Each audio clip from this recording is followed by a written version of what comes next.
Checking audio. 1, 2, 3.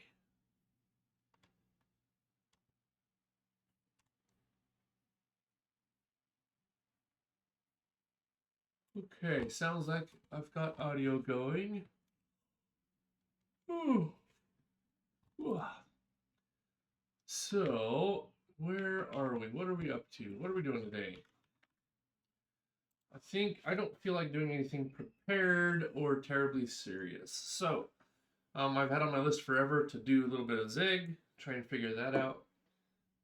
So that's what we're going to do. And you need a project when you learn a new language.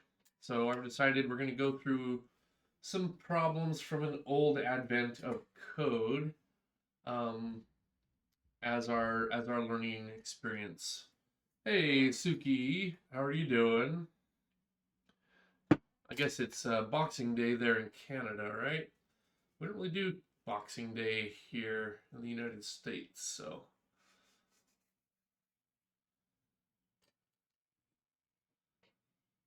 I don't know what traditions usually go with a Boxing Day. I know how it started, but that's not what happens today.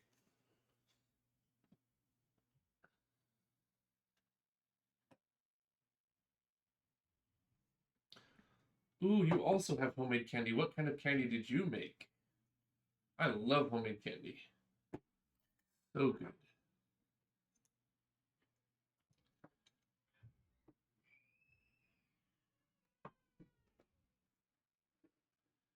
Yeah, so today I've got, where'd it go? There it is. I've got some homemade toffee. So it's like a Keith bar. Cones filled with maple syrup that's like a paste. Ooh, nice. Maple flavorings are good. Yum.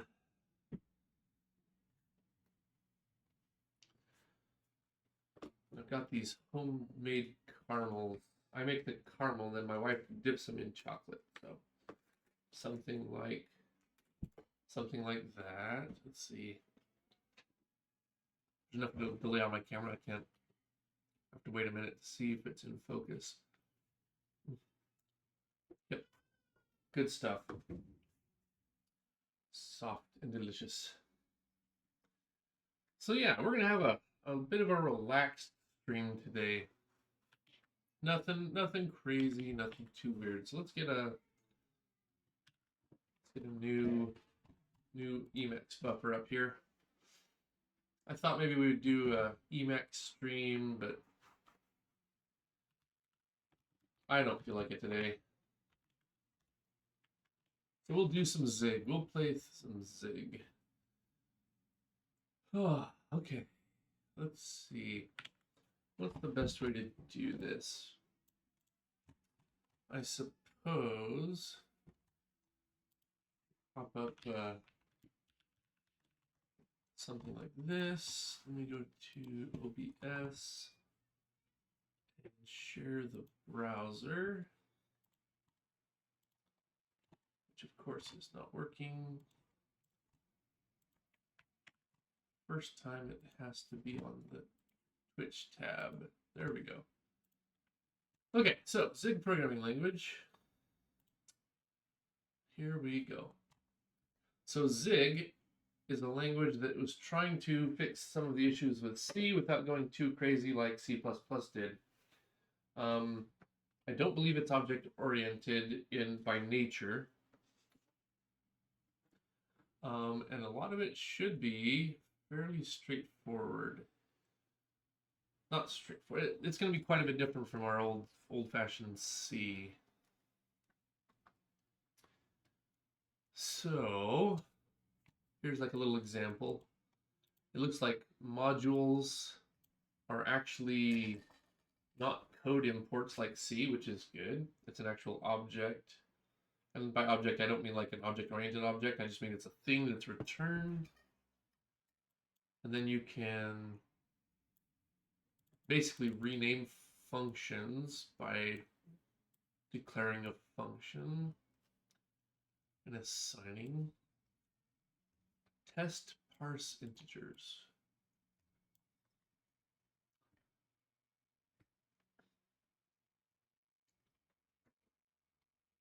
Okay, so there's an input. Standard testing allocator. So you have to declare your allocator. Getting an array list of unsigned 32-bit integers, initializing them with this allocator, or initializing the array list with an allocator. Defer, this is a keyword I quite like. It basically says this list has to be destroyed, like all the memory associated with it. Oh, did we use the same browser? Nice, nice. Yeah, Chrome is getting a little bit... Chrome is getting unfortunate the way it's gone. Used to be small, minimalistic, fast. It's not that anymore. I don't know that Brave is much better, but try something else. The ad blocker is useful. Yes, yes.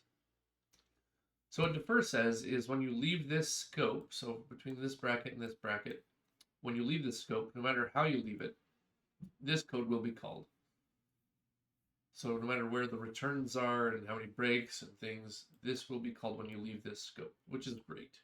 And it's next to this allocation. Like your allocation and deallocation are now next to each other in code. And it always does this no matter how you leave the scope. So that's awesome. Yeah, I probably should clean up my tabs. I don't know, just old things we looked up for stream.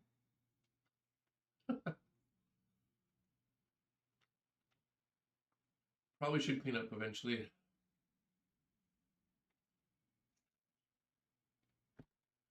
Variable it, tokenize, U8 input, which is this thing, on space comma.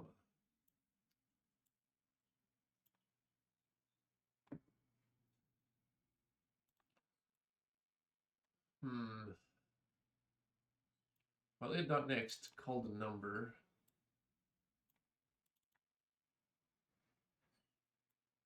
Try to parse number base 10 into a U and U32. I really want to make myself my own IDE. Yep, I've got notes in one of my documents about ideas for IDE. Although in my case, it's like intrinsically tied with the language I want to design, so I'm not sure how to go about all that.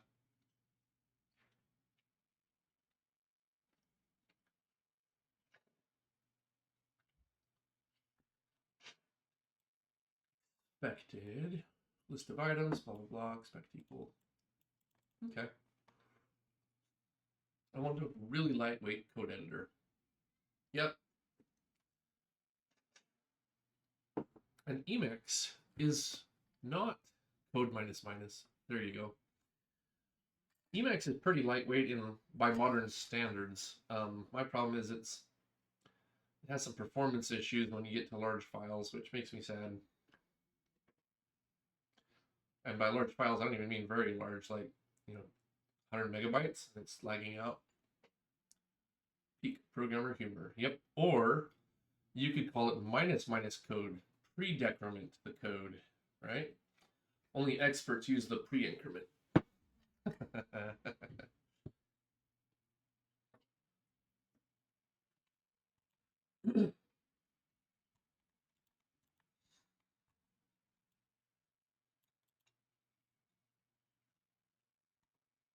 Okay, so this I like. No hidden control flow. It's not hiding things from you. I like that. No hidden memory allocations. I approve. It's one of my major complaints about Java and C# and its ilk. Well, it's about the C++ joke. Yeah. That's true. No preprocessor, no macros. Okay, I'm not sure how I feel about this. I'm not sure how I feel about this item for Zig. Can't we agree that C++ equals C sharp? Yeah.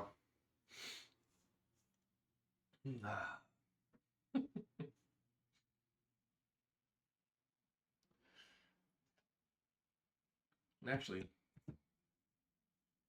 yeah. Anyway, to add more plus plus, we need to do C++, C sharp plus plus, and then C sharp sharp. Yeah, exactly. C sharp sharp.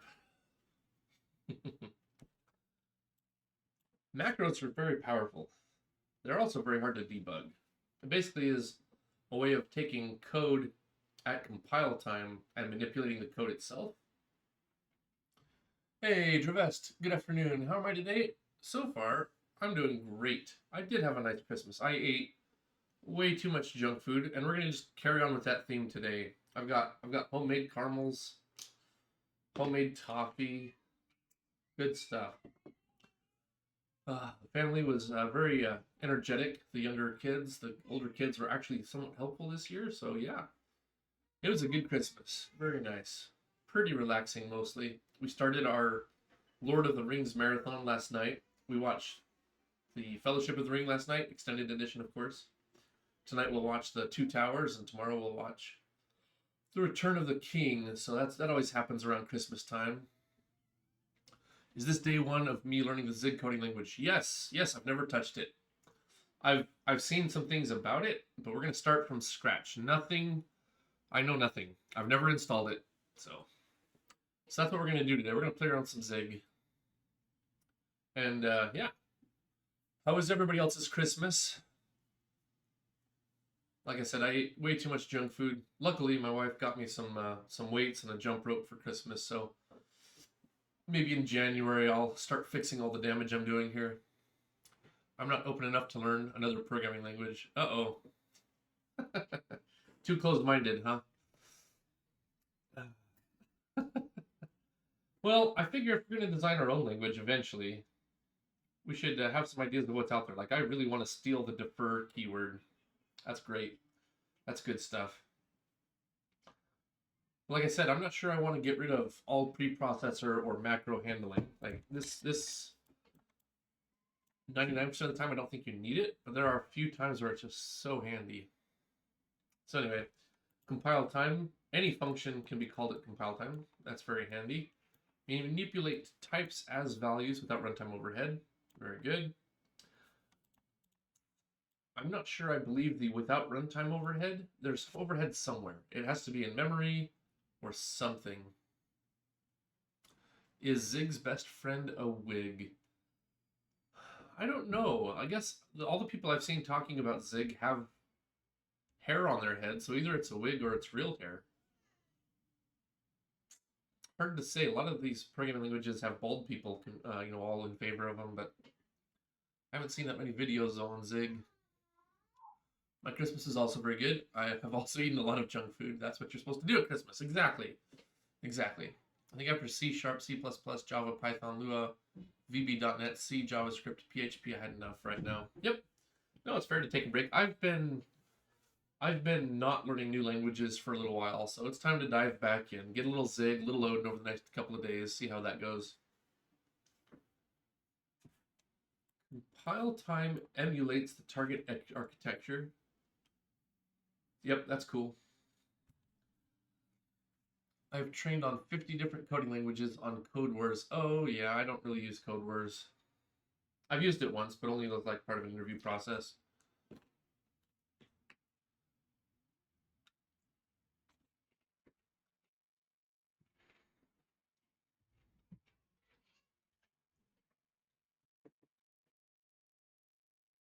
My Christmas supper.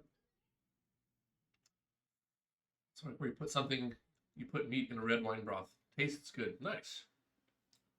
Yeah, we had ham and like a fancy potatoes dish, lots of creamy, cheesy stuff in there with the potatoes. And then my wife makes the Brussels sprouts, but they're roasted with bacon and apples. Oh, so good. It has no alcohol content. Yeah, when you cook something in the red wine broth, the alcohol's cooked off. Sounds good to me. Meat. I love meat. Okay. So incrementally improve your C, C++ Zig code base. So you can use Zig as a C, C++ compiler, and then you slowly replace the parts of your code base that are getting replaced with Zig. That's interesting. Zig build, consistent development environment across all the platforms. Zig compilation unit, 2 C++ projects. Okay.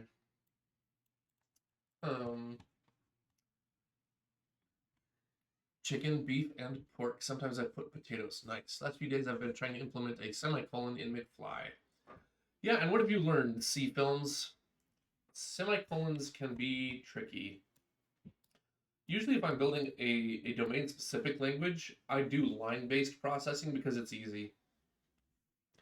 So adding those semicolons, it can add some interesting capabilities, but it also adds complexity to the compiler. So what did you learn? Zig community is decentralized, blah, blah, blah. Sponsors, okay. So let's go to the full overview. Small, simple language. Oh, there's a 580-line grammar file. That's pretty straightforward. I got stuck. Imagine a language where it is 90 degrees, like Fahrenheit or Celsius. I'm joking. There are some crazy languages out there, like oh, I saw some that are like image based, where it takes the colors of the pixels as its inputs. So you draw a picture and then it executes it. It's very bizarre.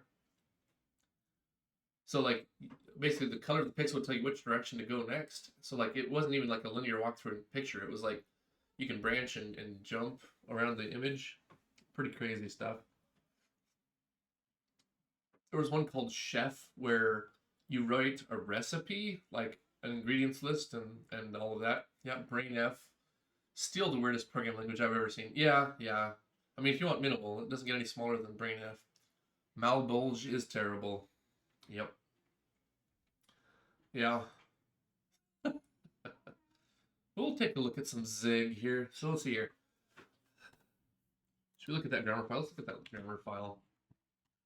Root. Top level. I don't want to start at the top level. I'm more of a bottom up guy here. Let's see here. Keywords. I tried to get it working, but broke McFly. Now you have that all under vision control. I've seen your GitHub, so at least you can branch or revert. So that's good. End of word. End of word.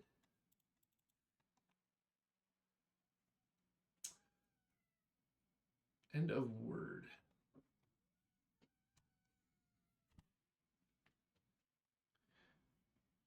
Keyword underscore. So there's modifiers on keywords, address space. Okay, I see. We've got all of our operators. At least I did not commit the broke code. Well, you can create a branch and commit it on a branch. That way you can keep fighting that battle.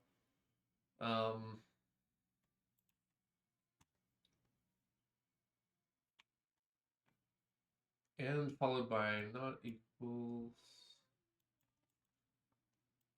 asterisk. Oh, we get double asterisk in this language. Times equals times modulus asterisk percent.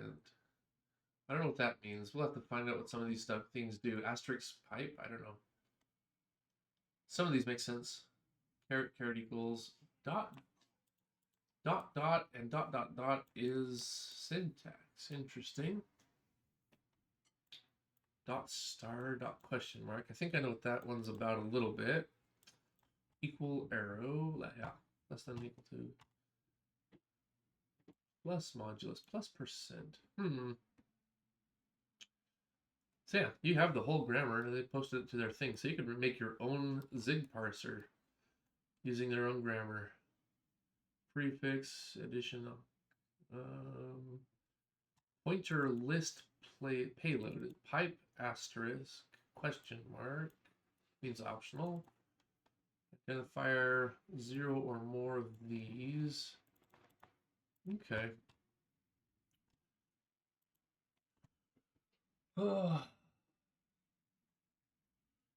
performance and safety. Choose 4 build modes.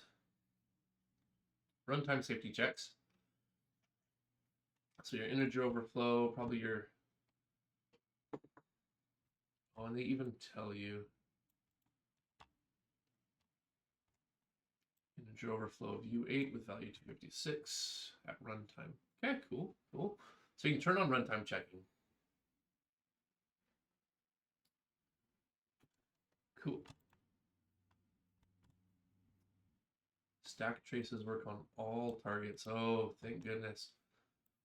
Safety enabled build mode.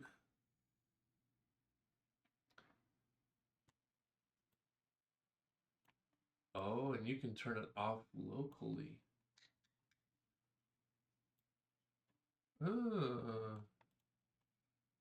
Undefined behavior.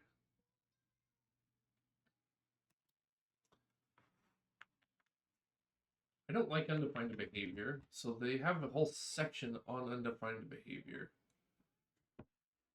So you have many instances of undefined behavior. It's detected at compile time. Compiler error, refuses to continue, sure. That's good. Compile time can be detected at runtime, which is what we don't want, undefined runtime behaviors. In this case, Zig has safety checks. Can be disabled, sets runtime safety, and the release flags.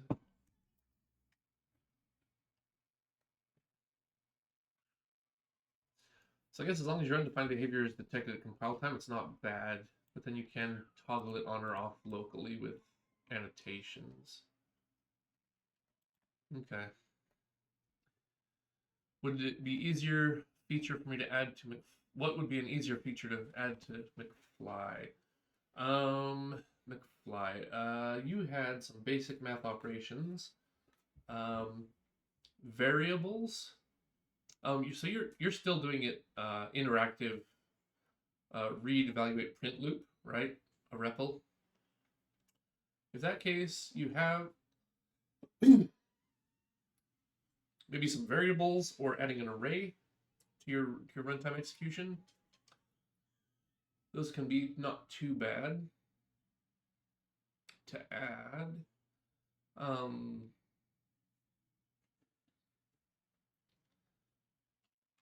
Branching, conditionals, so like if, is always good.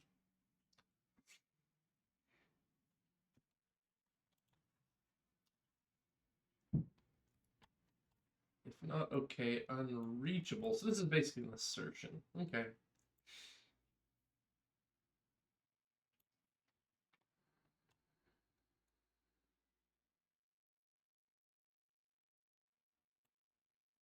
Okay.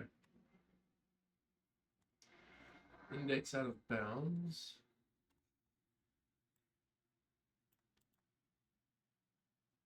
Good. It'll detect that at compile time. Hallelujah. Yeah, variables, arrays, conditionals. Those are all good things to add. Runtime index out of bounds. Index out of bounds, it tells you everything you need to know. Casting a negative. Okay.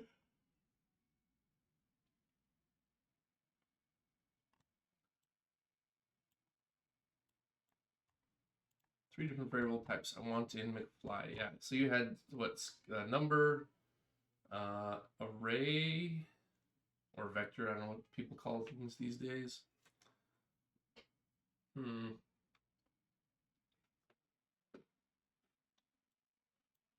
Cache truncates data. So it will report it unless you turn that off. Cool. And string. Okay.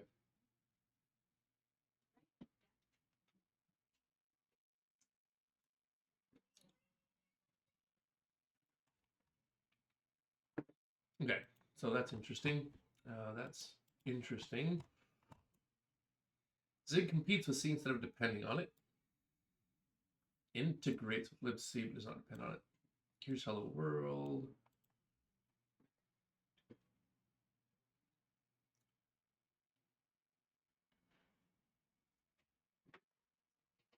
Zig build exe hello.zig.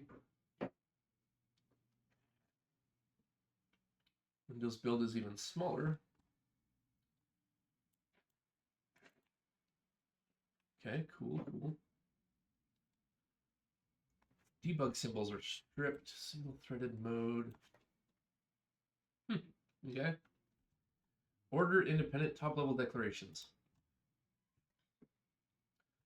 Good. That fixes a lot of issues that I get in C++, where this file has to be included before that file, so the declarations happen in the right order. So that's cool. But that's your global declarations. I assume within a function, it's not globally, it's not order independent. Optional type instead of null pointers.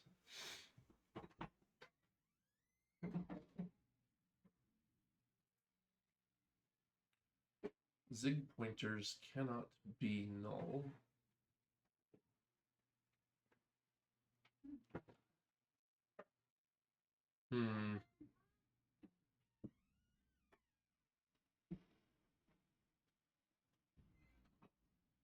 That does indeed crash.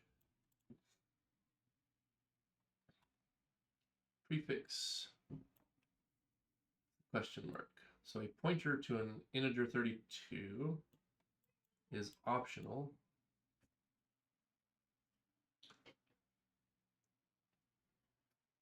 And then you can check for null. So you have to opt into things being nullable. Okay. To unwrap an optional value, you can use or else.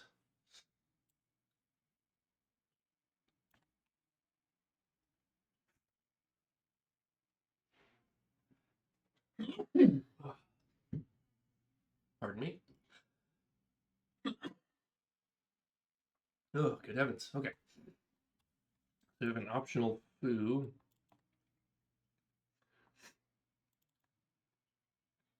If foo, so we're capturing from the outer scope and shoving it in here. Okay. Thank you.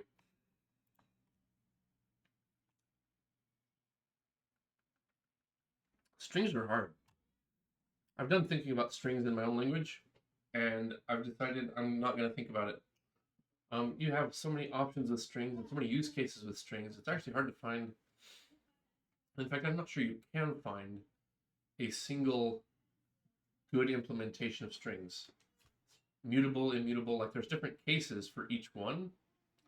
So then the question is, do I have to support, I have to implement all the string cases? Maybe you just implement the simplest one as part of the base language and then allow people to implement their own special cases. I don't know, strings are hard.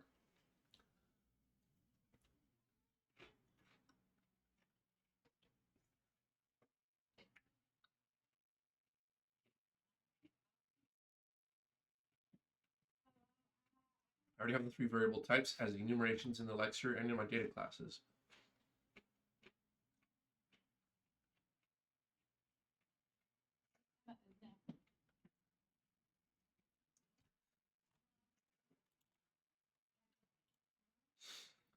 There are things happening with those pipes I'm not sure, like I can infer, but I don't know the rules of these pipes here.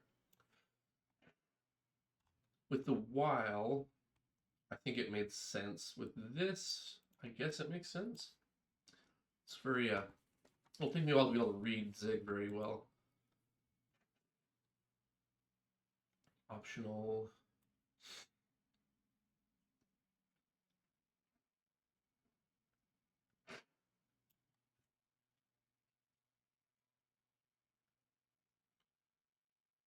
Okay. Manual memory management. A library written in Zig is eligible to be used anywhere. Good. You have to manage your own memory. Good. Any function to allocate memory, accept an allocator parameter. Defer, yes. Error defer.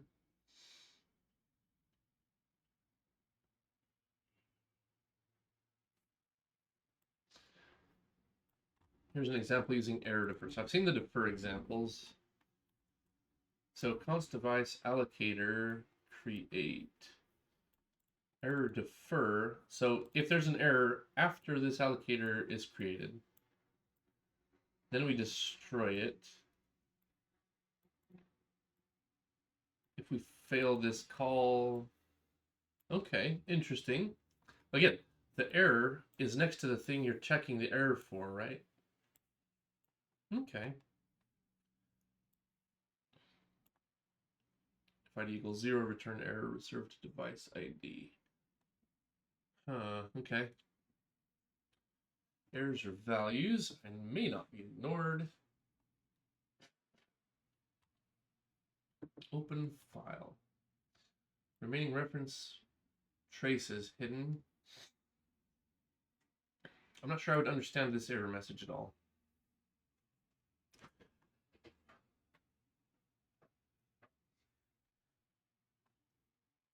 Oh, underscore is your ignore. Okay, so that's like Python, where underscore is the ignore return value. Okay, so that, because this thing returns an error, you can't ignore it. Catch. So file equals this thing open. Catching an error. I'm not sure what this label is. Debug, get our standard error and break. Catch return. Yeah, some of this flow I'm not familiar with.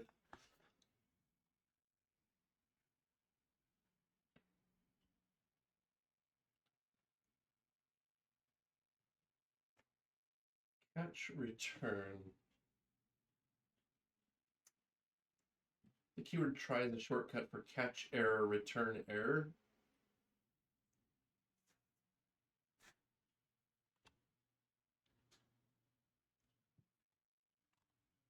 Try open file.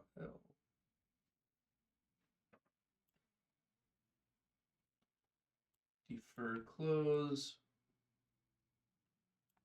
Try write all.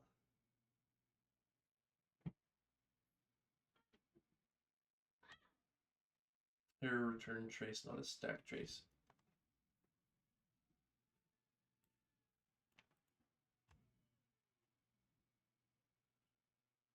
Okay, so we have a switch statement.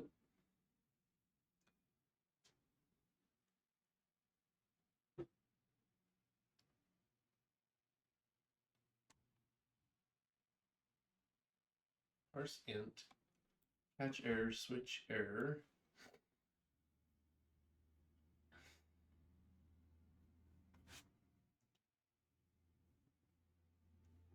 The switch does nothing.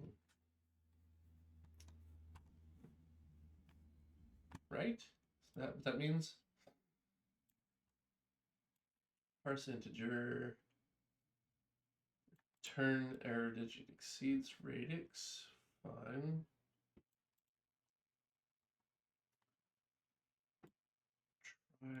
Try. These aren't the way I would approach this anyways, but okay. Your switch handles ranges. Okay.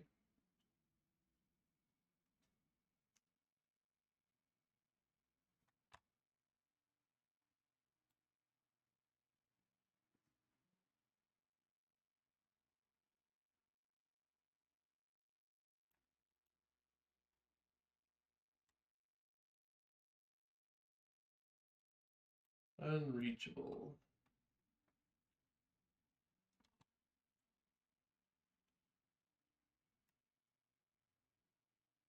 Okay. Stack traces on all targets. Generic data structures and functions. Currently in McFly, you cannot assign variables. Yep, that's an important thing to implement. So what you're going to need is like a runtime dictionary of your running environment. And before you can implement functions, you'll have to have a scope. But for now, you can just put everything in the global scope in a global dictionary. So handling variables might not be too difficult. Types are values. Generic data structure is simply a function that returns a type.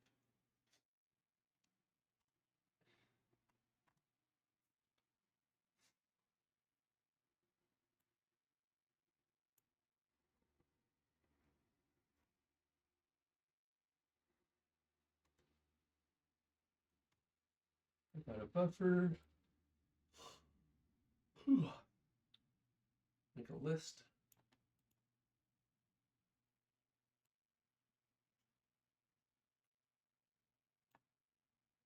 Okay.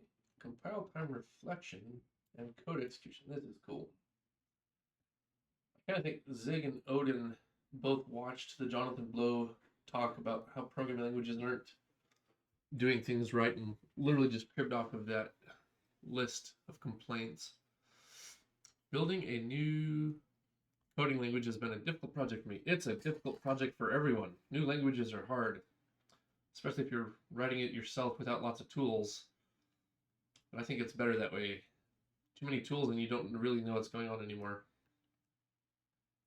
That's why I like it. Like it's fun. It's heavy, it's theory heavy, it's challenging.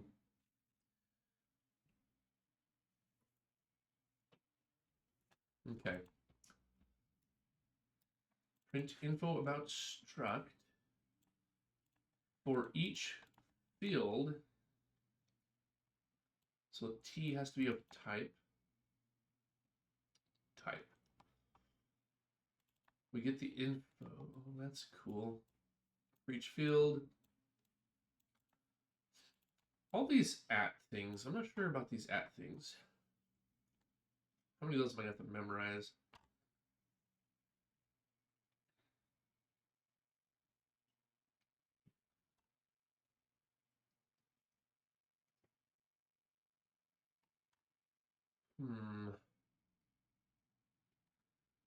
Memset. Integration with C libraries without FFI bindings. Directly imports stuff. Okay. Okay.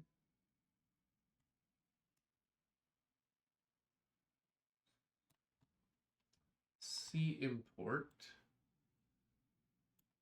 Huh. So you don't even have to port your C. You can just use it directly. Here's the header. Done. Cool. Cool. Callback. There's your main function. Okay. Zig is a C compiler. C is a straightforward language. Like, as much as I complain about having some of the ways C does things, there's a reason they did it that way. It's because it's simple. I have a way in my coding to preset variables. Okay. Yeah, you need some syntax to set variables. Zig C. Yeah, so it can compile C. Okay. For C code, yeah, I don't really care about that. Cross compiling is a first class use case. Yes, I actually am very impressed with the fact that they allow you to do this from anywhere. Like, I could go onto a Mac, install Zig, and still target a Windows build from within the machine itself. It's so good. Zig ships with libc. I don't know if I like this. Zig targets. Okay.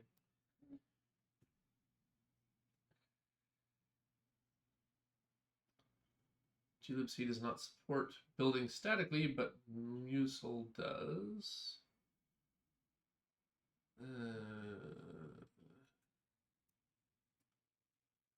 Zig build system.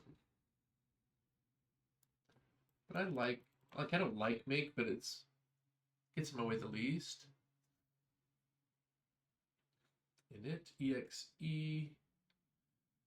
It created the main.zig.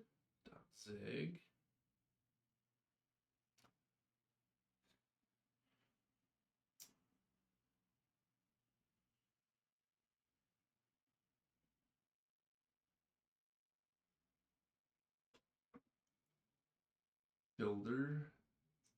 build standard, release options, add executable, set build mode, exe.run.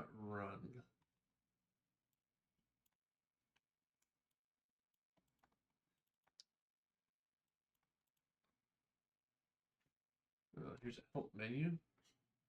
Zig build help.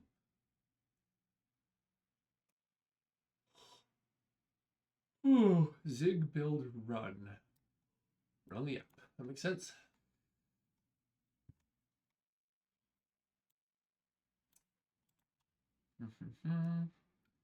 Concurrency versus asynchronous functions.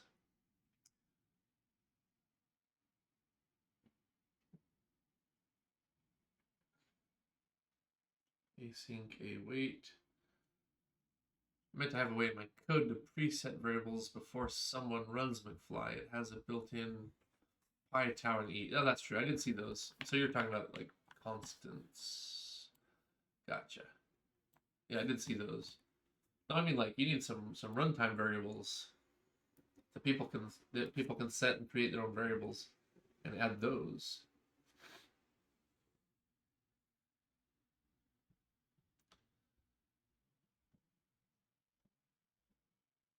Wide range of targets, friendly towards package maintainers, blah blah blah. Okay.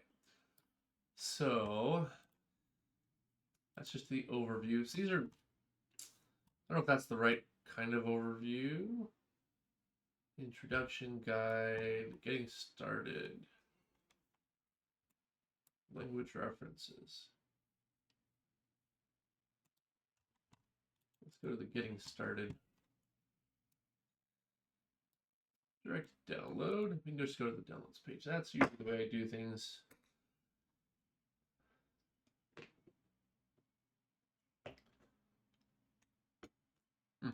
So good.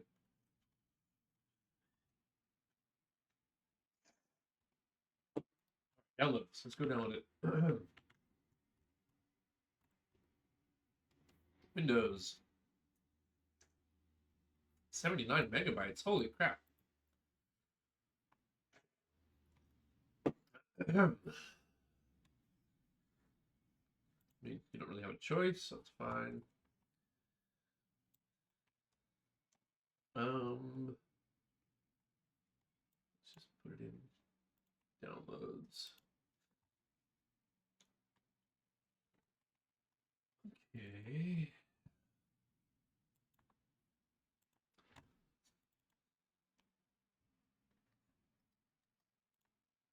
We're going to extract all.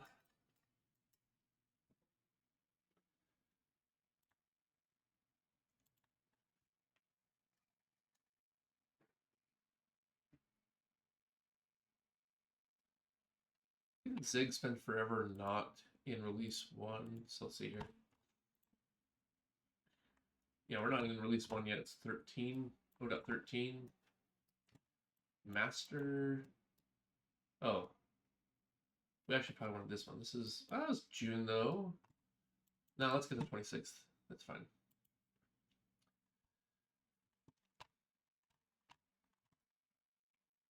The constants are stored in a dictionary. Yep, and that'll probably be a separate dictionary. Well, yeah. So you're going to store your variables also in a dictionary. I don't know if you want to put it in the same dictionary or a separate dictionary and then have flags for what's constant, or if you have two dictionaries, one which is constant and one which is not constants. A couple of different ways you can go about that. But you'll need some syntax that says set this value, this variable to this value. Then I don't know if you want it strongly typed.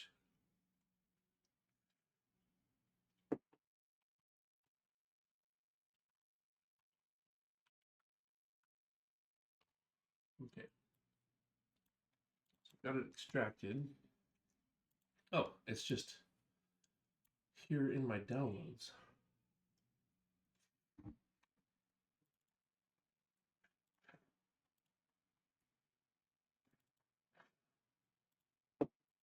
Oh, and it comes with its own language reference. Very nice.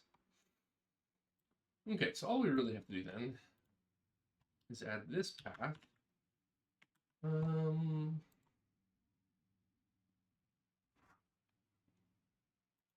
Let me see if I can add this to my global path or if I have to do it somewhere else. Let's see here, advanced system settings.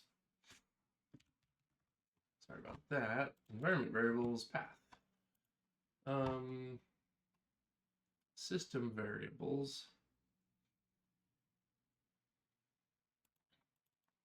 path.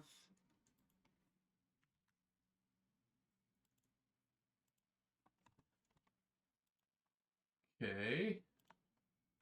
Let's see if that does it. Let's see. Next shell. Zig not found.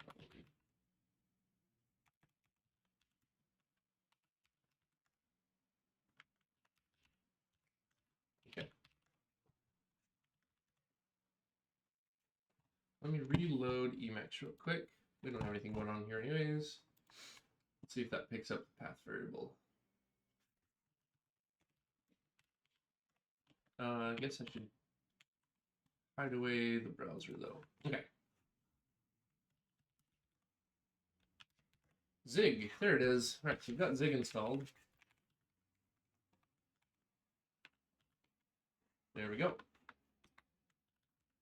There's lots of things we can do. So let's go into, let's see here.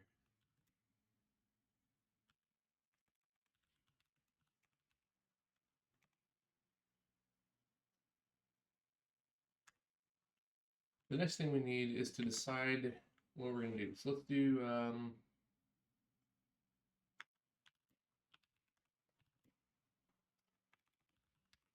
let's make one called hello world. We're going to open up a file called main.zig.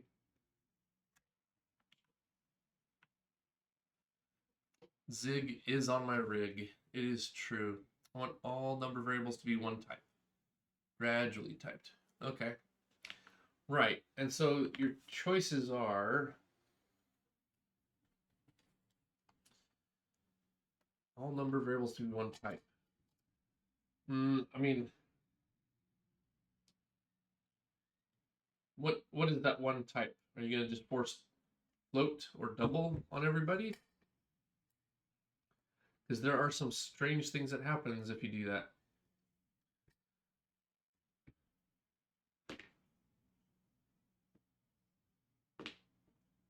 Like JavaScript only has floats. They don't have integer types. And that gets messy.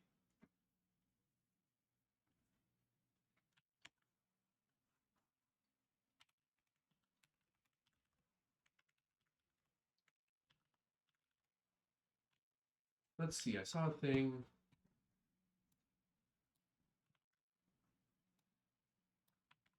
Like Zig build a knit.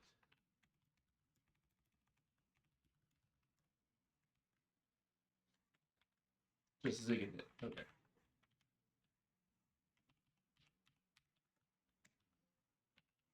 Gotta get used to this new keyboard too. Zig and knit. We've got to build main and root. Let's take a look at those files. Build.zig. So our standard library, function build, standard target options, standard optimization options is fine. We're not doing anything crazy yet. Creates a module, a collection of source files.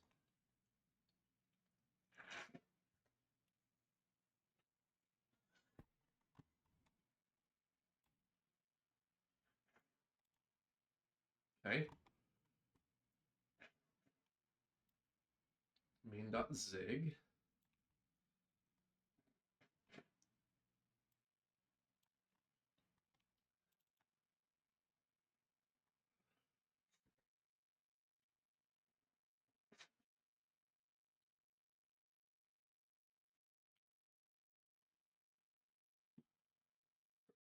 Okay. Create a static library based on the module created above. Okay. Install the artifact. Add static library. Install the artifact.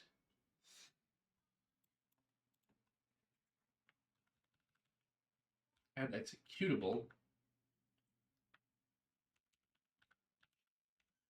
Name the root module. If executable installed into the standard application. Add run artifact. Depend on get the install step.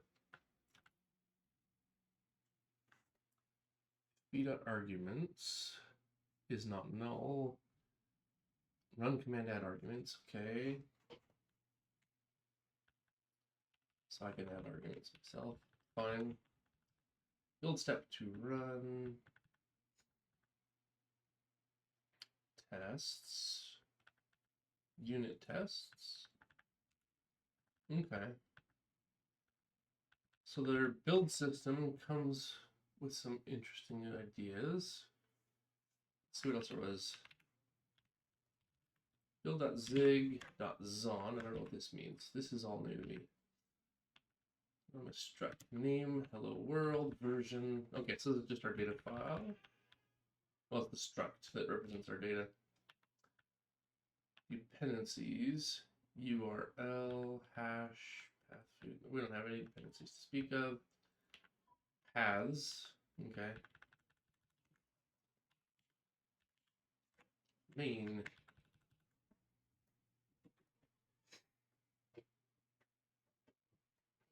Oh, root.zig. Okay, so, which I did see, because it's a library. We're not building a library.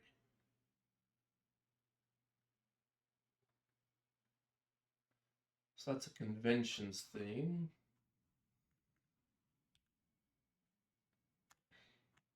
Here's our main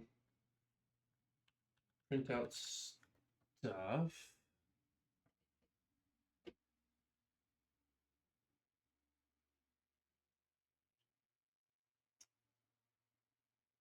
Standard output file, buffered writer, BW writer, std out print, flush,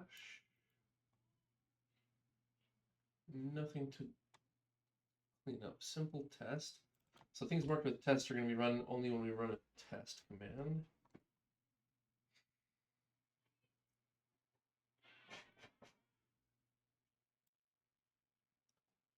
Use other module, fuzz example, import stds at the bottom.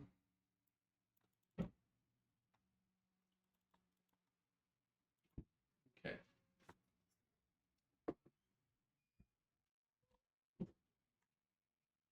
This is way more stuff than we need, probably. Should we try to run it? Build and run. I feel like my init fly one number variable type, but you can check later on if it's a float or an int. Okay. Okay.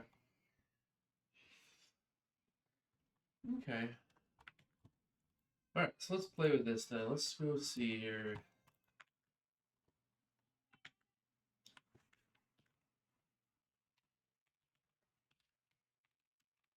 Zig build run? Build minus run? I don't remember.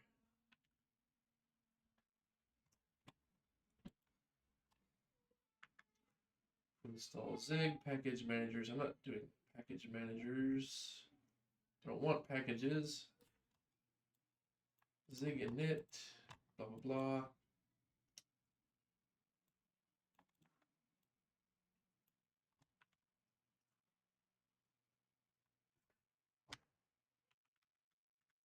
Zig build test. Runs the test cases, which all succeeded.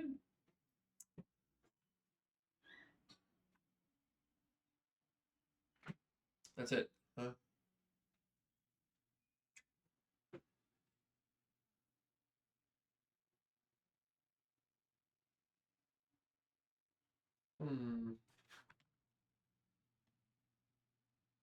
Technically that ran.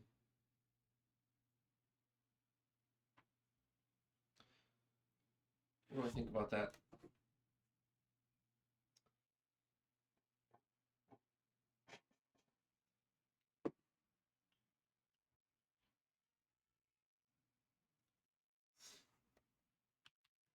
Zig Zen.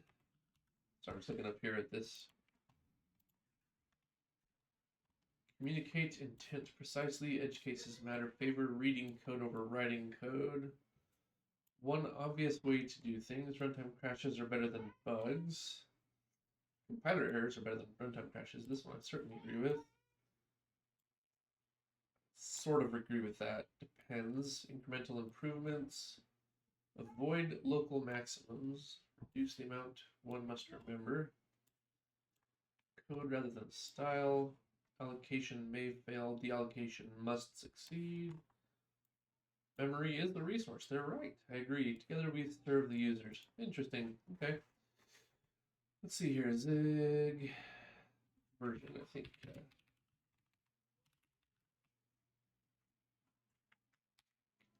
I guess that would be minus. There we go. So we're on 14 dev build.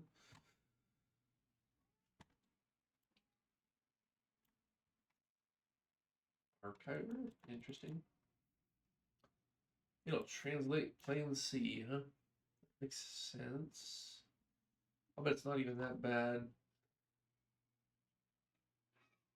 Copy a package into global cache.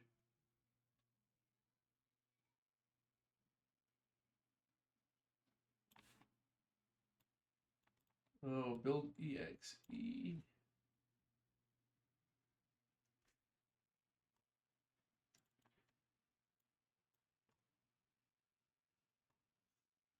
Reduce format. Okay, so it has a built-in formatter. Nice.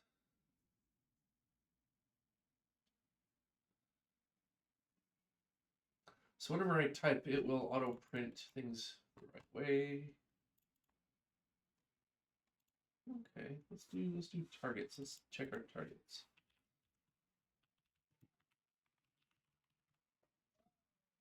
Wow, I have regrets already. Okay. Version. Let's do format. Zig format. Oh, I have to specify a file. Source main.zig. So I assume if I change things here, it should fix them up for me.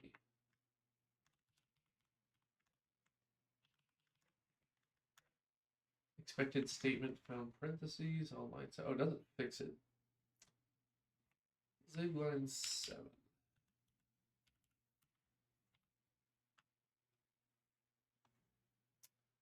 Oh, because we took it out of there. Okay, so it's not really. Oh, it did fix it. Because it had a compile error here. It didn't just automatically. Okay, that makes sense. So look for syntax errors, then it fixes all your formatting errors automatically. Kind of cool.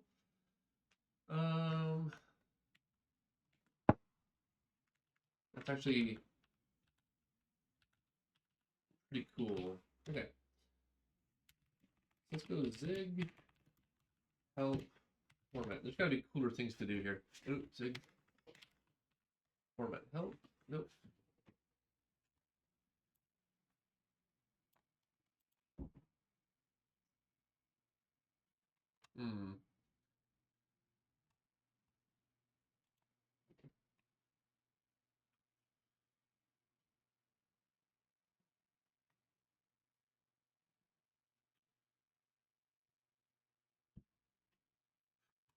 Okay, well, I kind of like that format though.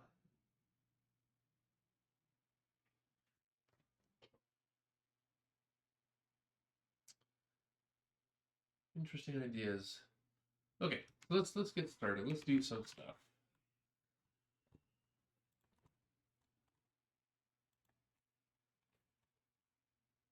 Language reference. Code examples.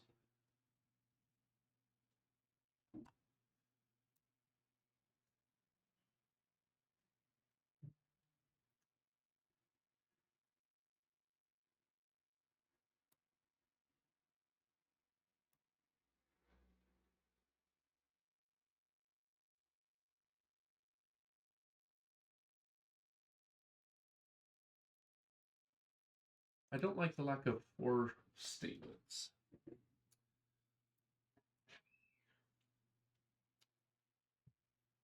Generic types. Curl from Zig. Okay, they need a better learning. Okay. All right.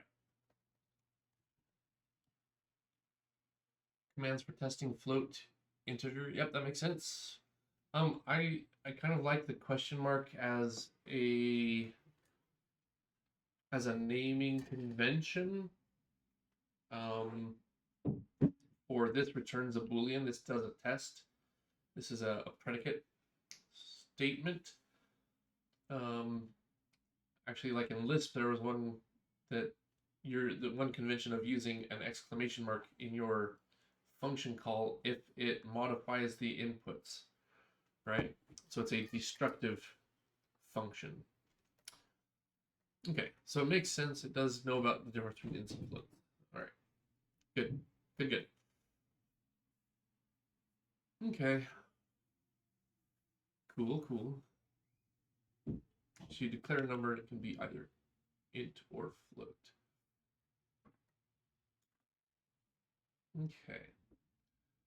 So what we need now is an advent of Christmas, advent of code to play with.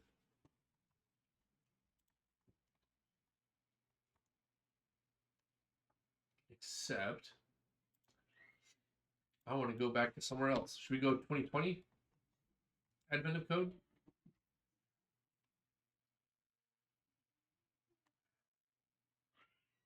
2020? We work through that. All right.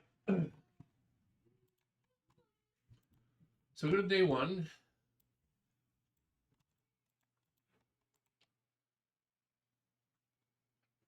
Oh, it wants me to identify myself.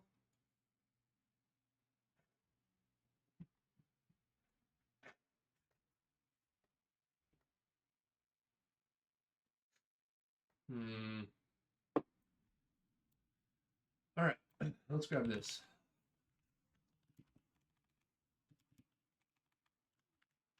Gotta get used to this new keyboard here. Let's go up.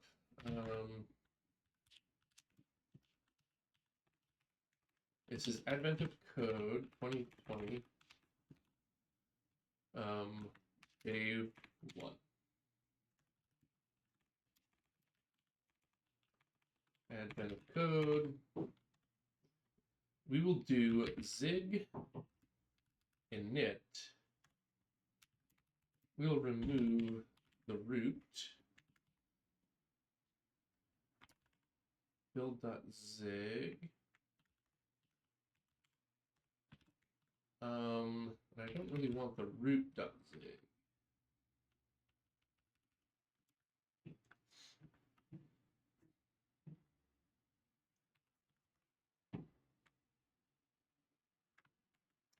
I guess I'm not confident enough in what has to be where to modify stuff.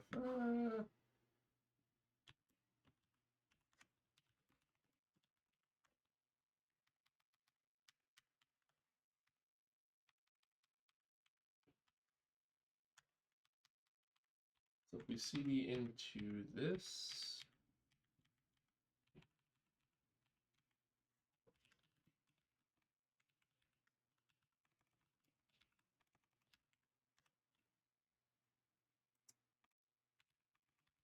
zig init, okay, zig.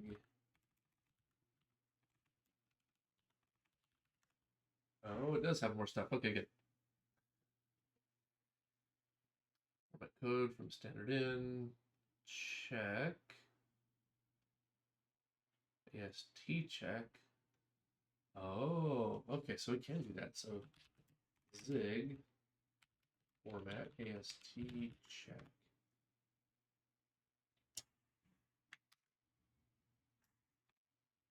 All input files as Zon. So zig object notation or something.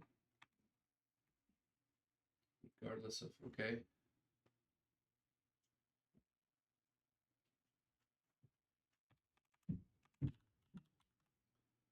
it needs to load the files. Okay, well, whatever. So let's get 2020 day1.org.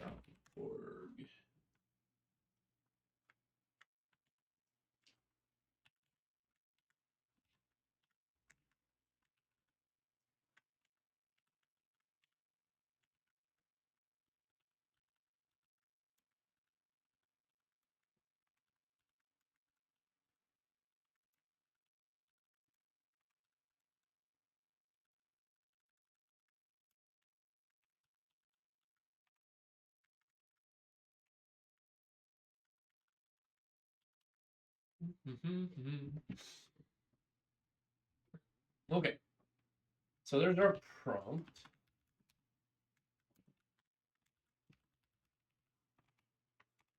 So advent of code is a great way to practice coding, right? I guess we have to log in or something.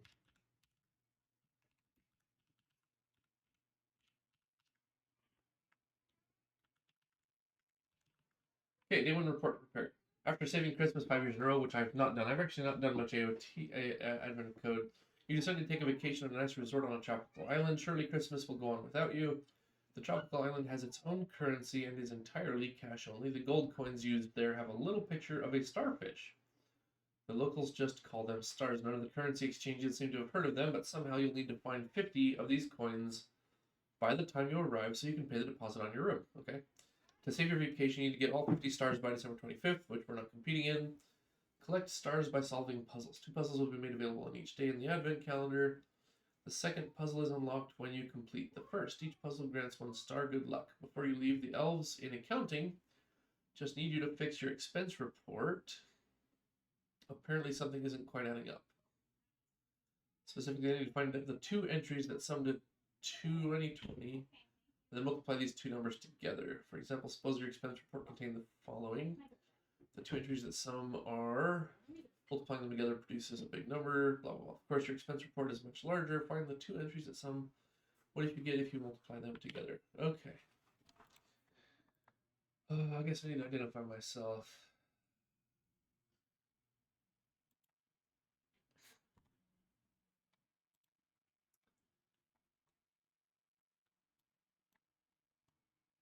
Okay, so I guess I'm in.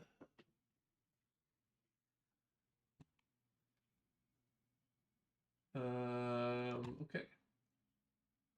Advanced actions, hold on.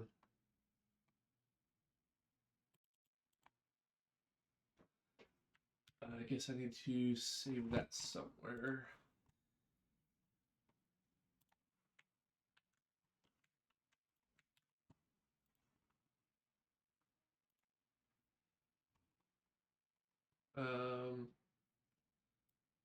Let's see here.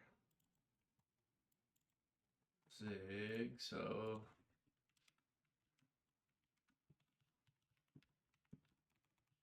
sorry, trying to get my advent of code stuff set up. Advent of code account info. All right, should be able to close that without you seeing any of that.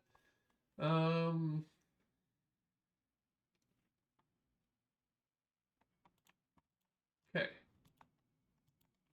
So in theory, 2020 day 1.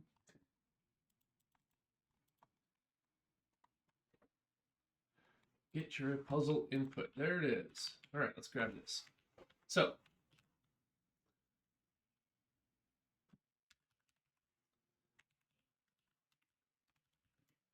let's rename the file and buffer.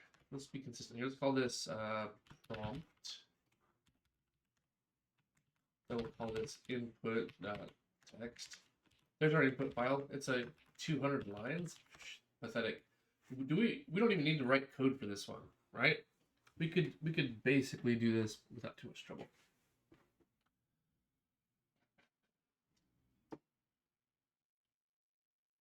But let's do this.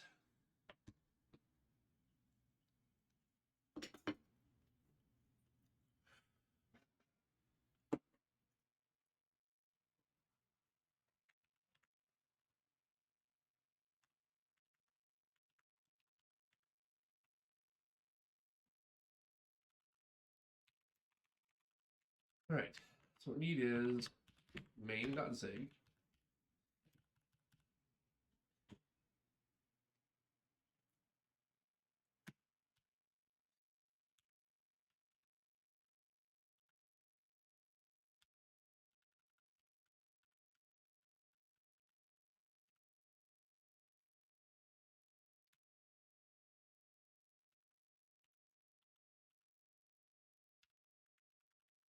Okay, so let's go see here. Zig, how to read a text file line by line.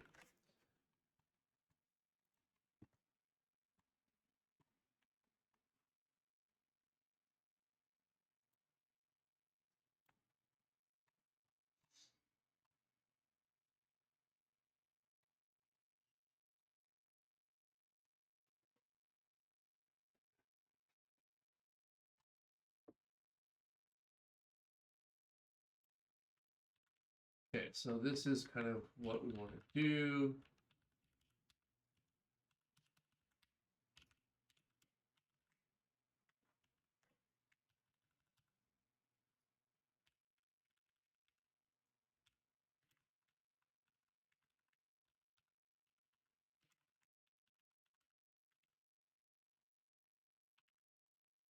We're opening a file, which we are calling input.text.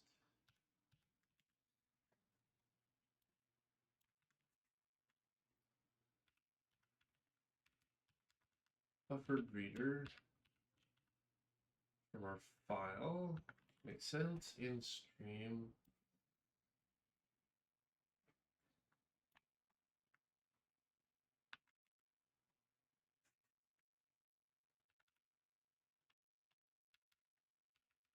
So we declare a buffer of U8, which is, they mean this is text.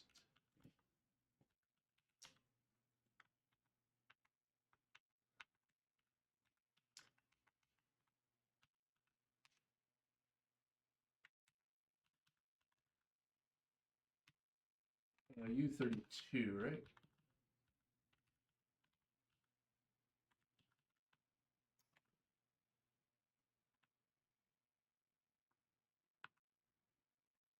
Oh, geez, okay.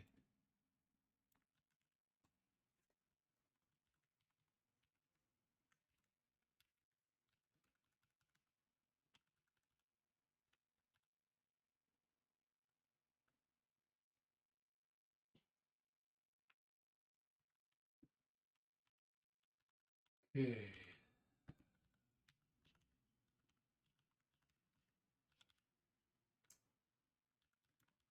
I don't need tests.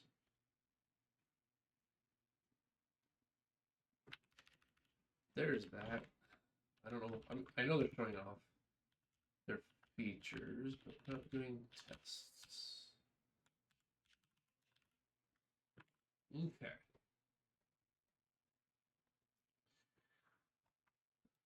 Do something with the line.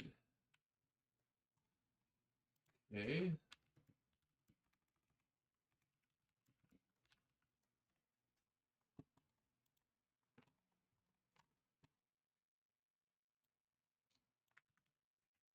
So this is something like this.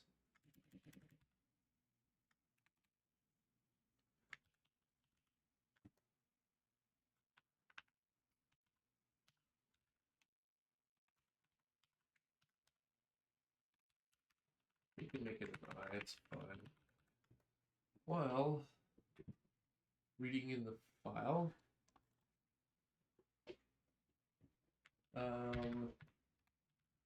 Var index, which is an I32, which equals 0. Buff sub index equals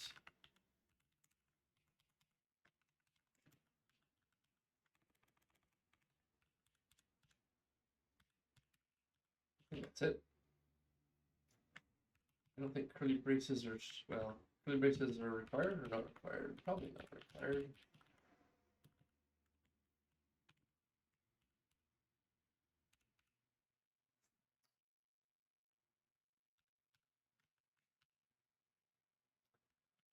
Um,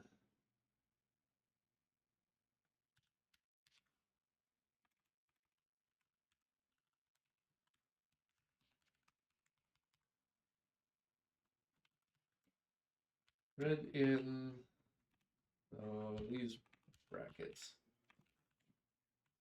All right, so let's see here. Zig string formatting.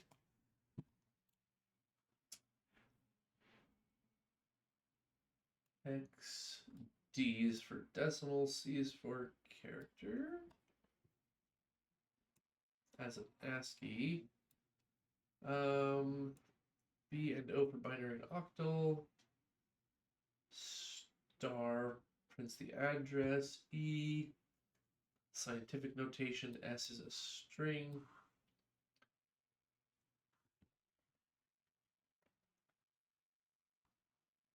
Decimal formatting for numeric text. Okay, so it doesn't matter if it's a float or int. I believe you can also just leave it unspecified and it'll figure it out. I think you do this.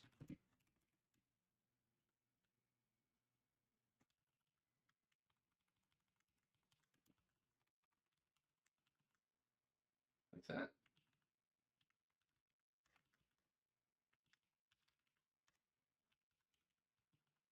We're just gonna read them in.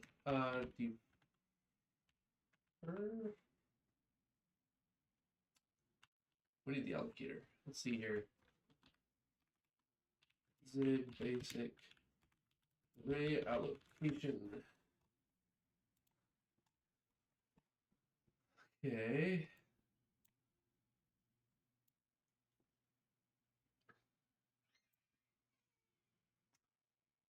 Oh, there's so many. Let's see here. What allocator should I have? Fixed buffer allocator. I think this is what I want.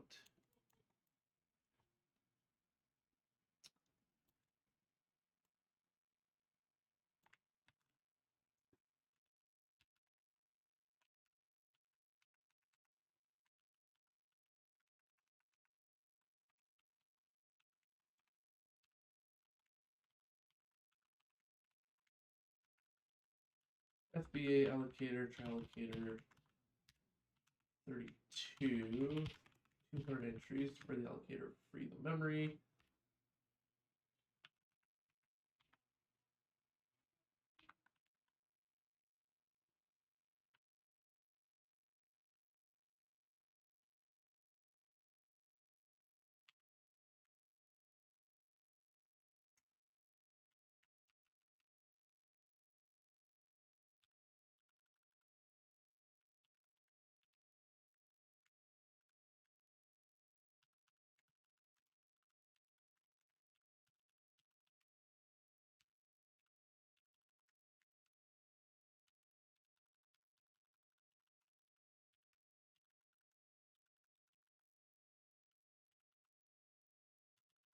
If it crashes, it crashes. No big deal.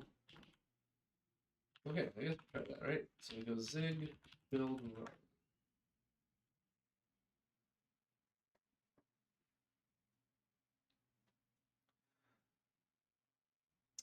Okay, it doesn't like it.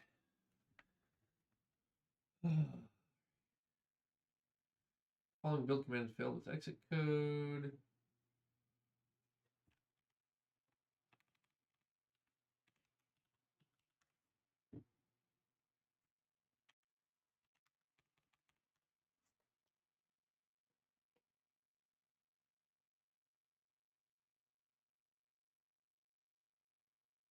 Not sure this tells me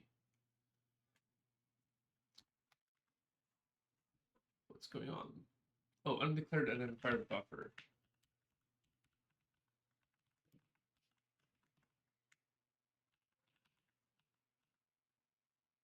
There it is, init buffer. Okay. Okay, so you need to do this. Oh, wait.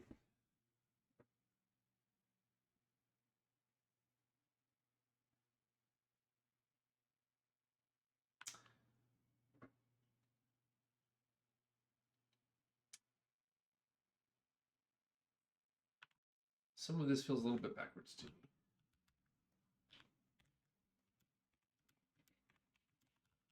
undefined. Then we get the allocator. Alloc free. I guess we can try this.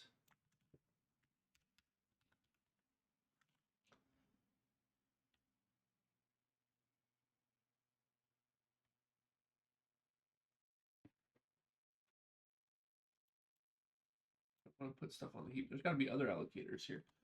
General purpose allocator for heap. Okay.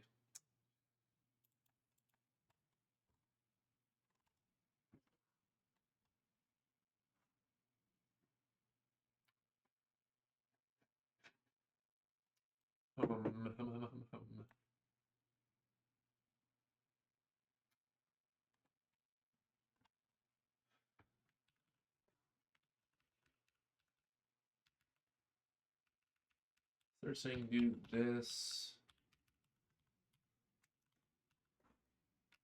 If there's 200 entries, might as well just do this. Let's not use the fixed buffer here.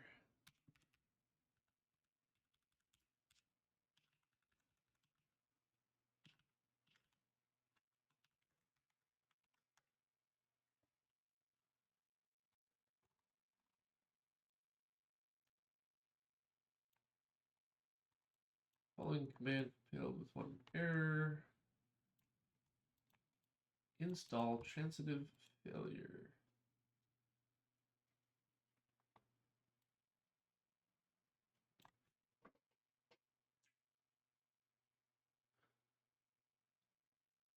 Oh, geez, okay.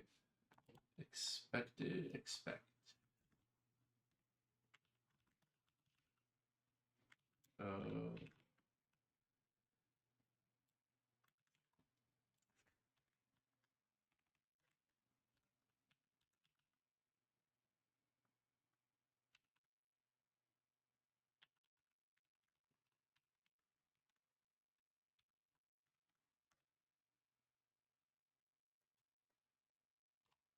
Undeclared third-party buff.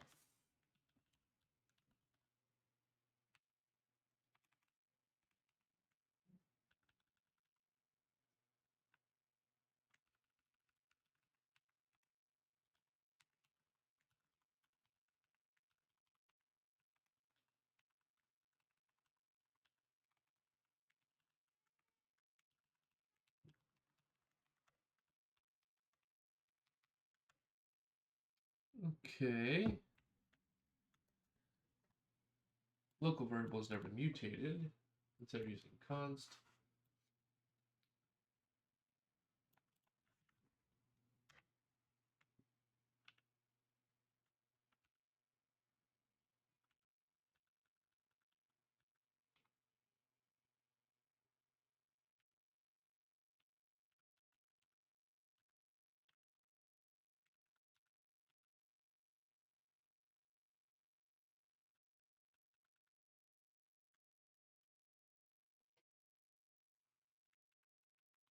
This does not read into buff.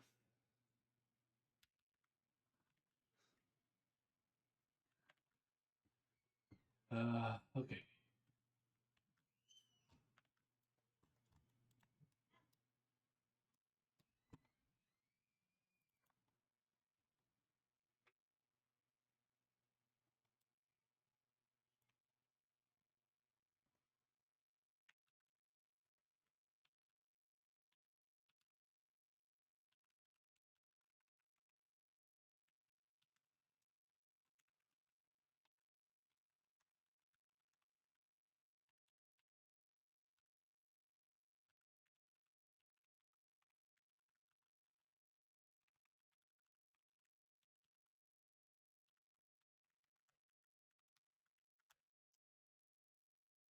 Okay, local variables are mutated. On line 18.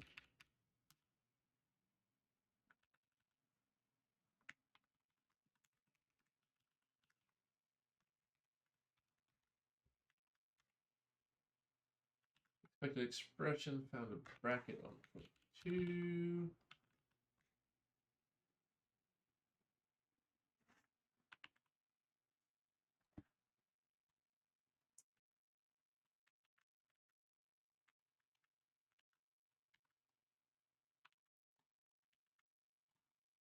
All right, let's see what zig array access looks like.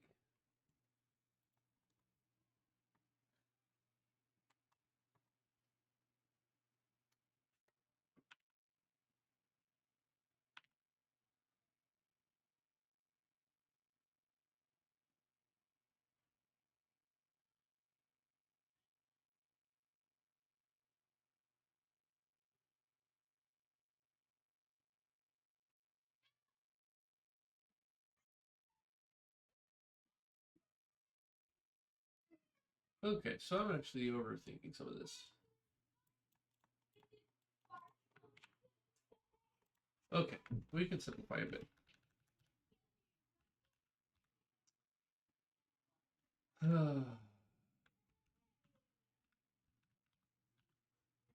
This is not a const values. This is variable values.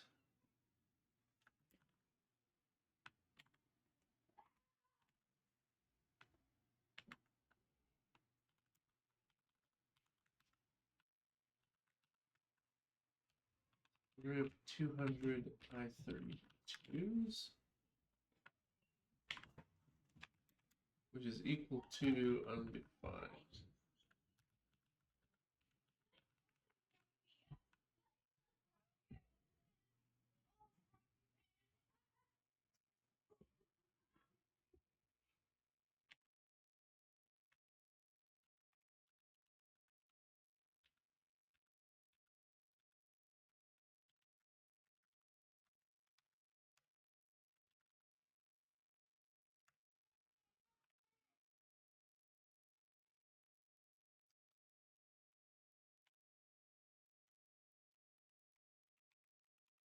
Okay, so I guess you do need to have the brackets.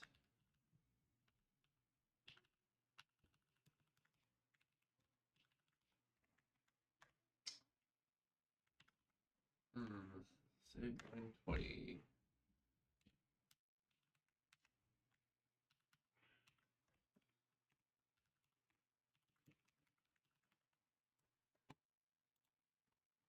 Hey, thanks for the follow. Let's see here. Oh, happy holidays. Reason Zig. Oh my, we're trying to learn Zig. I don't know nothing. I'm downloading GTK graphics library because I'm trying to use WX widgets. Yeah, I've never used WX widgets. Code editor, yep.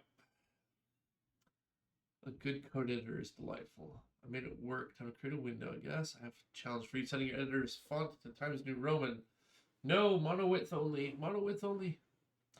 I respect a custom code editor. That can be a lot of edge cases. Yes. I have to code in a font that isn't monospaced? Why is that? I've never heard of such nonsense.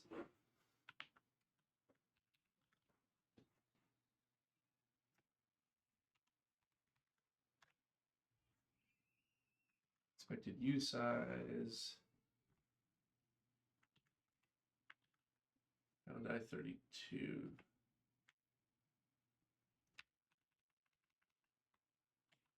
See, this is a problem. I'm like copying and pasting pieces of different examples, and it's like failing. So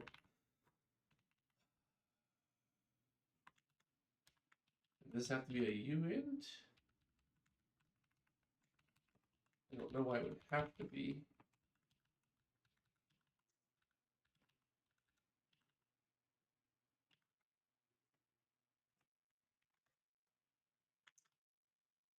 I want to fill next code 1.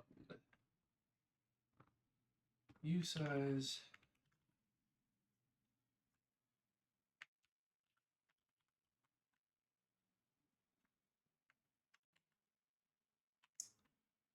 Okay, Zig.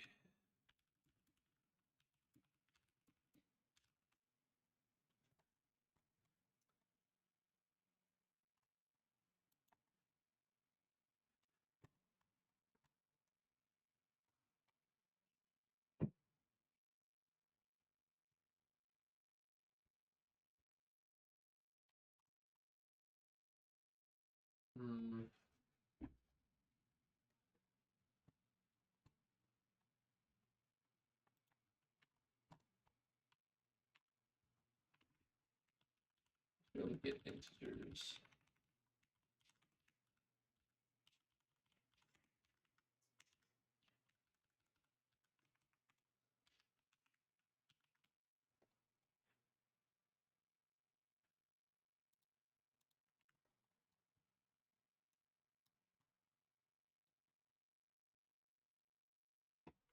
So type of integer is not I32, but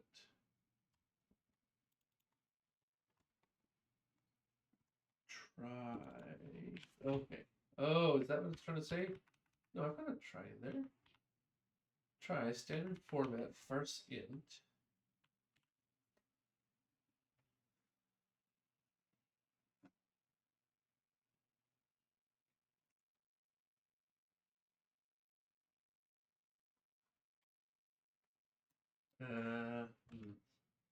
This should not be so hard.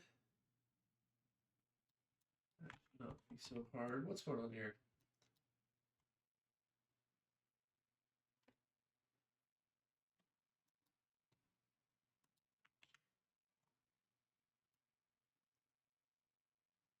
Parse int type and string.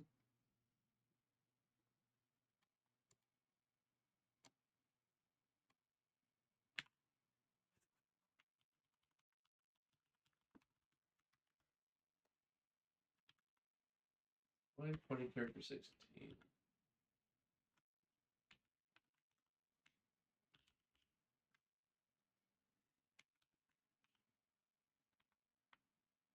Index. Is that what it wants?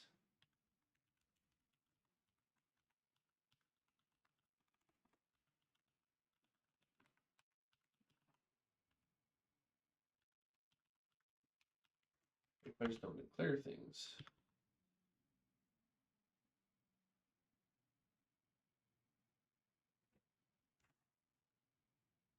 Okay, so U32.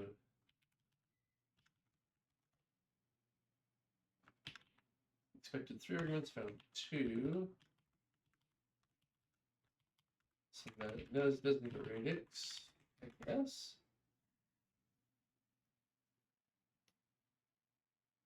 Expected tuple or struct argument for format.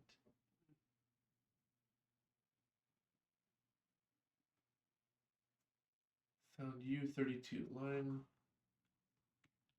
Okay, Zig. I'm not impressed yet.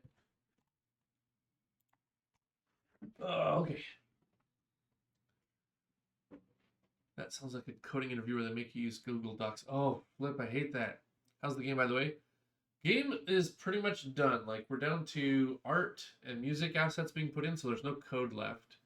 But yeah, I'll keep you posted when on the off-stream progress, because it's just some art, some music, get up the web page, do the trailer, update my Steam store, and get it launched. So that stuff I'll keep you updated on, but we're not doing that on stream. It's too boring. Zig seems cool. I never looked super into it. Nice. Yeah, so we're just looking at it. I have no background, no YouTube videos. I've like, I know a couple of the features, but I know nothing. So this is not like you come here and I'm a Zig expert. I'm just flailing around, seeing what works, what doesn't.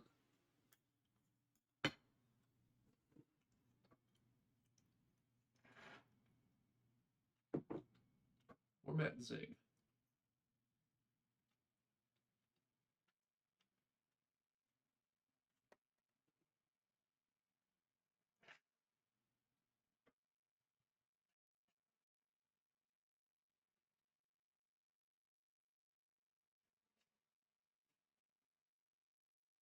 I'm not sure what it's doing.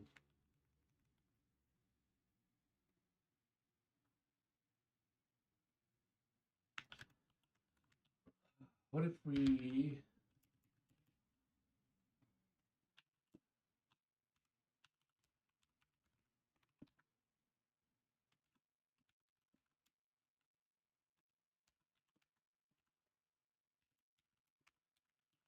Just print it.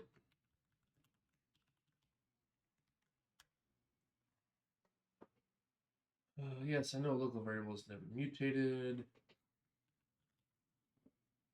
16 and 12.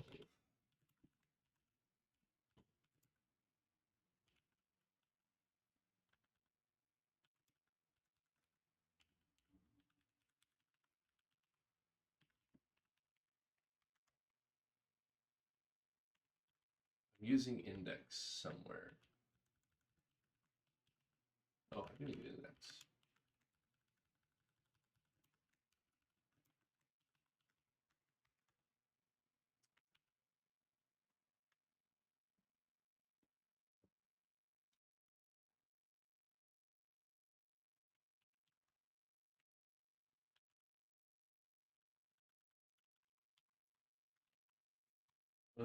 Let's see here. I mean, fair enough. All I really know is C++, to be honest. The other newer languages seem cool, though the main ones people keep mentioning for games are Jai, Rust, Odin, and Zig. Yep, so I'm looking at Zig today. Depending on how we're feeling about it, maybe we'll do another day of it or two. Then we'll maybe try some Odin. I'm gonna play around, see what happens. Problem with my font is that it is monospaced, but it isn't in VS Code. Even if LibreOffice Writer it is monospaced. Okay. Interesting. So VS Code, you can't add fonts to it or install the font on your system and have Visual Studio pick it up. I would imagine you should be able to do that.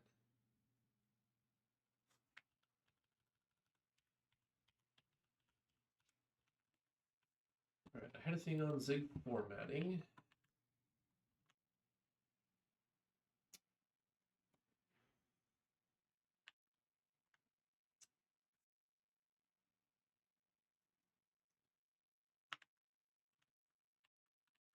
I thought. Print.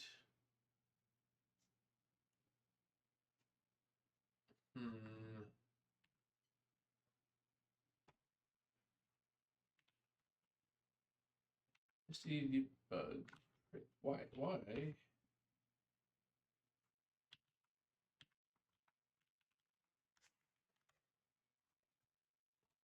is it complaining?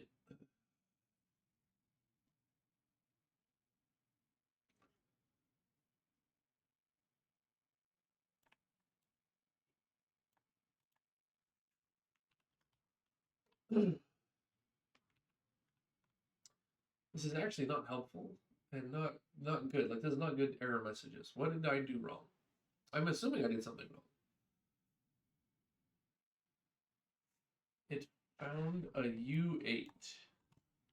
The only place where I'm doing a U8 print, anything formatting related, is here. Do I just do that?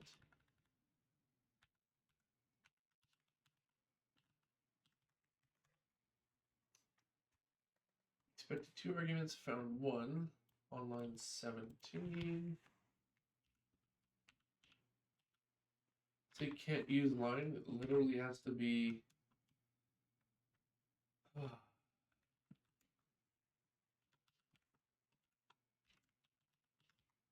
2 arguments.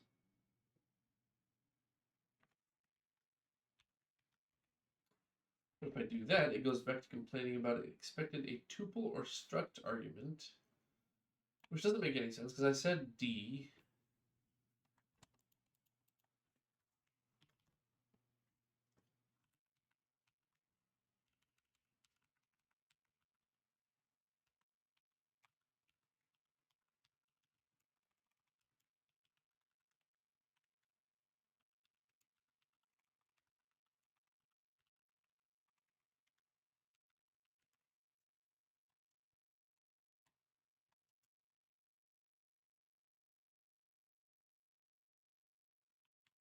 It does support that in theory. Should be able to do this. Let's take index out. Let's simplify as much as we can here.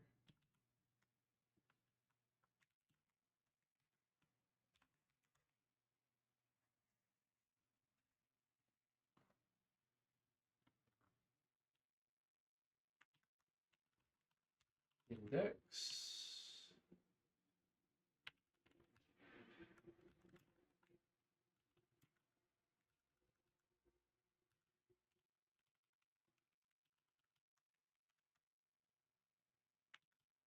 Expected a comma on its screen.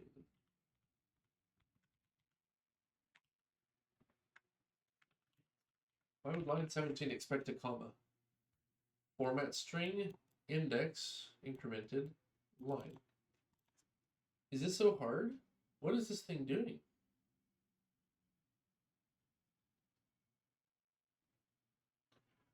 I don't know Zig, but like this looks like reasonable code to me.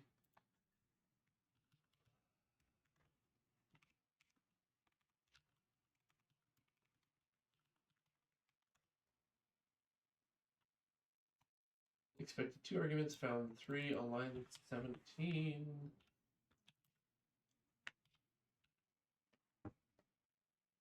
Really? Oh, wow.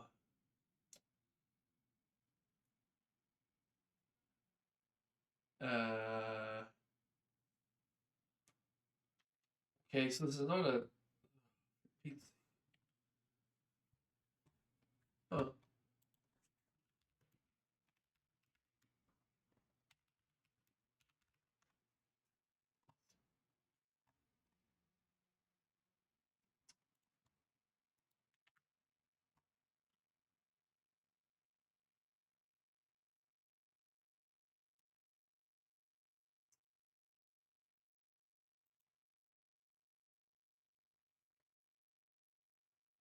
Okay, well, I'm gonna say right now so far, Zig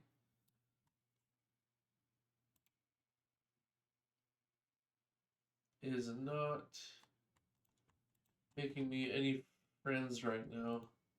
I'm finding links and they're all dead links.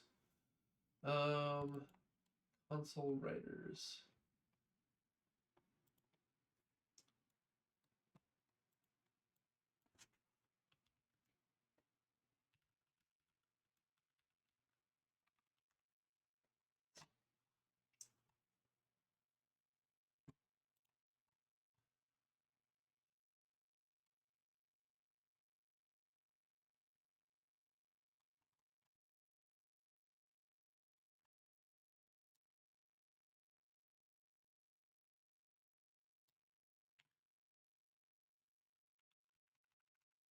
Okay, so is this what it wants? Dot, bracket, bracket?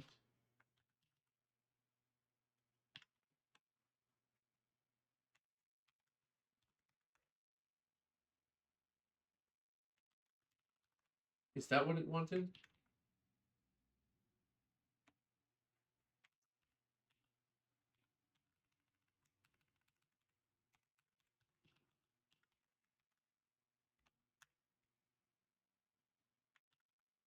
I don't know what this means. So the index looks like it's fine.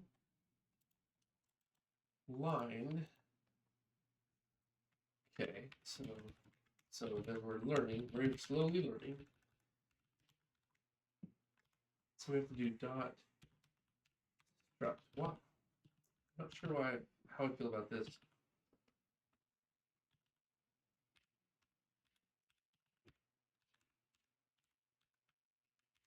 Okay.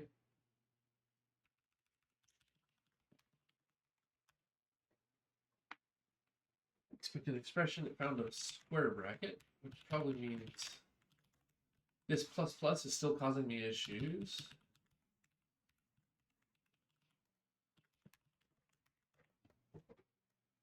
Undeclared identifier values. Oops, let's see.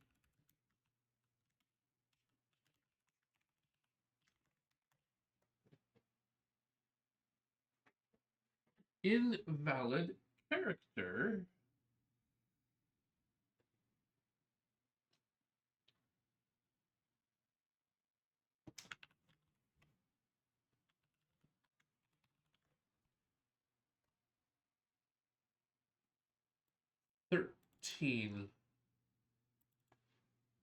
Is 13 the new line character?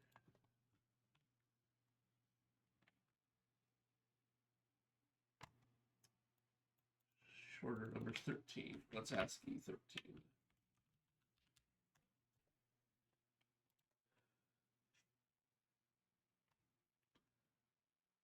Carriage return.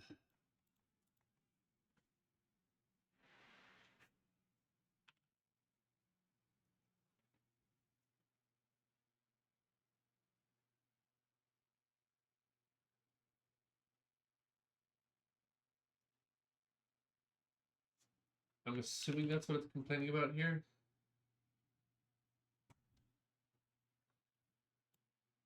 Invalid characters, method cast, blah, blah,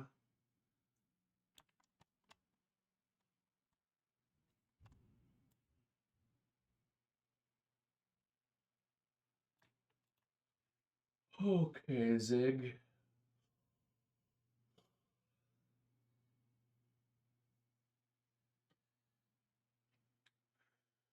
It's not going to tell me what the character was, just that I have an invalid one. I assume it's the 13 is the carriage return at the end of a line. Okay.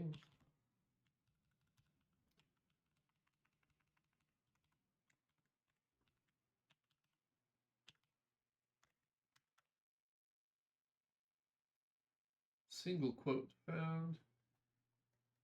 They have a typo in their error messages. Found a backslash. On line 16.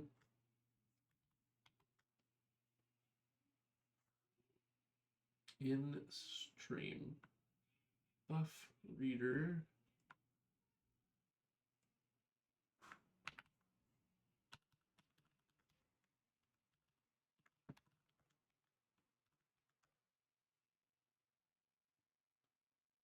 Invalid character. For Pete's sake.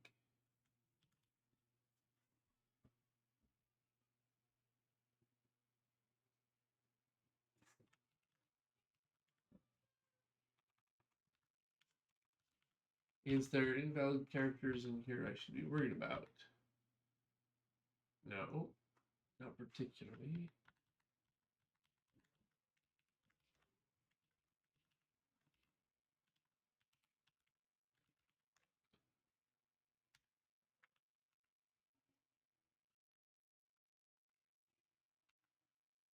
ODOA. Why? I don't want those that way.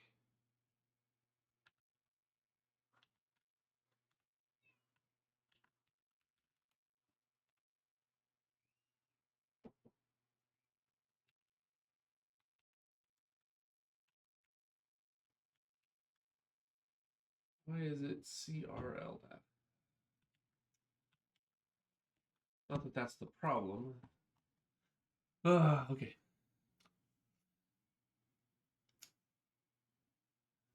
What is VS Code doing? Found this code from the docs. Comments in Zig start with / and at the next line feed byte. The line below is a comment and will be executed. Okay.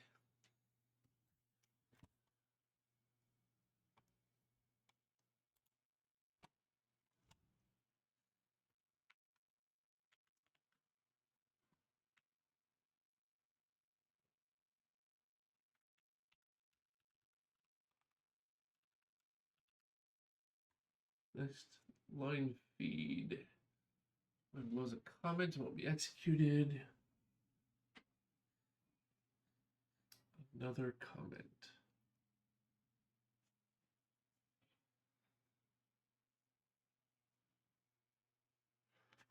There are no multi-line comments in Zig. Yeah. Okay. So, what we have here should not be so hard. Read until delimiter. Carriage return. Instead of a line feed. Need to go back to printing it.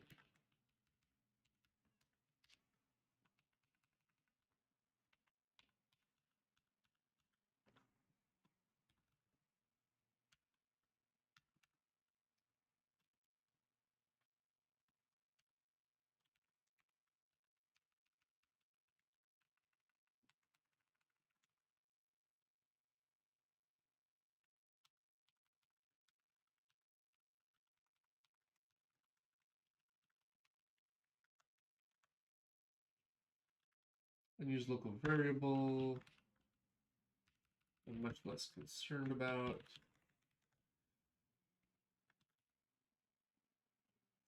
Cannot format slice without a specifier.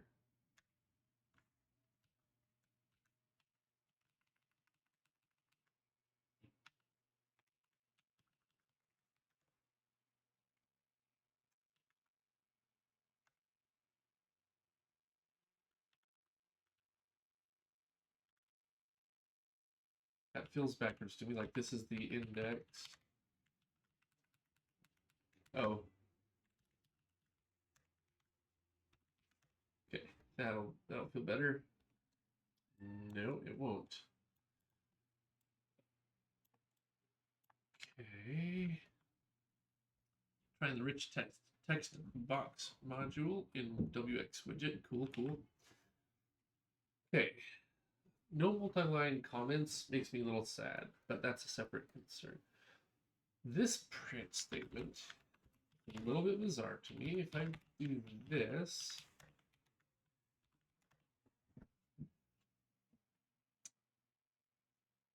$10. The thing starts with 10. Unbelievable. So, Zig reading in a file can't handle new lines properly. Or, if it does, I don't know the magic incantation yet to do that. This 10 is the problem. That is a new line. The 13 is a carriage return. It may appear on line whatever. This number would work, this one will not.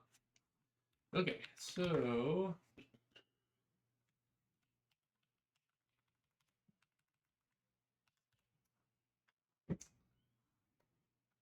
read until delimiter or end of file.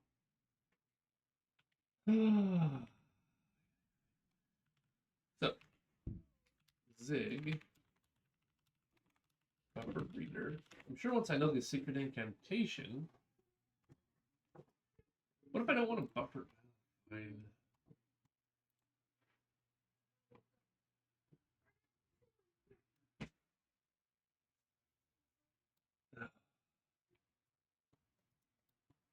Okay. Zig, how to read a text file as text.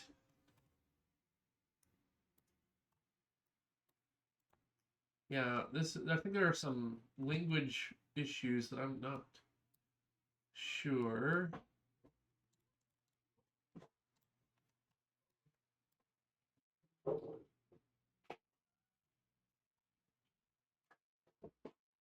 Okay, well, confusion. Yeah, they require a tuple for format. That was a little bit odd. I did not comprehend until I got into it. So I'm gonna pause for a brief restroom break.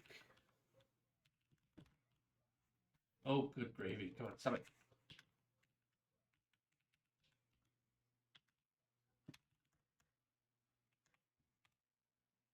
Like, yeah.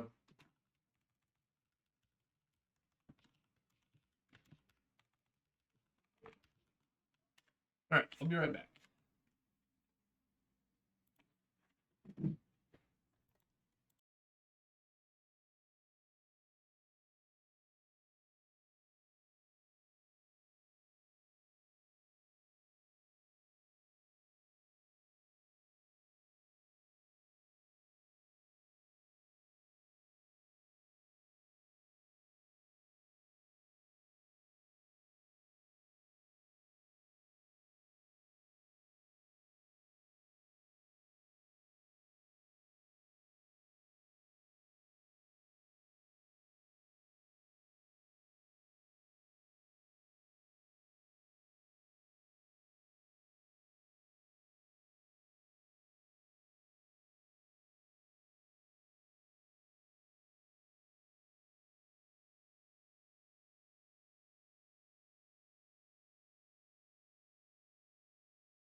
Okay.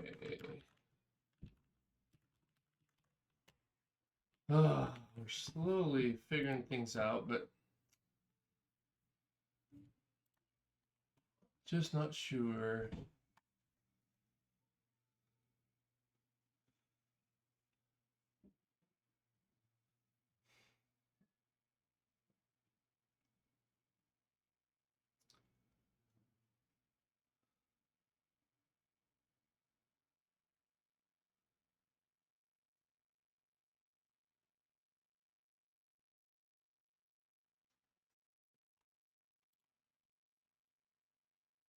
Interesting. Okay. Typo in the compiler error sounds like something I would write. Oh yeah, no, 100%. I'm not gonna be upset at them for a typo in the error. Okay, so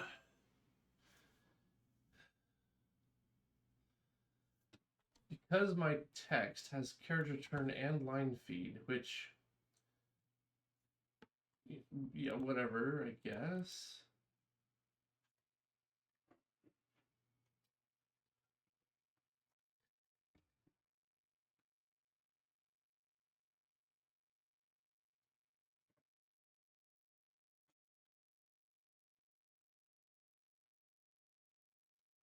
That's breaking. Standard input, output, buffer reader, fine. Give me a stream to the reader, fine. Okay, so let's go to our open file. Maybe there's a way I can specify it as a text file. Sig open file. There's got to be a way to specify its text format, right? So like a, oh, for Pete's sake. Let's see.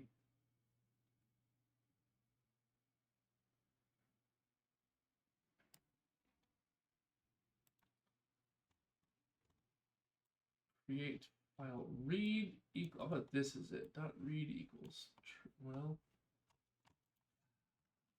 text.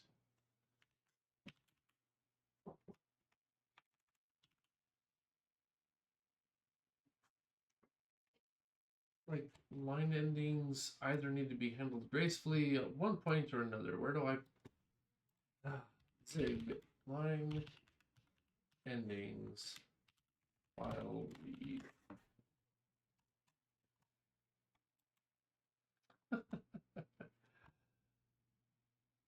Yes, read only. I got that. Open, close reader, stream until delimiter, \n.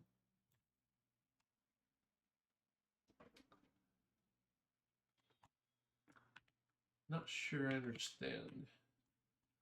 Hey, Nuz Grumble, thanks for the follow. Oh, I'm trying to learn the hard way Zig, which means I've approached this with no introduction, no experience, and apparently reading a line-by-line text file doesn't give me the options I need. So I'm trying to figure out the magic incantation. Yeah, I'm not sure I'm liking Zig yet. This is something this simple should not be this hard. Zig, open a file in text mode. Surely. This is the top Stack Overflow hit. Unbelievable. And it's 3 years ago. Open file. But it won't tell me maybe if I do something like this. And this is just random guessing. Dot text equals true. Oh, nope. I don't know how to deal with text. Oh, here we go. So there's a struct called this. Open flags. Let's see. So we have stumbled upon at least a struct.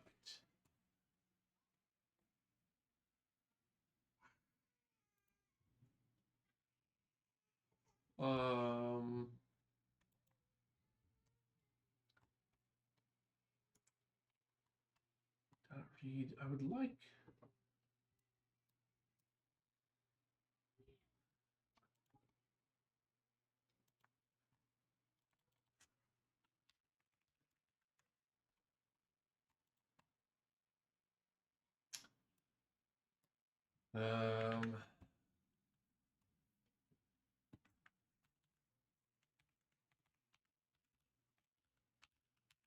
Open flags.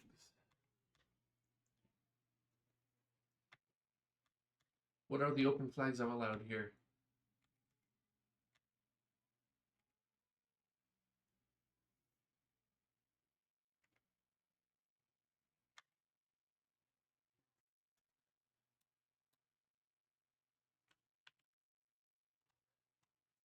This syntax looks kind of meh compared to Jai. Having to type var everywhere feels like Visual Basic 6. Yep. I don't like having to type var or func or def. But that's okay.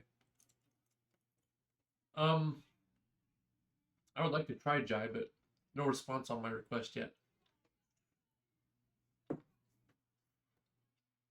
Yeah. We're going to declare a variable. You don't have to tell me the type, but you still have to tell me it's a variable. It's like, wait. Can I just then declare it like I did in C then?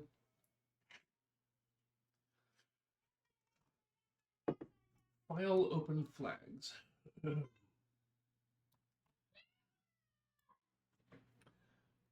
See, I'm right now not having a good time with Zig. Reading a file line by line is apparently tricky. Like there should be a, where's the open files? std fs, which is file system. So if I want a open flags dot, okay, where's open flags defined? I don't know. Where is it? Fs file.zig. Let's just guess there. Kind enumeration open flags equals a struct. Read only mode. Write only, read only. But there's no text mode, which means the CRLF, the character return line feed, double character pair, cannot be delimited. So here in our main, we want to read through by new lines and do stuff. But we can't parse these values. So if we print out our line as integers this way,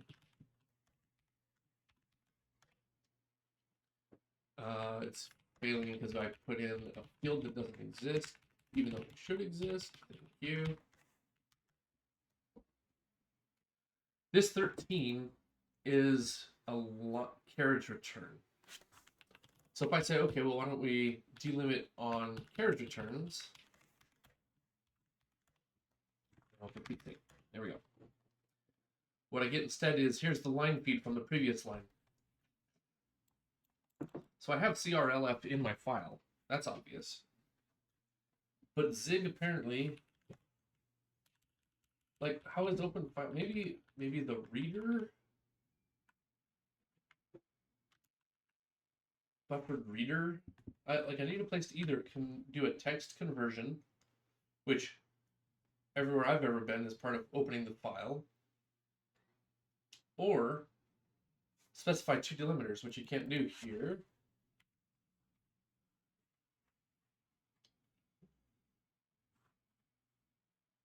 This is a character, it's not a string of characters. What if I assume it's overloaded? CRLF. Character return line feed. I bet that does. Oh, come on. Getting used to this new keyboard, so. Yep, it's like, oh, I don't know how to deal with a string array.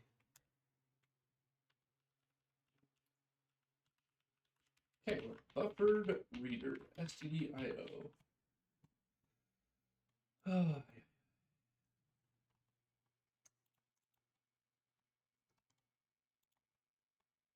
std.io reader bit c bit character string reader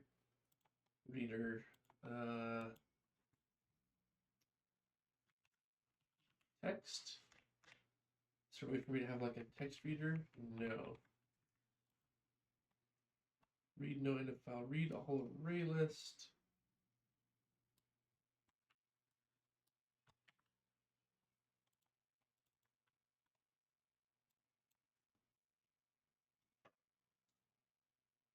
I'm not.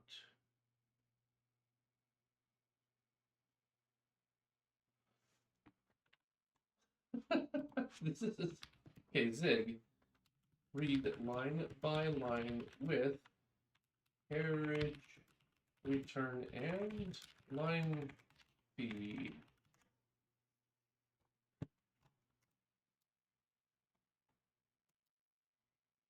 I don't. Maybe there's a Zig.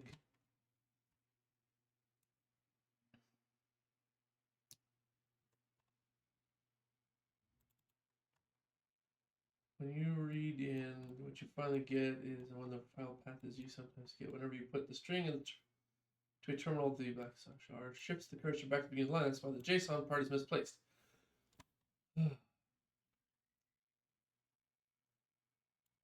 Q format specifier read line. Yeah.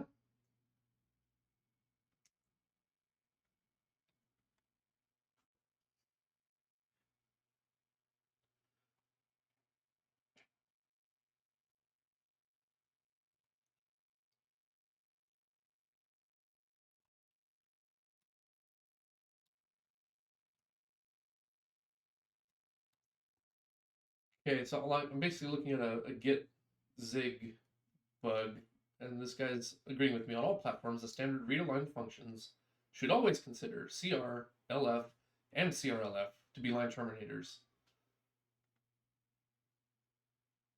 And characters to the last line, blah, blah, blah.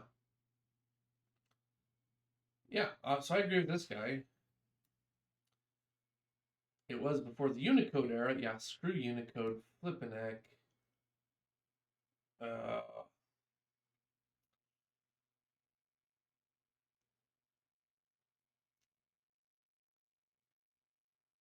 Yeah, why?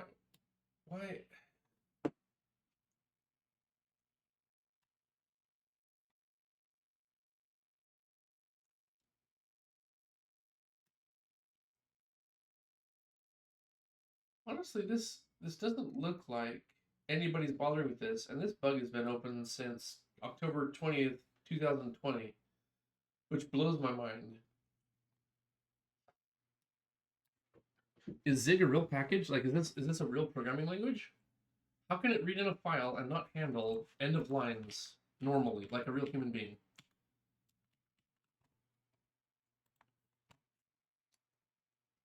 Limiter is a U8. Yep. Let's see here. Examples on the website all use const instead of var, which is even more verbose. Yeah, well, and I would be fine with constness being a warning, like, hey, you assigned this value when you declare this variable, but you're not morphing it afterwards. You should make it const, but they have it as an error. So if you have an unused variable, it's like, nope, I will not compile this. It's like, wait, what?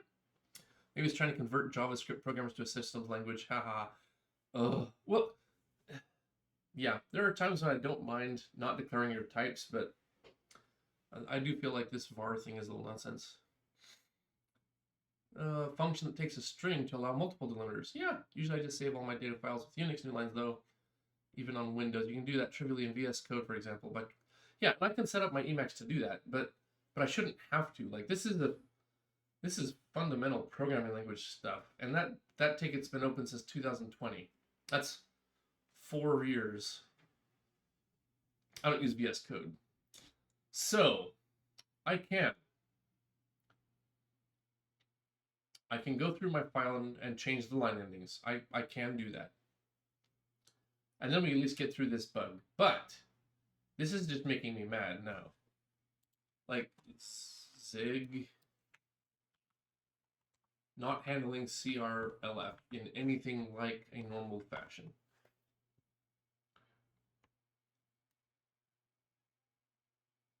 Yeah, either a string of multiple delimiters.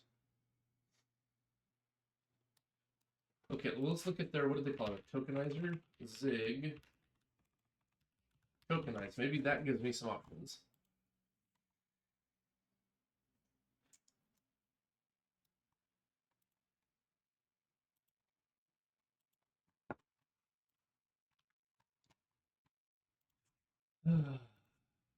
Zig, how to tokenize.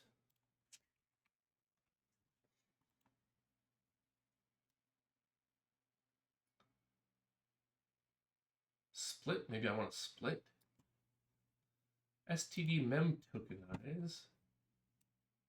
Takes a scalar type, but not the slice type. U8 line space. So std.mem.tokenize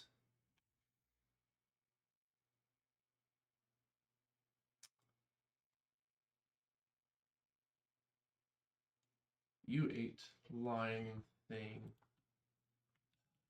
Okay, so let's try this.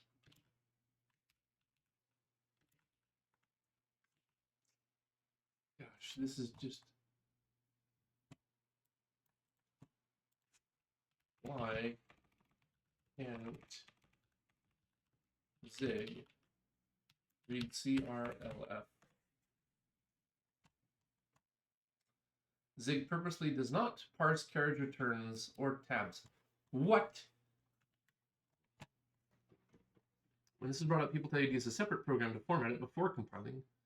It doesn't seem to acknowledge that this is not a problem with any other language.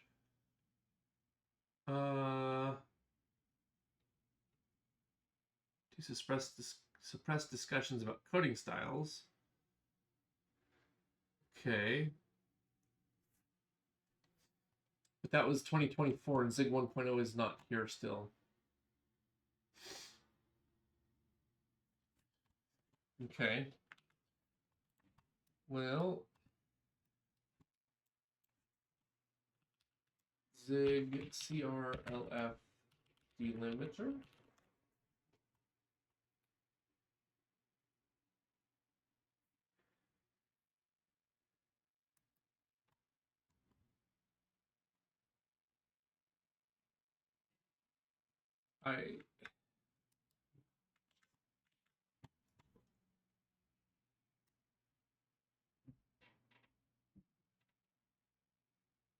std mem separate? Is that a thing? Read file trim split byte. No.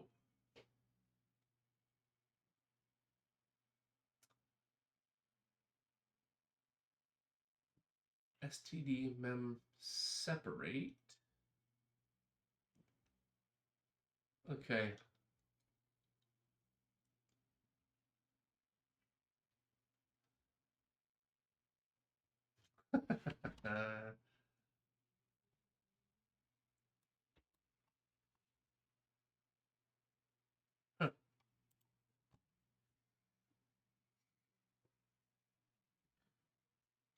I don't think many people use Zig or Odin, maybe a few thousand at most of which are just random people trying it out. Try as well, of course, but it's not available for download, so that's self-explanatory. Yeah, exactly. You could also just write your own parser and read one character at a time. That's usually what I do in C, to be honest, or make a better read until delimiter or EOF implementation. Yeah, that's what I'm looking at right now. I'm looking at Zig, read entire file.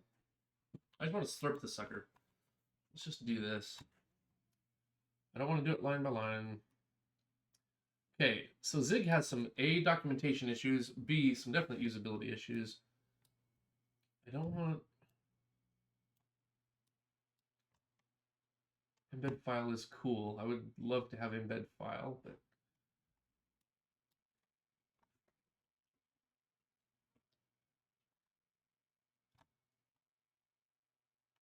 Okay, stdos open, stdos read.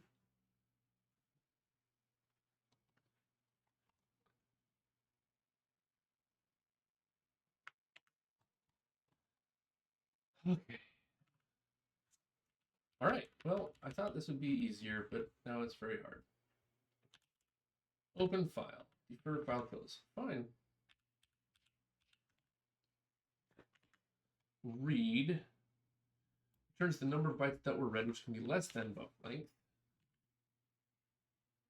If 0 bytes were read, that means end of file. If the application has a global event loop named something, how many bytes can be transferred in one read call?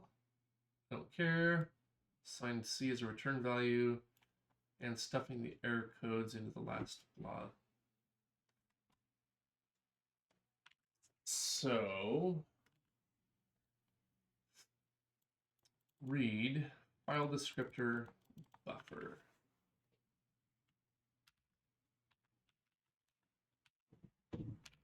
Buffer of u, let's see here, bar buff colon array of u8 undefined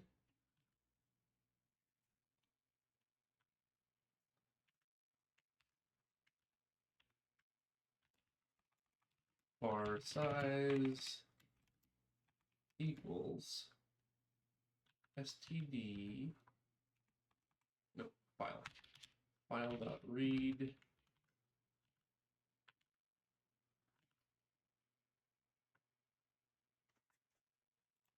that's Zig version 06. That's not going to be helpful. Let's see.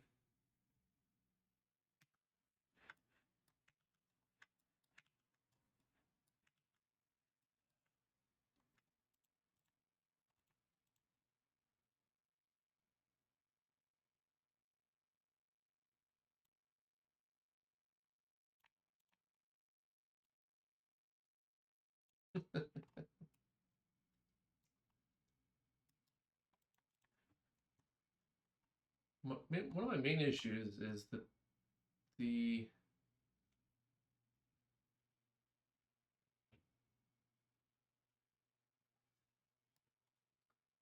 try file read all into a buffer. Okay, there we go. I think this is what we want. Bytes read.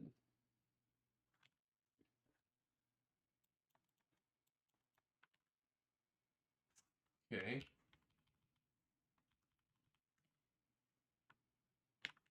And we can make it nice and big. 10, 24. I don't really care. We can make it a megabyte, right? There's no way it's a megabyte file. Read all into our buffer.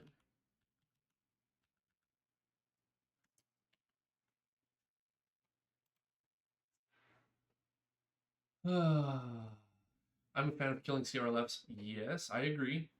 It's an extremely stupid new line format. Zig's heart is in the right place. Nah. Another stupid way to do it without any memory allocations is do a pass over the string you read in and replace R with N, so there'll be empty lines in the file that the parser will ignore. Then you could say if not line continue. Yeah. Or however you detect that in Zig. Yep. I agree CRLF is a terrible construction, but that goes back to the old teletype days, right? It was an instruction on how to print out things. So the carriage return would move your print carriage all the way back to the start, and the line feed was how you'd scroll the page, right? Which is actually a lot like how typewriters worked. You'd have the enter key was the new line, pop down, and then you'd hit the carriage return. It would slide all the way back to the start of the print head. So in that case, it was two operations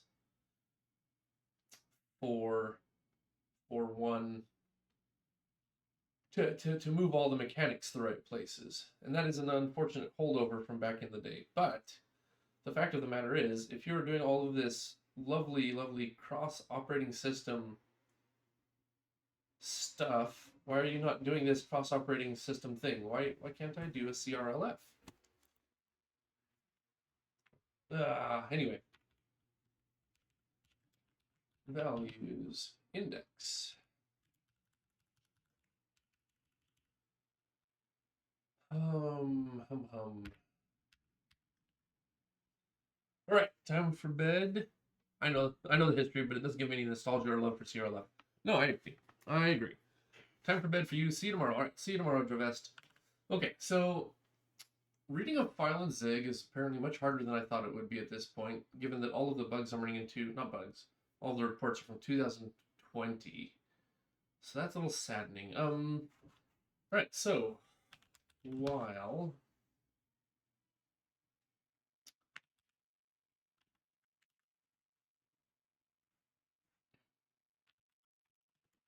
index is less than size.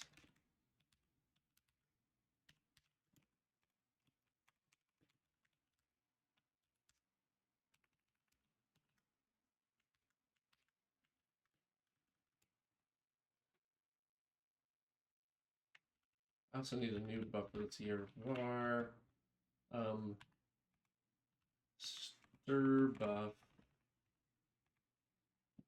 which will be 16 bytes U8 undefined. Stir buff.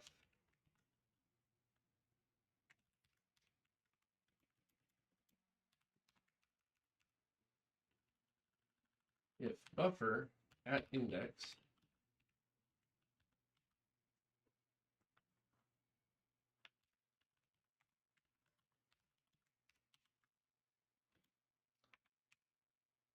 is in the range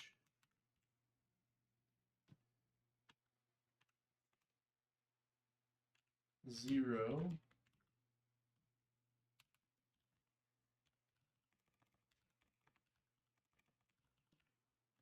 less than 9. Oh, 9. There we go. Gotta get used to this new keyboard. If it's in that range, we take our stir buff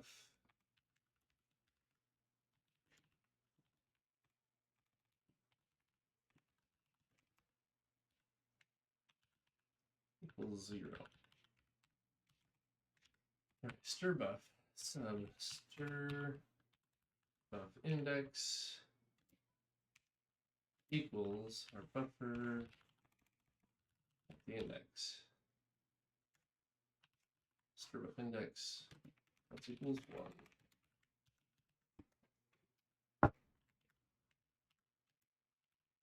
1. Else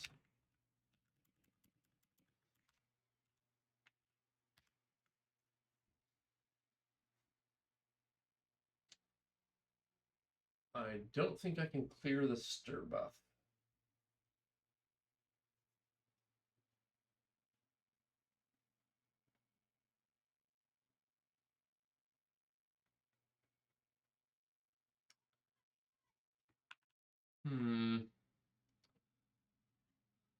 It's like using backslashes in file paths. Windows has supported // for 20 years. Yep, I never use backslashes in Windows.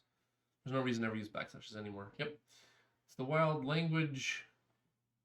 Because wild language does not handle this or give you an option to handle it through the std library. Yeah, exactly. Gonna head out to AK Elements.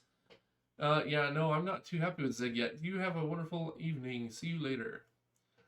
It's also a small project, mostly made by one guy, and creating a good language compiler is a very different skill from creating a good standard library. That's true.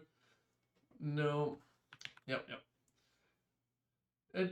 I'm not going to be putting this strictly on the Zig guy.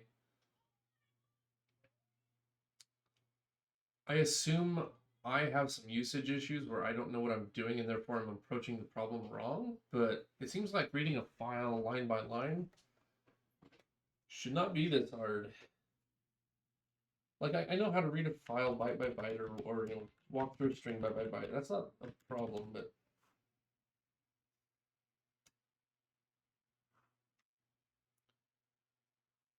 yeah, I'm not feeling too happy with Zig right now.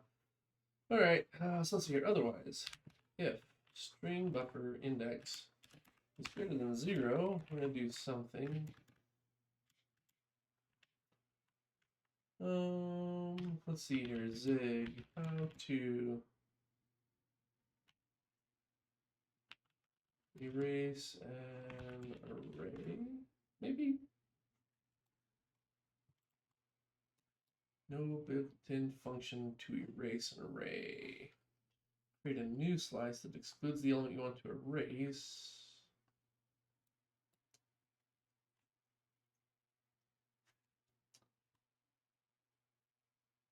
Zig by samples arrays. Do they have a good file input?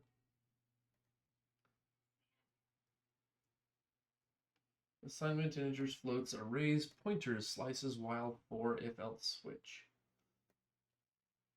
I wouldn't mind so much if there was reasonable examples online of, oh, here's how you do it. It's like, okay, it's a pain, but whatever. You haven't built it into the standard library yet, but like the code, the hits I'm finding are from 2020, and I don't see anything different, nothing newer.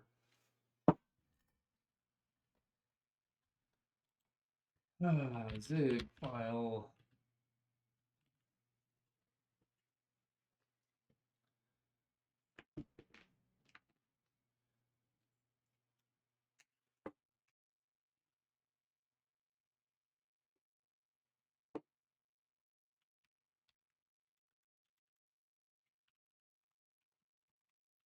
Stir-buff. It's going to go back to being undefined. Stir-buff index is going to go back to 0. But before we do that, we can try this.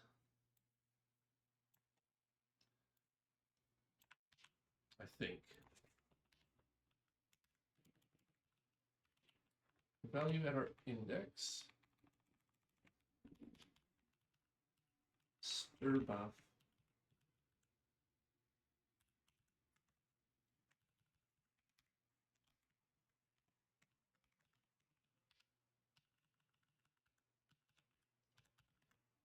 Okay, so if we got a digit, we just keep pumping it into our buffer, our string buffer. Otherwise, we're here. And then at the end, we basically have to do this again after you exit the while loop.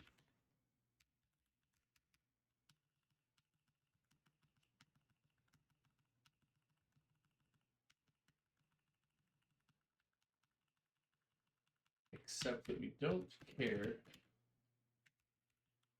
about these at all.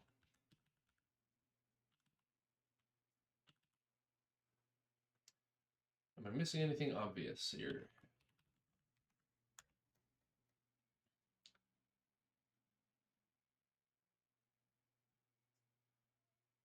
Okay, so they do use the keyword logical and.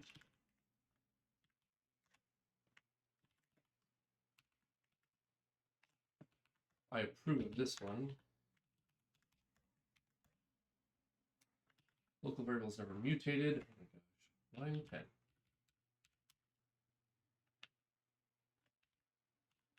Sure, that can be const. Must be const or const 15, line 15.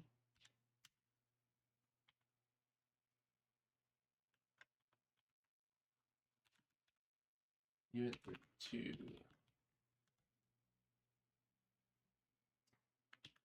Array literal requires the address of operation to coerce to slice type whatever.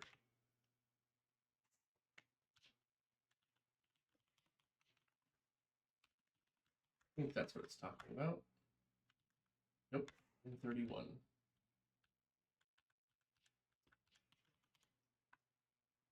Oh, it is both of them. Okay. Index out of bounds. I don't think stir-buff should ever get past 16. All the letter numbers I saw were 4 bytes.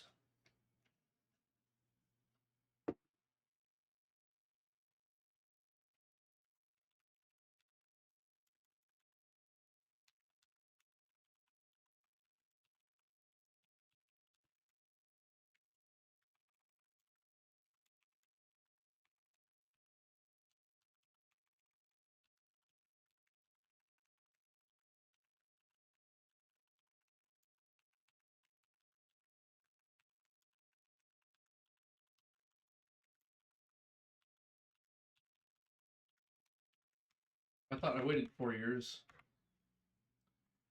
Local variables never mutated in 18. Oh,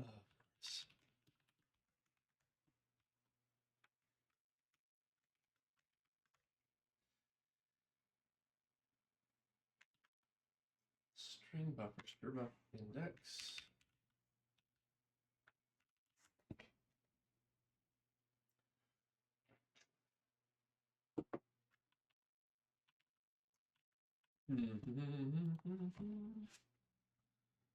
Oh, let's see here.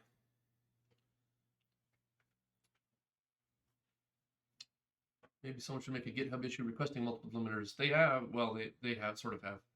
Trick Andrew into implementing it because that has many other valid use cases.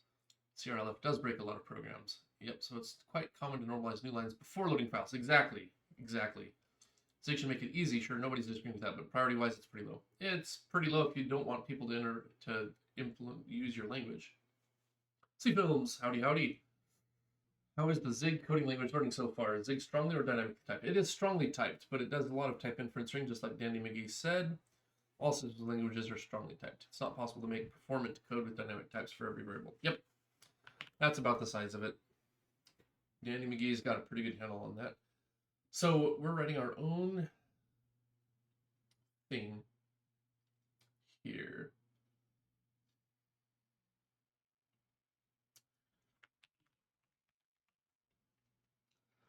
So let's just print out C here. Let's see, std debug. Print.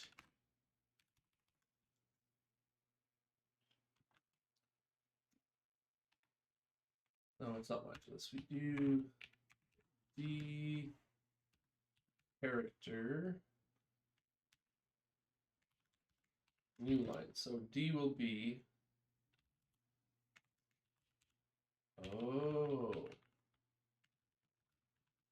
we need two things. C index, while character index, character index.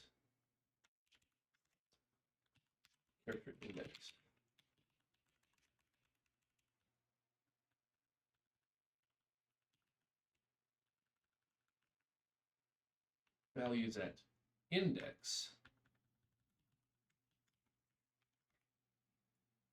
Okay, expected 2 arguments, found 1 somewhere. Oh, right here. Character index and C dot bracket. Okay, yeah, I'm getting a character 0. So let's look at our input. 1509. 09.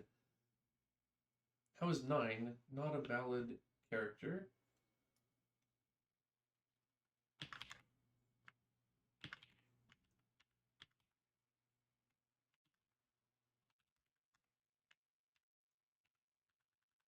Oh.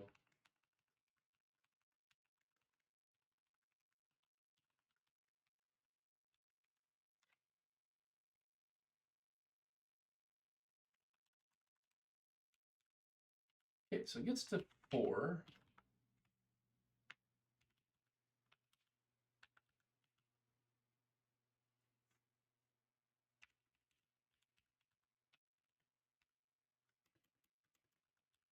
That seems to be okay. If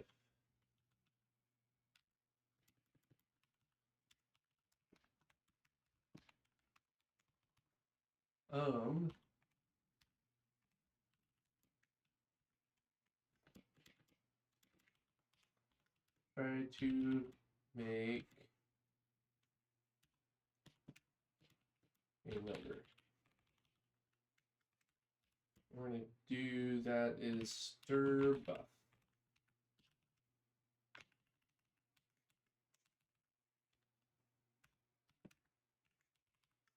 Stir buff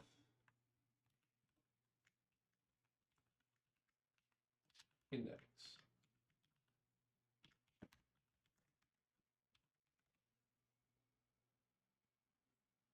Expected 2 arguments, found 3 because I keep doing this. Bring an anonymous struct as our parameter.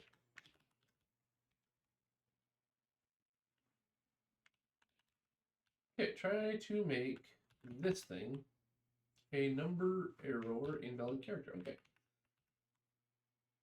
So I guess it's expecting a 0 terminated string.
Oh, 4.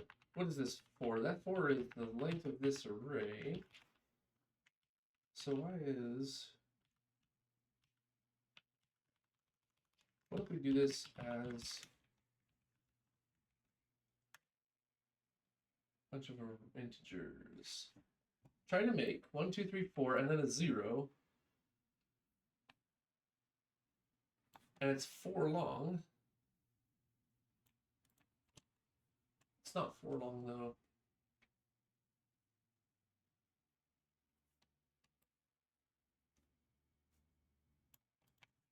That 0 there.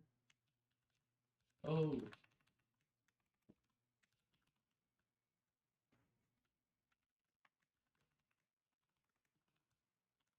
Because we declared it to be 16 long. We don't want this anymore.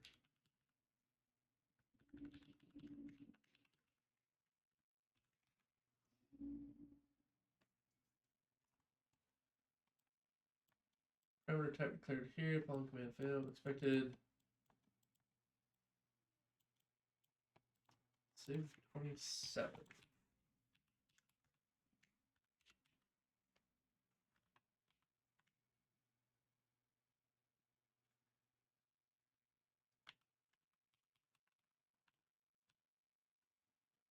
Oh, let's see here.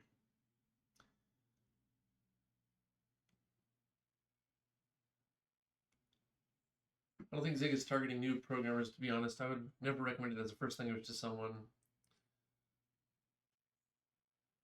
Yeah. Let's see here. There's a good conversation going on here. Is there for loops in Zig? I don't think so. It looks like just while loops. There are iterators. But I didn't see like a for loop, like an int index equals whatever, blah, blah, blah. Suppose I do remove most Windows style things in my code. Yes and no, but I can't ever guarantee that all the files I get are not Windows style.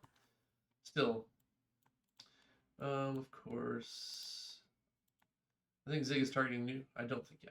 Let's see here. Yeah, there was what I was thinking too. It might be a more specific demographic. Anyone who has real world experience on language will 100% be familiar with this problem. Just one of those annoying things that sucks no matter what software or language you're in. Yep. I have been porting some of my code to Linux recently, and I totally get it. Some of the differences you just have to deal with. Yep. It's mostly targeting C programmers who would be used to writing oodles of string parsing code by hand.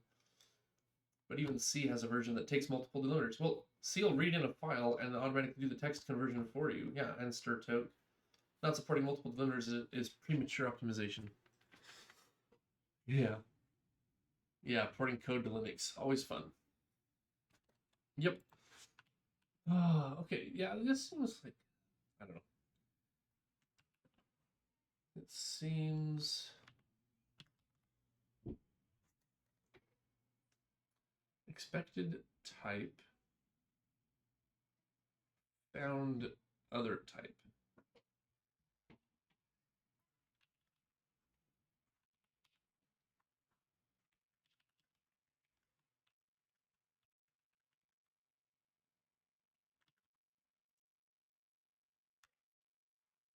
Can I make it const? Zig make an array, or pass an array as const. Pass array as const.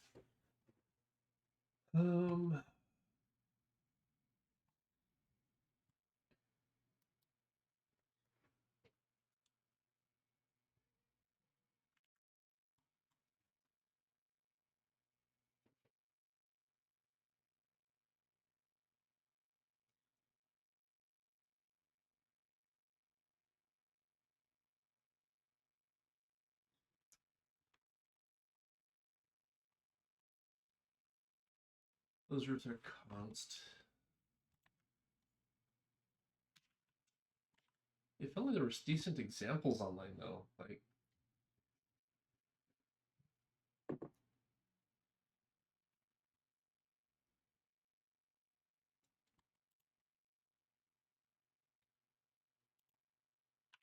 Let's just see here. Zig strings. Surely.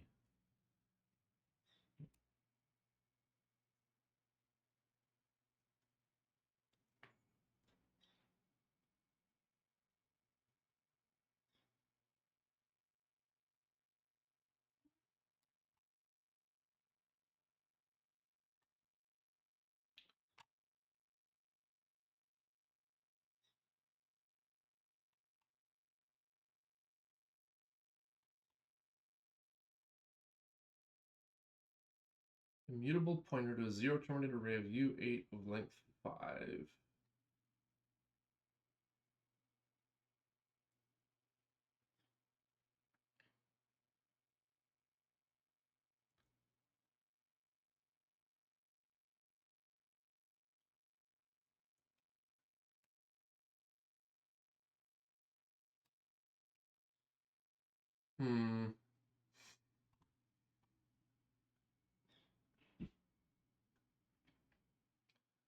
You can dereference the string literal pointer with .star to mutate it freely.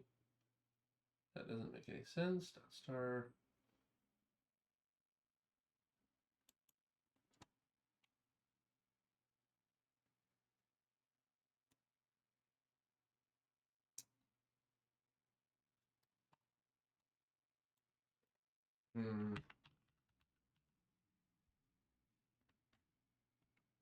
Strings.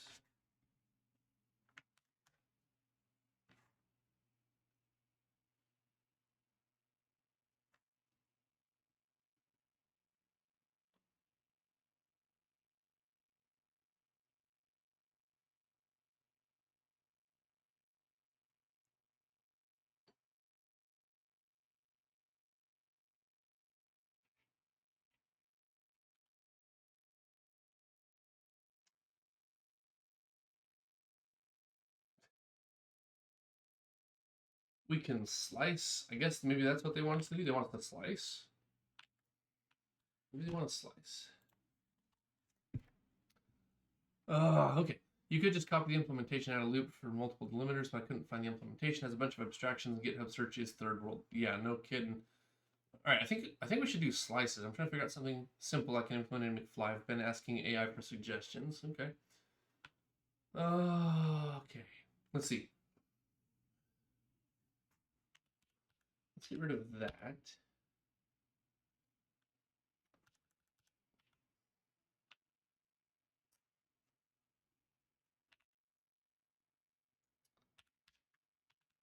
Var start unit I32 var end I32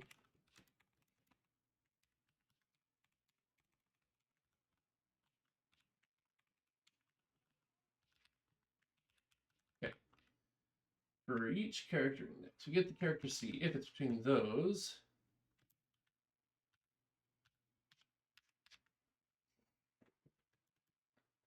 then if start less than 0, start equals 0,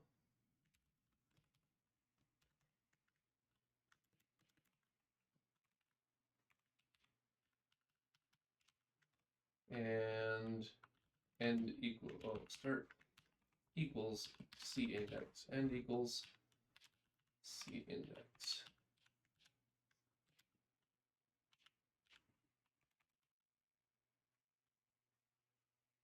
else and plus equals 1. Okay, so as long as we keep getting these, we either set our start slice. Variables, yes, variables are good. You need variables in a language. So many things become possible within one of those. Let's see, I'm looking for slice 0 to 5.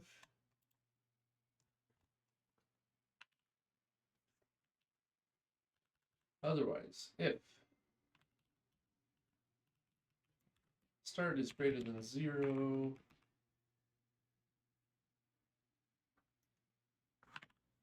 is this inclusive? Surely slice has to be inclusive. Expect slice 2, 2, 3.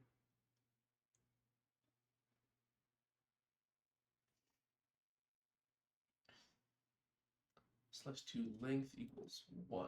So it's not inclusive. And end greater than start, not inclusive.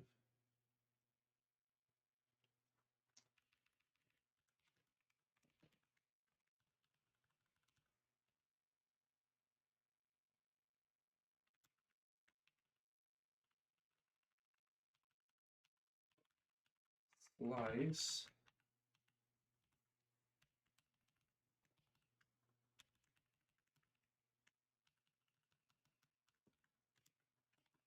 I just want to see what even happens here.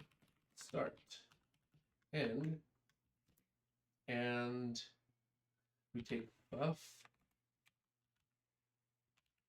from start to end.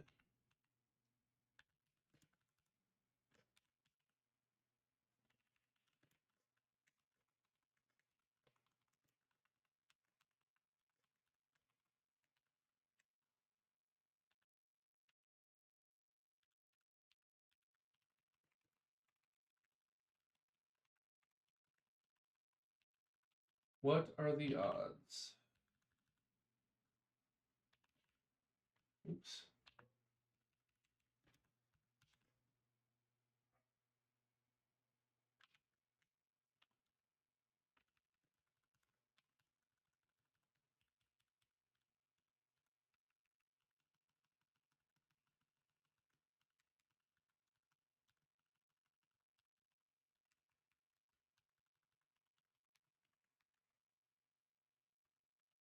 Okay.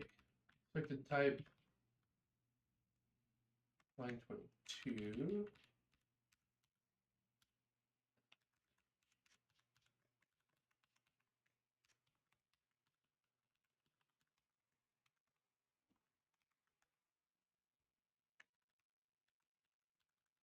Line 19.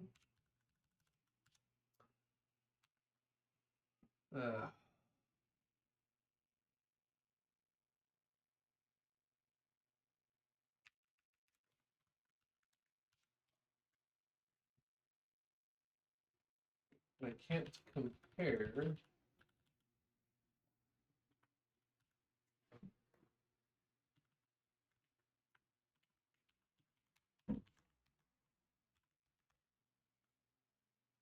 Expected and signed, found and unsigned. Line 22, which is this one.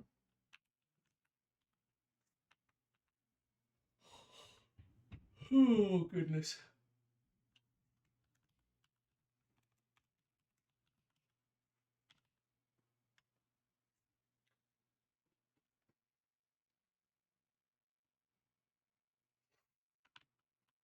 All right, zig. Cast U32 to I32. Casting at as U whatever at as int cast.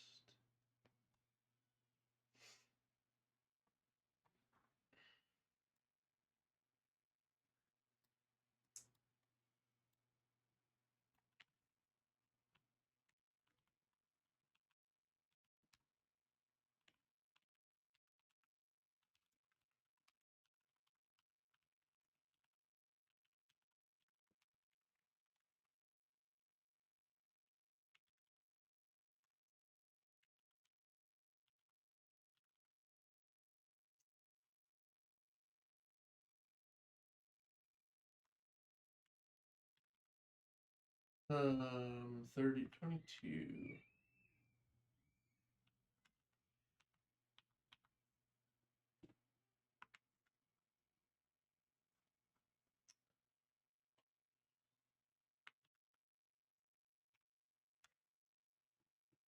Signed 32-bit int cannot represent all possible unsigned. Yes, I know. Thank you.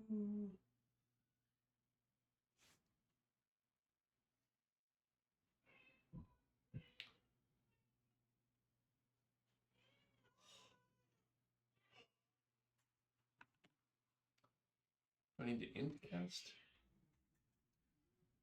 Truncate. Int cast.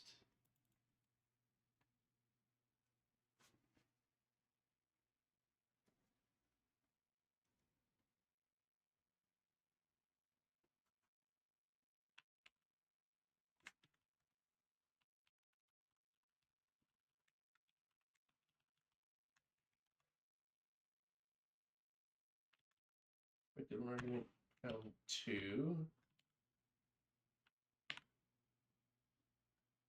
That doesn't make sense to me.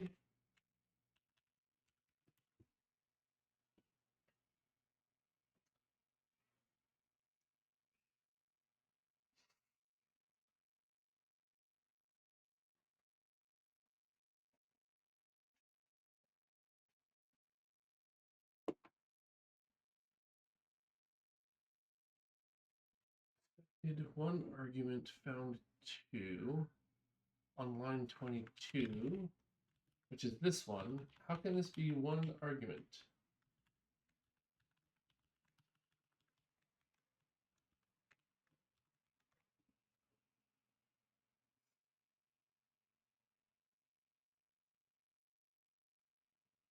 $29. It's a different line at least.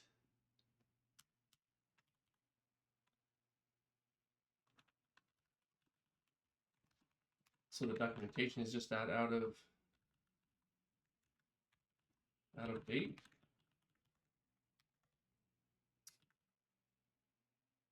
$30, so that would be this one. I guess it tries to figure out based on context what the types are, which would be kind of cool. Line 39. Right.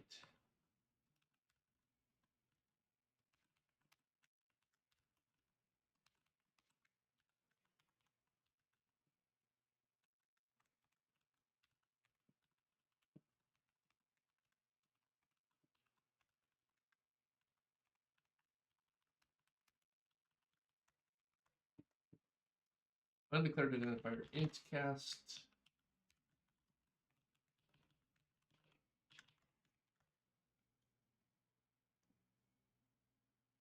Unused argument in slice.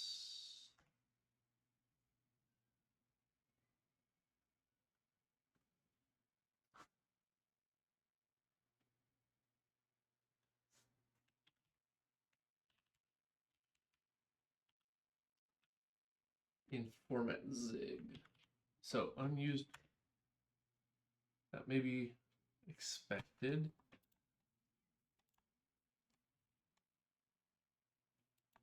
To end the slice. Start to end equals the slice.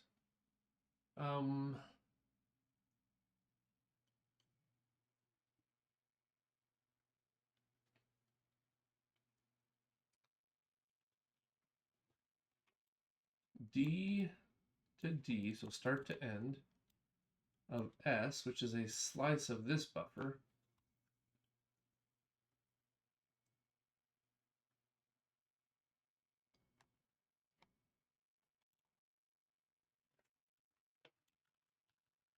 this not the same as this?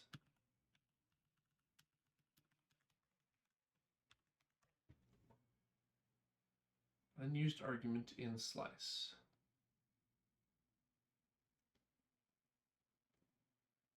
Transitive failure.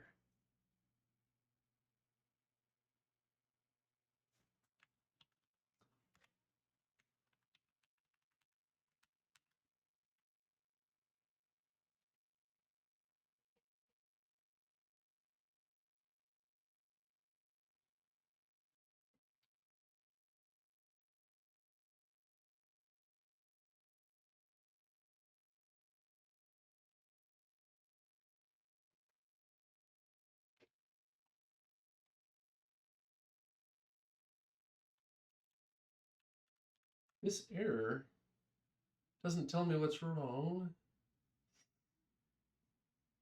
The following command failed with one compilation error. Unused argument in slice. Modulus S. Is that really what I typed? Wow, okay. It is correct, but and I understand why. So that should fix that. Okay, we've got a slice.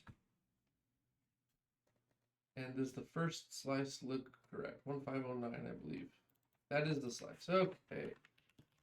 Which means that goes away. That goes away. And I think we're finally able to get the values into our array. This is what I mean about, like, I don't know enough about Zig to be like, oh, this is the idiomatic way to do it. Maybe I'm missing things. You want S? No. Yeah, exactly. Yep, my old C kicked in.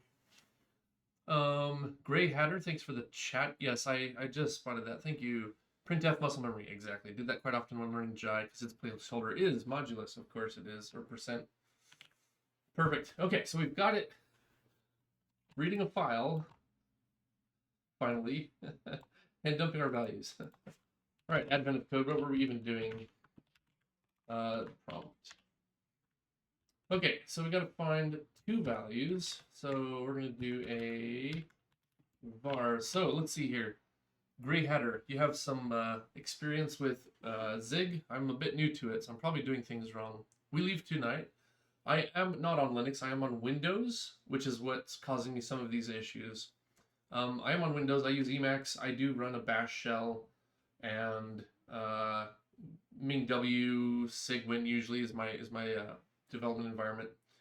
But yeah, I'm on Windows. We have the CRLF, which means I can't use the scan to or read to delimiter. That doesn't work in Windows apparently. So we just learned about slices, trying to work our way around this. Write our own file handling. So instead of reading file line by line, we read it all.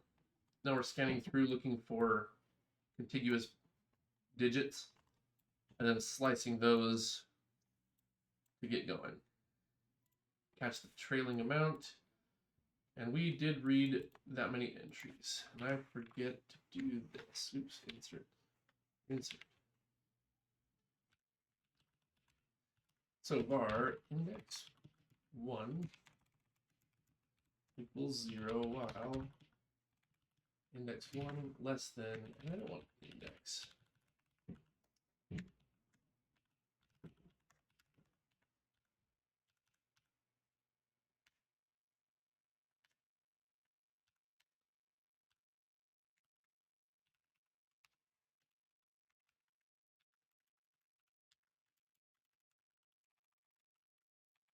Var index 2 equals index 1 plus 1.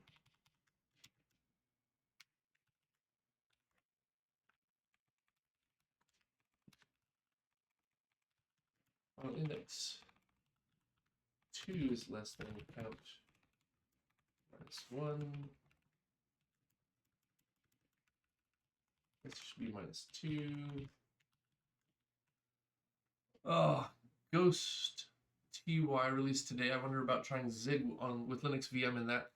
Yeah, no, I'm so far not big into Zig. With Linux VM, yeah. I mean, try Zig, but and again, probably most of my struggles are self-inflicted, but some things that I consider should be very easy are turning out to be a lot harder than I would have thought, like reading a text line by line. But anyway, all right. So if var, does Zig have proper booleans? Zig boolean. I assume so. True, false. Let's see here. Booleans, true, false. Okay, those are just lowercase. Good. Var found equals false if values at index 1 plus values at index 2 equals 2020.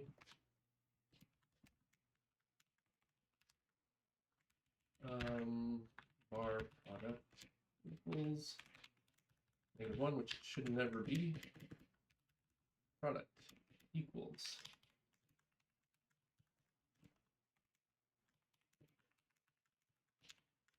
this. That'll equals true. Break if found.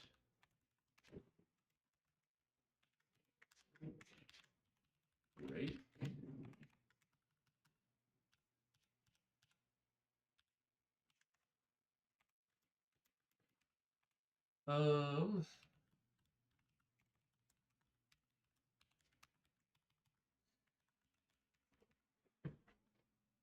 We could even write this out. We can now write this out here. It's fine.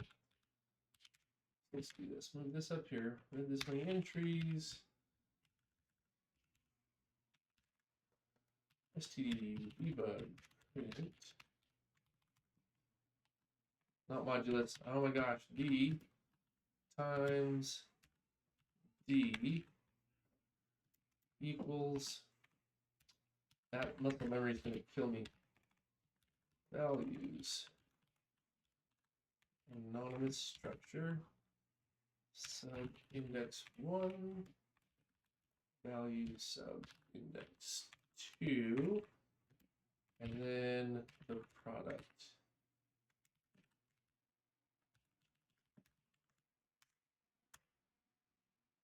Failure, invalid token, expected expression line 41.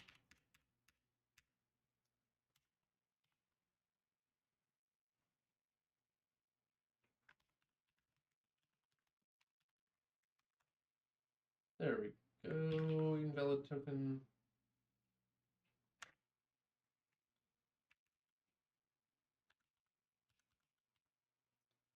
Oh. There we go. Expected semicolon after a statement on line 52. I agree. Local variables never mutated. 47. See, it won't compile even though.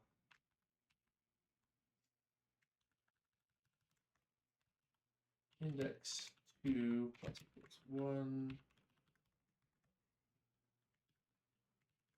43 does a similar thing.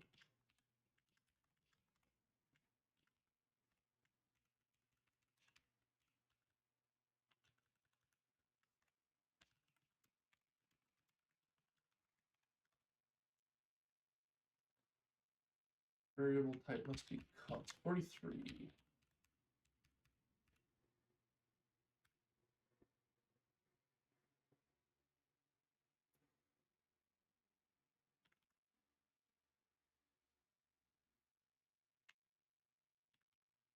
Main 43. 43? What does this have to do with const? Oh. Fine, it's also a unit 32.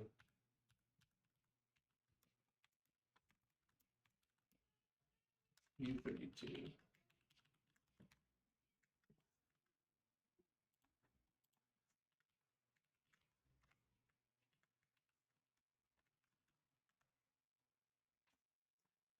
$45 now hates me. 45.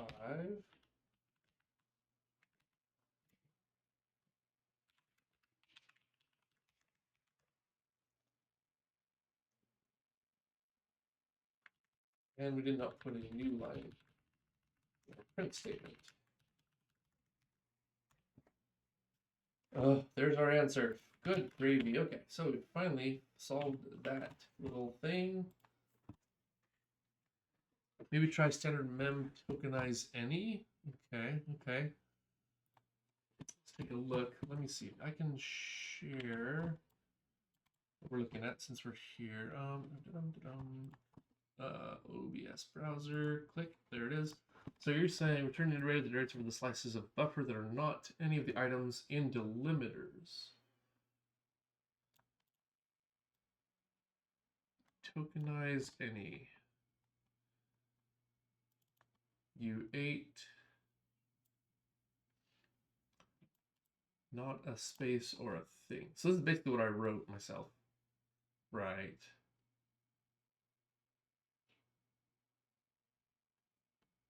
Okay. .tokenizeAny. That probably would have saved me some time.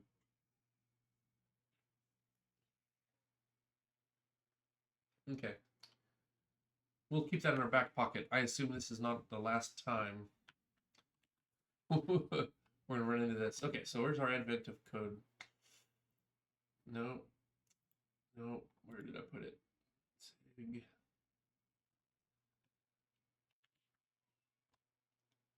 Where's my advent of code? Here it is. Answer. Boom. Submit. That's the right answer. 1 gold star closer to saving vacation. Continue to part 2. Whew.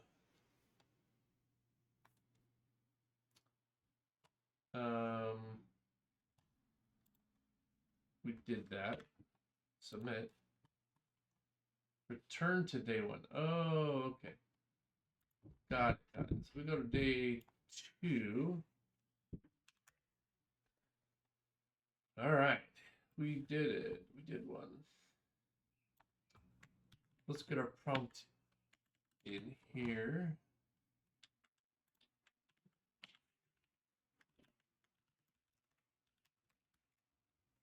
All right. We're going to advent of code 2020 02. Let me get our prompt.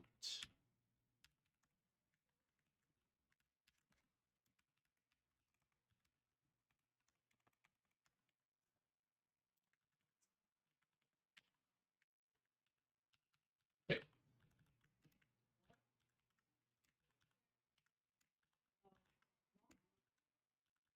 I want this to lay out so that you guys can see it. Okay. Day 2, password philosophy. Your flight departs in a few days for the coastal airport. Easiest way to the coast from here is via toboggan, of course. Shopkeeper at the North Pole Toboggan Rental Shop is having a bad day. Something's wrong with our computers. We can't log in. You ask if you can take a look. Their password database seems to be a little corrupted. Some of the passwords wouldn't have been allowed by the official toboggan corporate policy that was in effect when they were chosen. Trying to debug the problem, they've created a list of passwords according to the corrupted database and the corporate policy when that password was set. For example, suppose you have the following list: 1 through 3, A, B, C, D, E.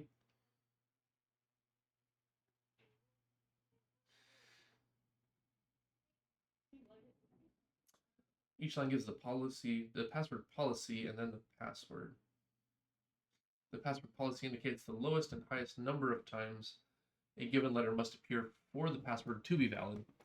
For example, 1 through 3, A means that the password must contain at least one A at least one time and at most 3 times. In the above example, 2 passwords are valid.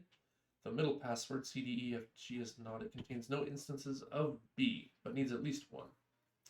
The first and third passwords are valid. They contain 1A or 9C, both within the limits of their respective policies. How many passwords are valid according to their policies? Okay, so I'm going to get the input. I'm going to put that in input. Okay.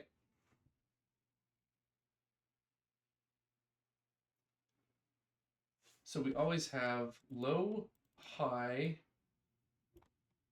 So this is the perfect case for what the mem token thing probably would have. Let's see here. For some reason, Zig doesn't have a search option on its docs. Yeah, no, it's not great. It took me 10 minutes of Googling to find that. Probably would have found it faster if I had the Zig standard library on my computer, I suppose. Yeah, could be. Oh, but that looks like a useful tool for parsing this input. So what you just said, the mem tokenize any. We're going to try that out.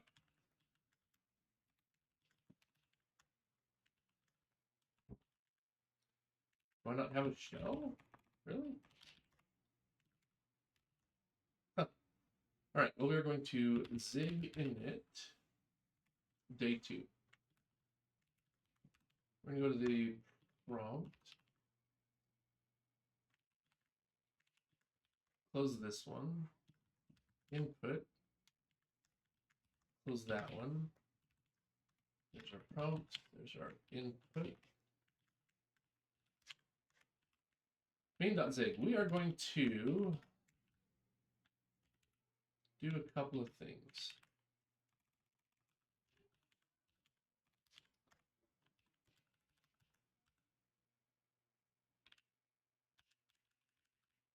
I'm going to blow all this away.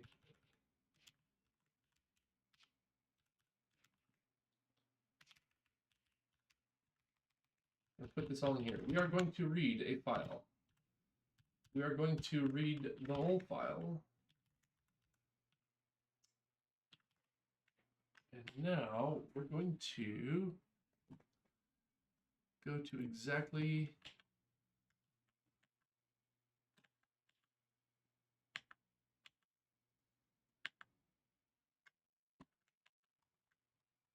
TokenizeAny, std.mem.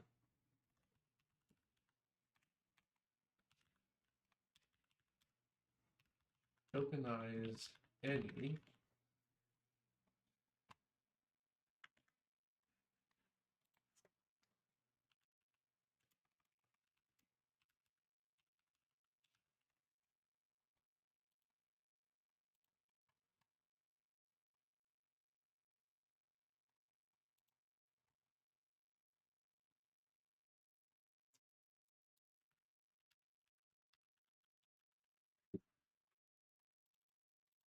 So TokenizeAny has a type T, U8.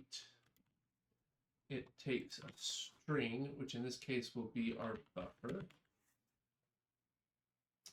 Delimiters is a string of U8, of whatever that type is. So this will be, according to our input, we don't want a minus.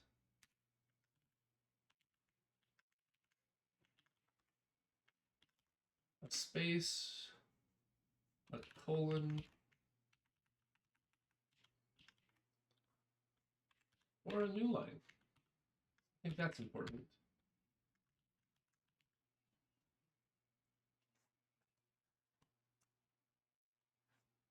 I think this is what Danny McGee recommends using. He's probably right from looking at the documentation. It'll skip all of these characters and give me everything else. Then each line is just 4 entries in this. So if we had an example of this in use,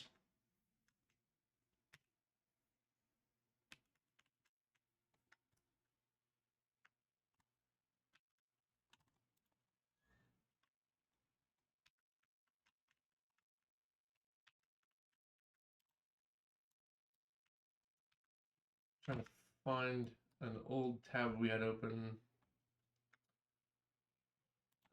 Loops in zig. I think you only get whiles.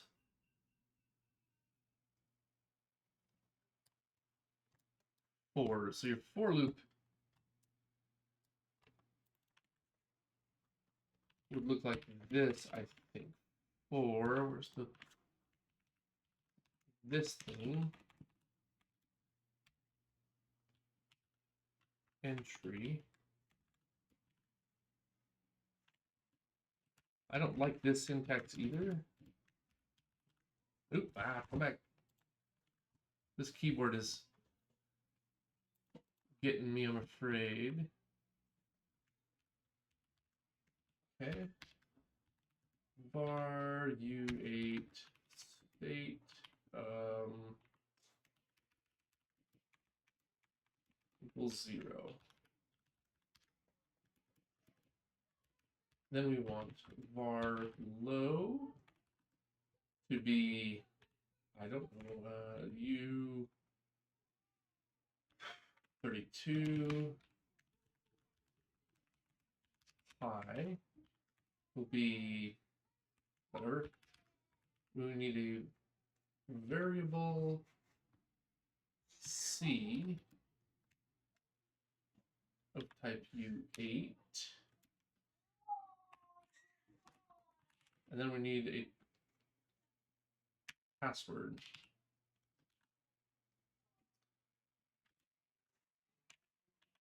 Which I think looks like that equals undefined. I think. So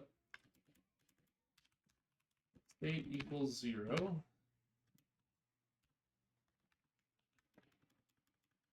And we read into low. Let's get our other main. Where was that? We did this. Try to parse into an integer. We can make it an int. That's signed int. We can make that. That doesn't really matter. Okay.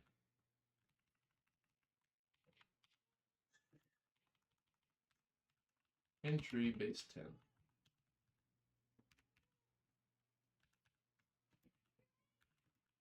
Oh, let's see here. Sig else if. Are there examples? If, else, if, else, okay. I think there's a switch statement that I don't know if I trust it yet, so let's just stick with this for now, just in case. I have a custom number dictionary and an enum for number variables. Perfect. Good. Sounds like a good start. All right, we're going to read out the low, we're going to read out the high.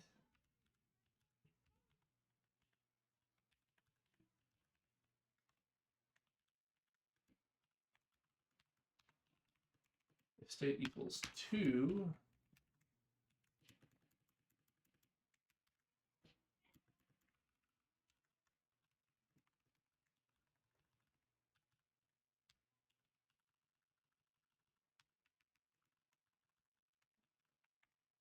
C equals entry sub-0, I think. Otherwise,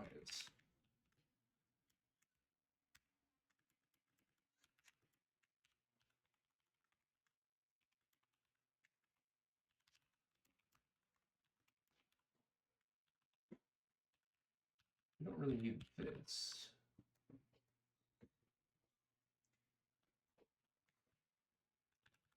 All right, so we need to count our characters. We go var count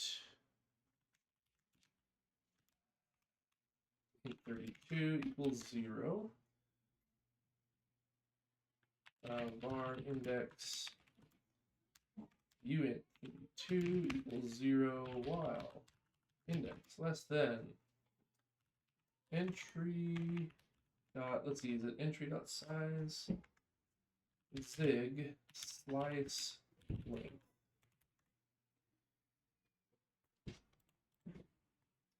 Slice dot len. Okay.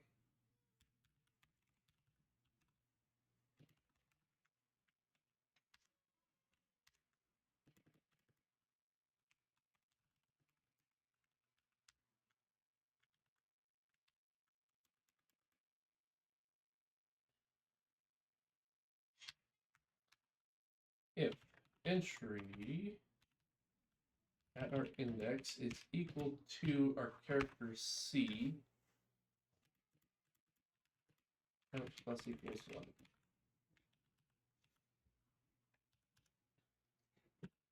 At the end of that, if, oh darn it, I hate some of these shortcuts.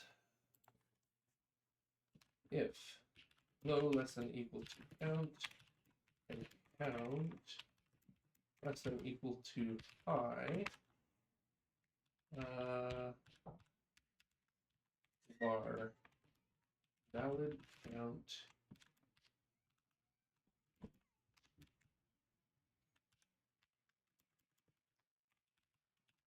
valid count. I want to try pre-incrementing. And at the end of all of that, std debug print found some number of valid passwords. We must pass that, so it's a valid count. And is that the whole prompt?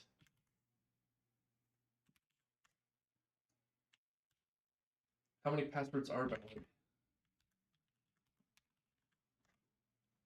Okay, zig build run.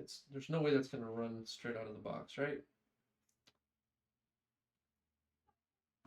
Right. Expected block or assignment found plus plus. Okay, so apparently increment is not implemented, which is another one of those slightly odd things. Plus equals 1. Let's go ahead and wrap this in brackets. It looked like it might have complained about that as well. Unused local constant, line 8.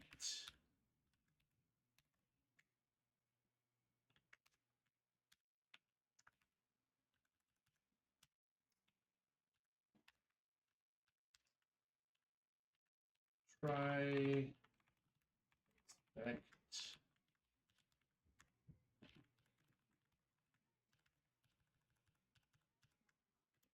size greater than 0.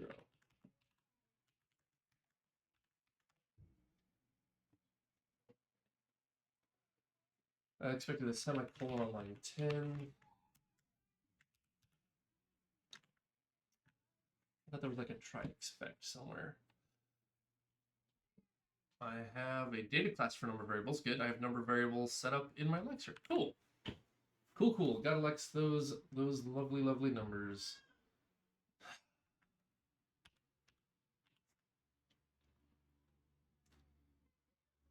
Expect to read more than 1 byte. I think that's reasonable.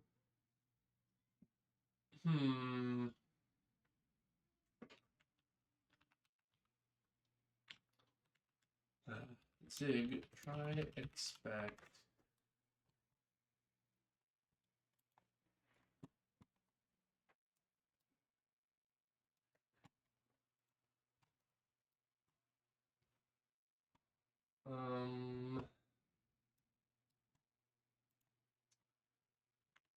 surely I have an example somewhere.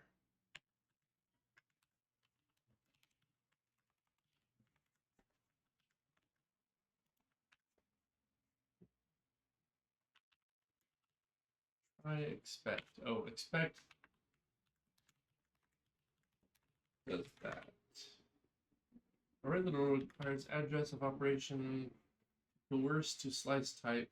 So line 18, basically it wants a pointer, wants the address.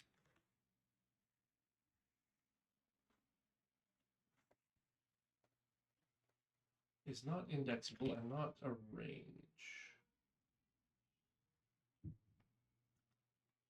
18.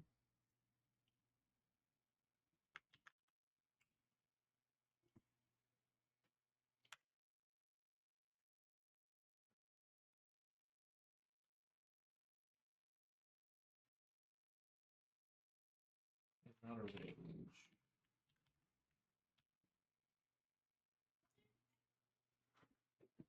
Okay, so maybe tokenize doesn't work. So we need to do something like var tokens equals this. There's a way to get the error out. Zig.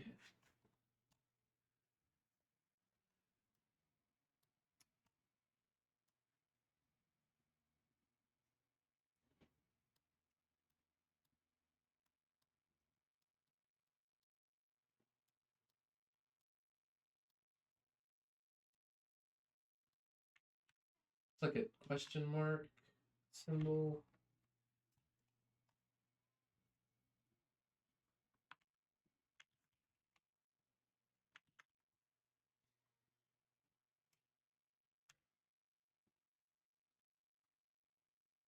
std.mem.tokenizeAny.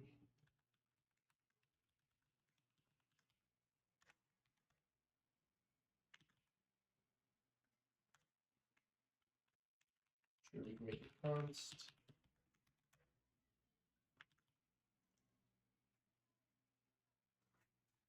It's not indexable in outer range.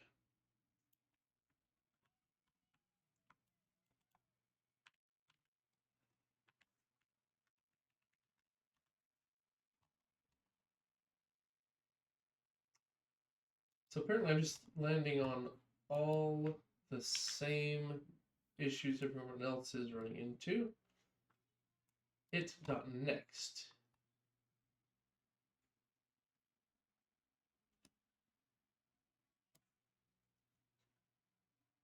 Oh, okay. All right, so this is a var for tokens.next. All right, type is not indexable and out of range.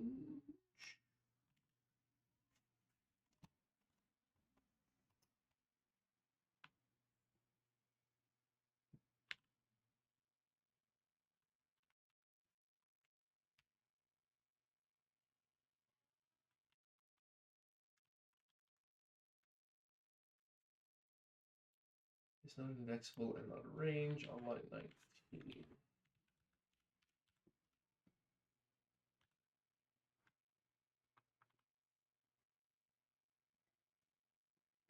Where's it? While tokens.next. Checking that as a chunk.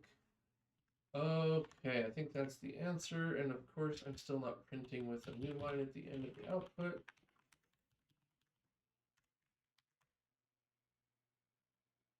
Okay, found this many valid passwords.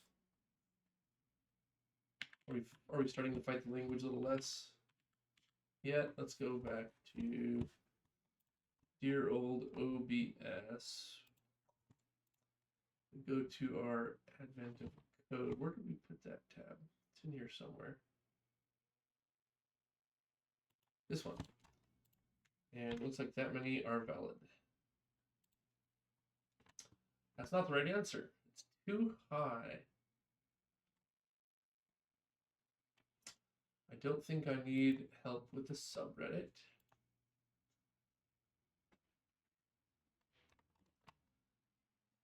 We could test against this thing. Small input. Right, we got the wrong answer. Oh, and I'm not sharing the tabs. Okay, well, we got the wrong answer. 3998 is not correct.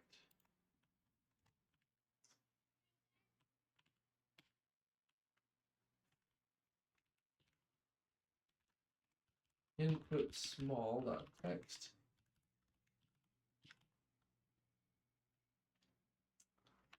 What we're looking for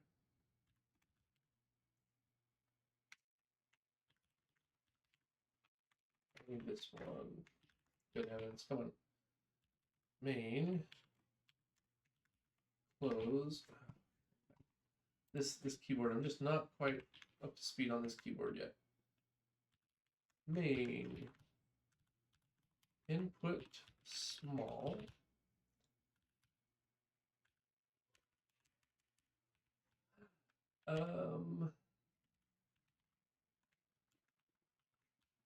Else state equals 0. We should have done that.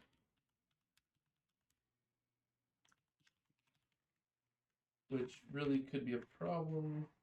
It might give us a totally different answer. Return error, invalid character.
Okay. Let's see here. Right. Not modulus. Oh my gosh. B to D character string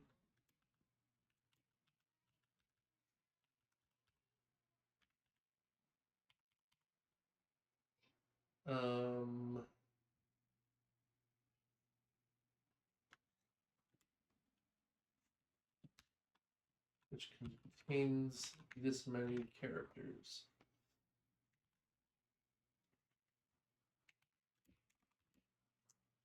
So, I see entry valid count.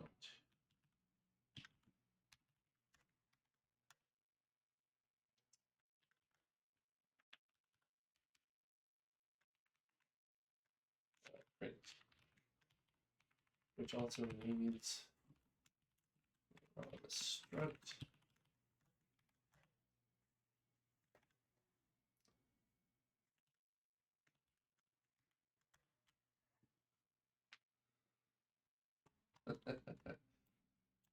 Invalid character. Okay, we didn't do the thing we were supposed to do.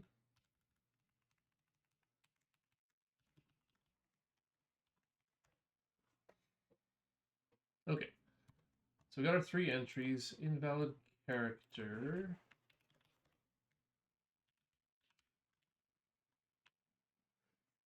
Do you know about ziglings? I do not. Code KO0. I know almost nothing about Zig, obviously. What is a zigling? Ziglings. Learn the Zig Pro. Oh, it moved to Codeberg. Let's see. This project contains a series of tiny broken programs you learn to read and write. Zig code. Programs need your help. Okay, okay. So it's another way to teach yourself Zig. Okay, interesting. Exercises. Hello, Zig.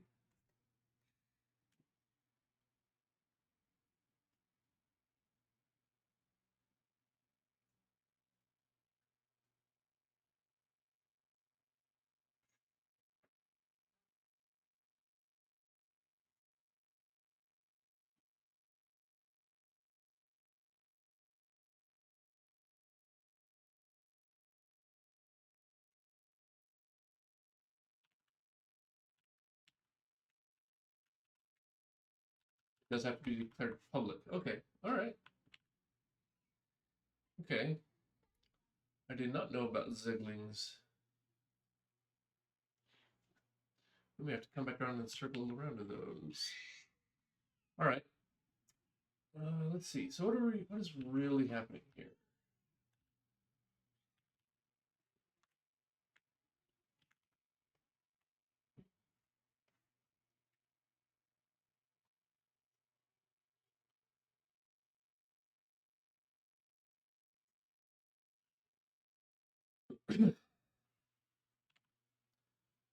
Entry. So yeah, Ziglings. Let me just grab that. We can share that on the old screen-a-rooney here. Browser. There we go.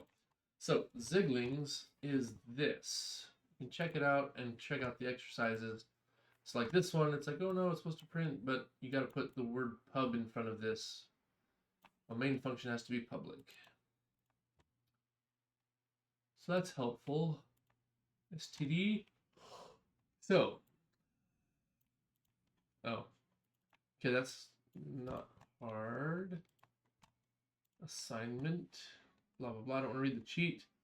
Standard, const n is a u8 equaling 50. They're trying to modify a const. Okay, so this has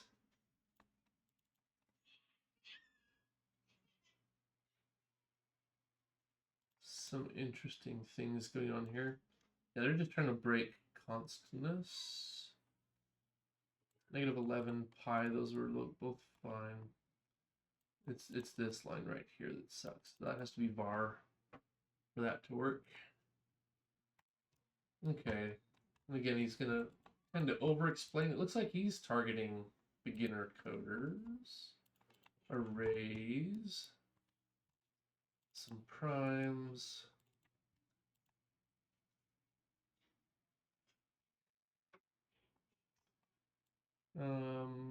First equals fourth.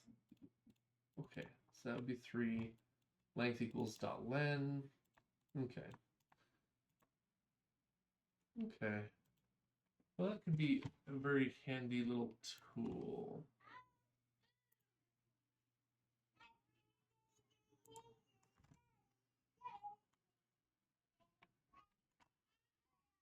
Let's see. Okay. The only problem is that it requires the last version of Zig to run. You're supposed to build it locally. It will go through each problem and check if it's solved. Okay. Yeah, imagine if we go to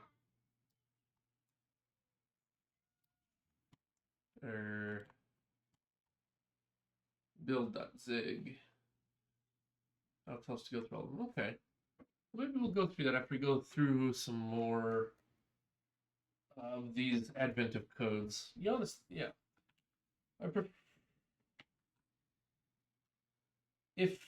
see, I'm trying to think. If he had 2 branches, one that said like hint and one that's not hint, but he has like all of the tips and things written right in the main header of the file. Oh, okay. Yeah, maybe we'll go through a few of those later.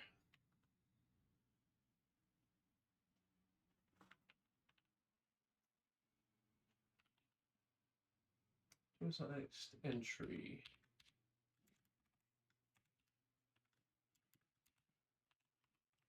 Entry.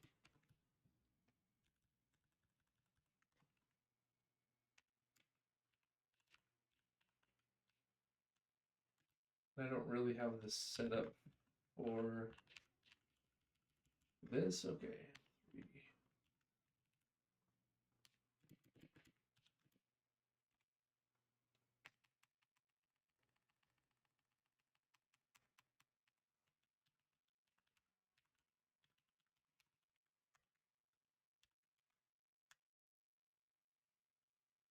Expected type boolean, found something else.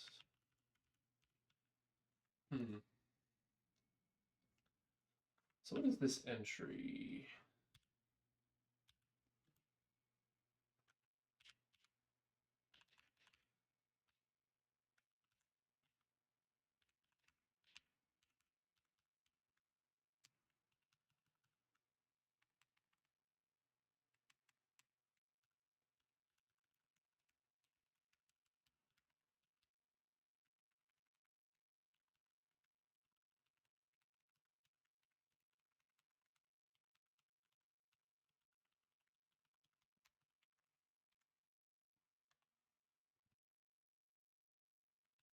Oh goodness, what is that? What is that garbage? Why is that dumping out to my console? Oh gosh.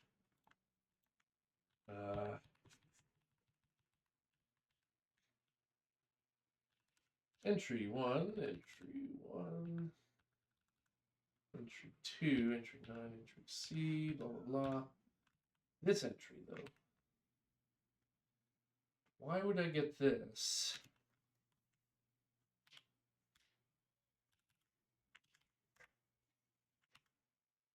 Tokenize any.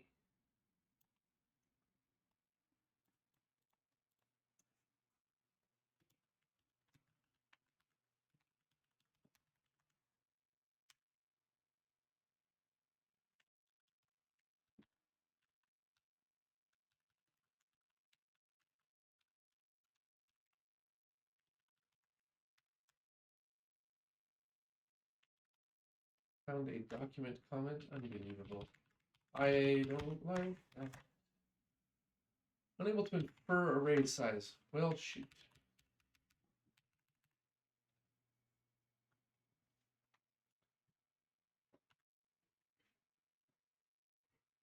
Can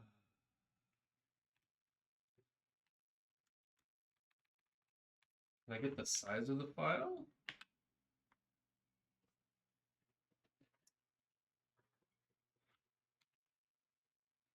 We can do something really bad. I don't like doing this. Times 1024. So we'll allocate them, not allocate, we'll declare a megabyte of data. Temp size. Then we will say var buff equals temp sliced from 0 to size. So if we read 4 bytes, it would be 0 to 4, which I think is correct. Then everything else can happen on buff. What do you think? Is that cheap? Does that win? Does that get us there? Main zig found thing. Line 19. But now it's a slice, so it doesn't need that. Local variables are modified on line 10.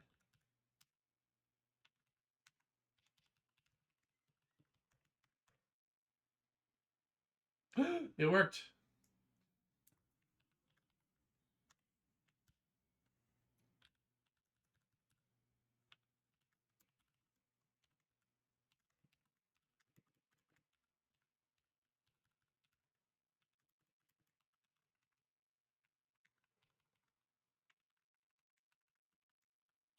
It's valid or it's not valid. There we go. So the middle one failed because you don't have any letter B's. Comment those out. And run it against the full input.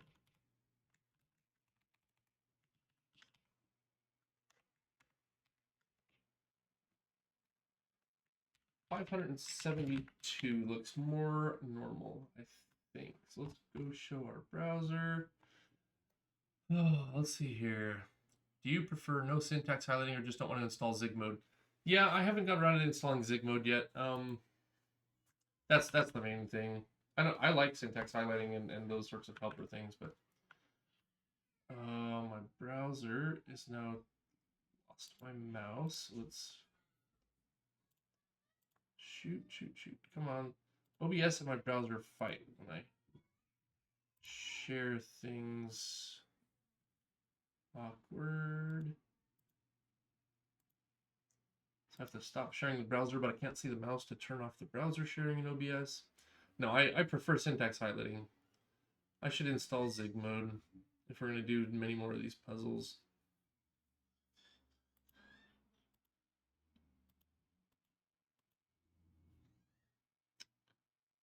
Let's see. Come on, little mouse. There we go. I got it. Now I got my mouse back. Share the browser.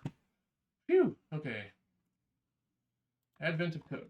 The number is that number. Submit. Yeah, it's the right answer. Continue to part 2. Oh, I see. Days have part 2s. First half of the puzzle is complete. Oh, I see. Don't seem to be what the official tobacco corporate authentication system is expecting. The shopkeeper suddenly realizes he just accidentally explained the password policy rules from his old job at the sled rental place down the street. Should I install Zig mode? Emacs Zig mode. It might make things less miserable. Zig mode. Is it a whole bunch of crap, or do I just get away with this file? I'm not really using Melpa right now. Another thing I should do, but whatever. Raw.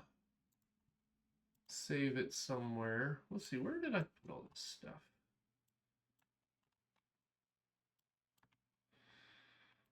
Up arrow. I think I had an Emacs folder here. Zig mode.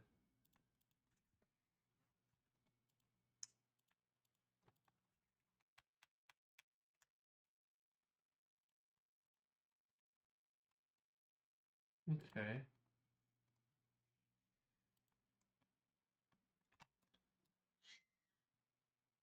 Add to list, auto load, auto mode list. Okay, so this is kind of like that. Let's go ahead and hide the browser.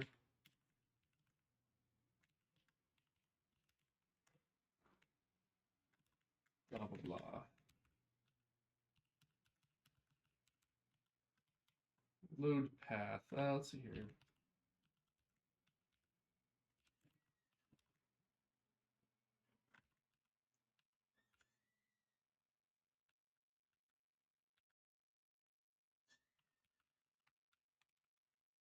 Ace jump mode. Okay. Something like this.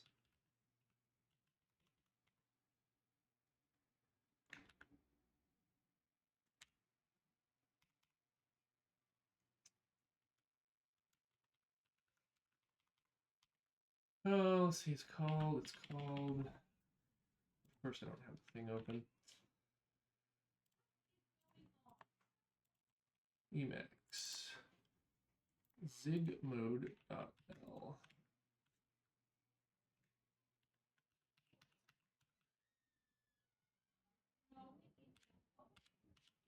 Auto load, zig mode, save.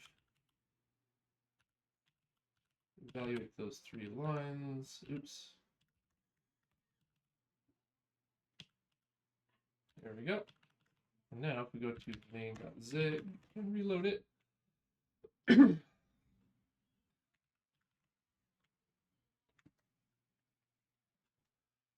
So zig mode has dependencies that I didn't want to grab. Is that what I'm reading?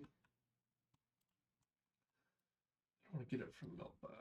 I like things that come in one single file.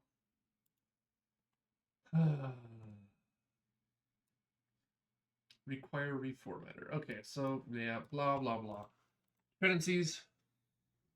Hey, Atom Fighter. Yes, let's see here. Sorry, I'm screwing around with Emacs mode here.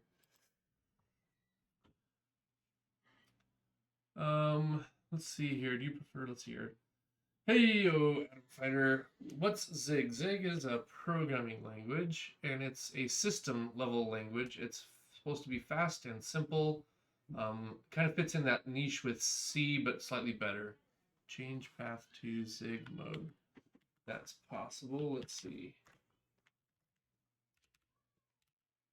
So I did this.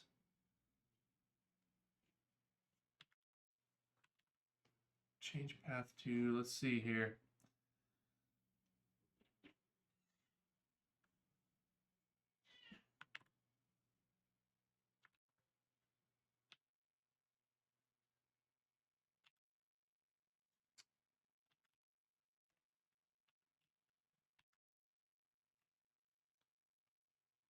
Open load file, no such file or directory reformatter. Yeah, it's a reformatter that it's looking for.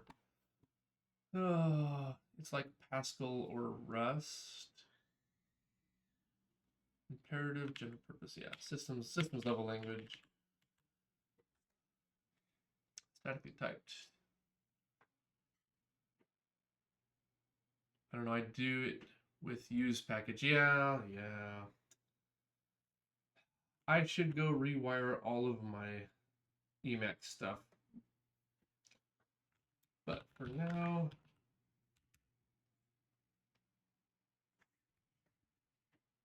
reformatter. Dependencies, I don't want dependencies. Okay. We're just gonna skip that for now. And ignore it. Okay. If we do more than a day of this, I'll figure out how to get it working in my Emacs. It's not a problem. Just I don't feel like it right now. I wanna write code. Okay. What was I doing? I was looking at part 2. So I'm gonna grab this code. I did not realize there was a part 2 to day 1 either. This is my first one. Let's copy that. Put that in our prompt. Part 2. Try to make it readable for you folks. There we go. Shopkeeper realizes blah, blah, blah. Actually works a little differently. Each policy actually describes two positions in the password. Where one means the first character, two means the second character, and so on. There is no index 0, of course. One of these positions must contain the given letter. Other occurrences of the letter are irrelevant for the purpose of policy enforcement. Given the same example list from above, position 1 contains A and 3 does not. So 1 is valid and 2 and 3 are not. Okay, that's not too bad. So if we come down here, low, high,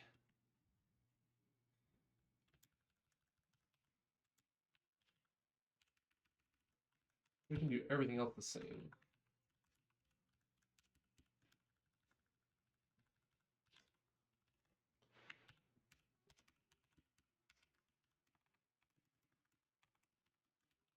Part 1, everything else is basically the same. Part 2. So we're going to say if entry at low equals C, or entry at high equals C, then the valid count goes up. Then basically this.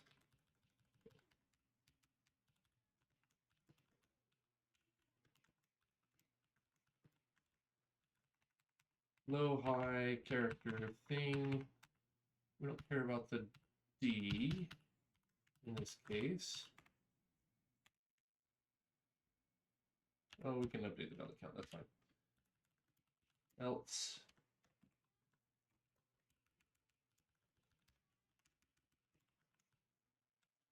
Or print out the one with the minus sign.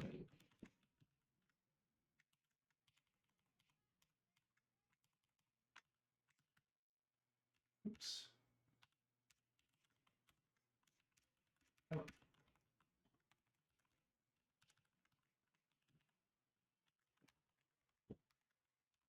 on. We want to run this on a small sample first.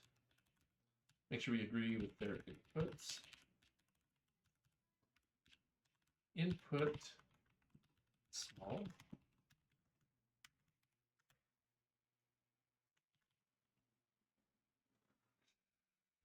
Oh.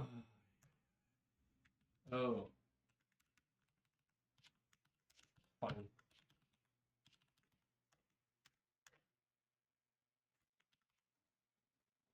$23.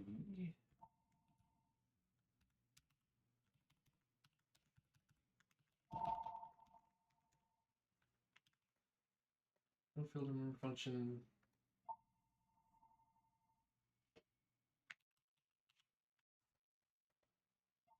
Okay, hold on, I'm gonna have this phone.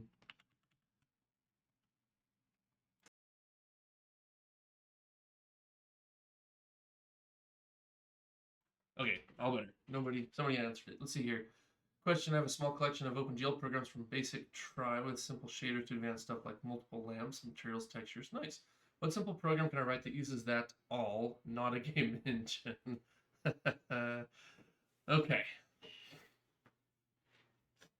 A visualization is always good. You can do like fractal things. The Game of Life, like Conway's Game of Life, could be pretty interesting. Visualization or animation tool. Materials, textures.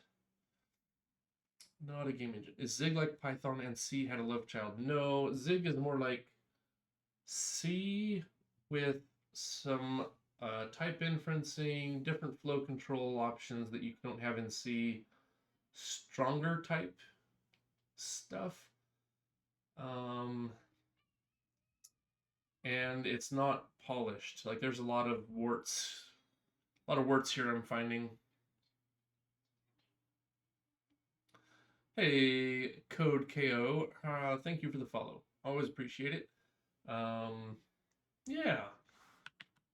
No, I don't think Zig is very Python-like.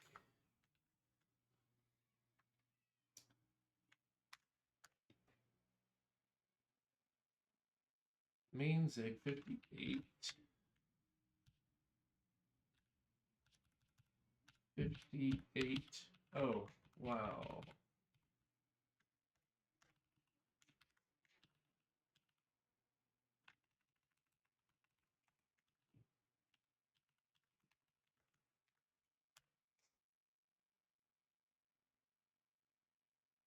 Okay, so in this case, the last one was correct. Is that, what does a visualization tool entail? You mentioned visualization. It depends on what you're trying to visualize. You could do like a GIS visualization tool, so that's like global coordinates and things like that, where you could look at, for example, superimposing somebody's run path from GIS data, or you can do like grave locations. A lot of gravestones have been like geotagged, and you can visualize where those are relative to each other. You could visualize thermal processes or traffic flow. You could do like a traffic analysis visualizations.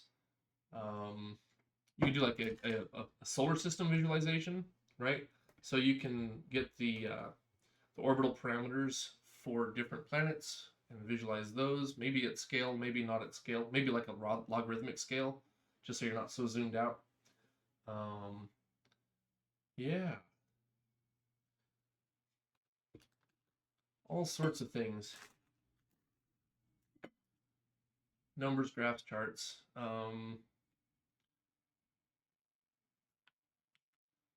So basically, if you want to think of it this way, you'd take the game engine and you pared it down to just the the renderer for something, right? I got you. I got it. You answer. Give me the fuel I needed. Oh, good, good, good. All sorts of fun things you can do once you have a basic renderer that is not game related. So, valid, invalid, valid. So this is saying index. Oh, index is off by 1. That's right. We forgot about that. Low -1, high -1. Now the first one should be valid and the next two should not be. This one is 2, 9. Wait, what was their example? In both positions. Oh, so you can only have one but not both. If either and they can't be equal.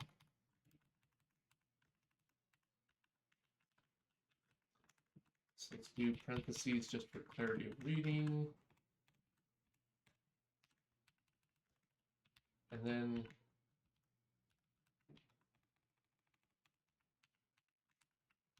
they cannot be equal to each other. I think that will give me the answer I need. So one or the other, but not both. Valid, not valid, not valid. So that's like they just said. Now we can run this against the large inputs. We'll take out the printing, obviously. And now how many are valid? 306. All right, let's go back to our browser. Code KO, I'm rewriting Emacs using my game engine library in C. Taking a break right now. Cool. Emacs has some issues. I like Emacs. It's better than most other things, but it has its issues. One is large file support. It's pretty bad. So good, good, good. I used Emacs and Vim, but I always reverted back to Sublime. Okay. I mean, I even learned Vim script and eLisp. Yeah, yeah.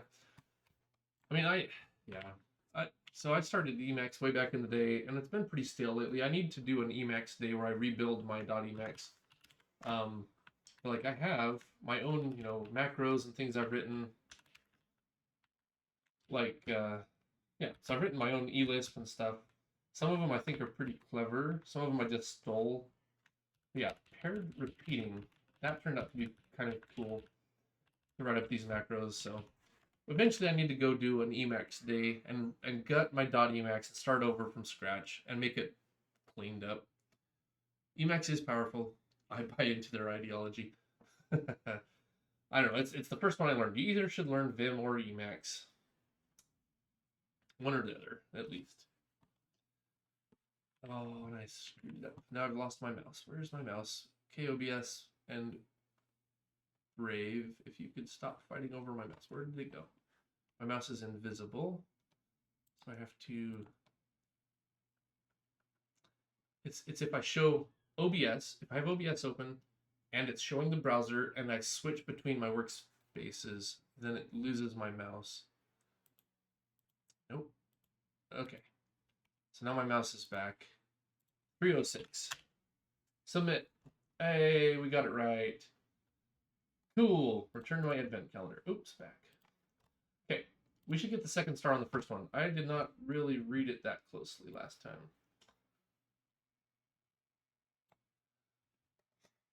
New Year.emacs. That's a good idea. After New Year's, we'll do an Emacs day. Yeah. That's what happened to me. Sublime was the first one I learned. Yep. I've never used Sublime. I've heard good things about it. But yeah, once I got Emacs, there's no reason to fight through the learning curve of another system. Even when I was working on like a Visual Studio heavy project, like I installed my dependencies, and then I wrote my batch file, my make file to launch the batch script that would run everything and build it for me using Visual Studio at the back end. But like I did everything in Emacs even then. Like that was 15 years ago. I think what's happened. Yep. I love homemade Christmas candies. So good. So we need to go back and finish part 2 of day 1 on the advent calendar. Sorry, I forgot. I don't know. You should learn one or the other. Everybody should use a powerful tool.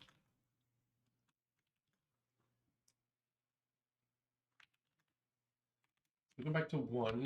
Go back to the prompt. Part 2. Okay. Offers you a starfish coin they left over from the past vacation. They offer you a second one if you can find the 3 numbers in your expense report that meet the same criteria.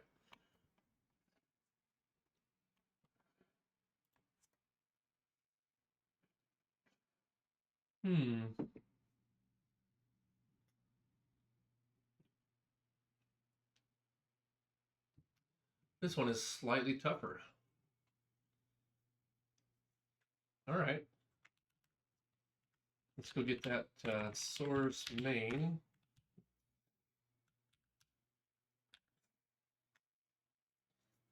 Blah, blah, blah. Index 1, index 2.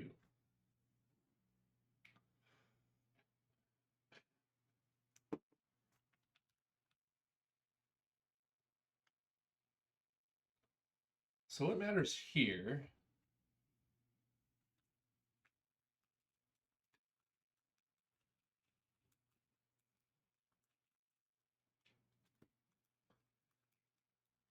doing a list of 200 items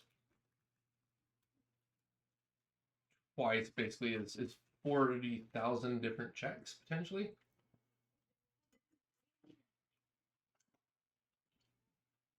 We could just brute force it.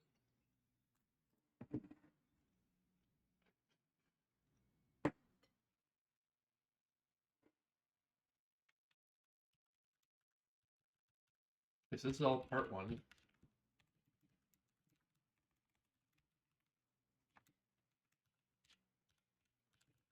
So just complete.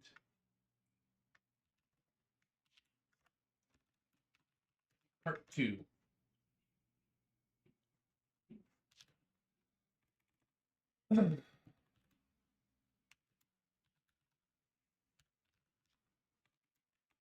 Index 1 plus values index 2. If sum is less than 2020,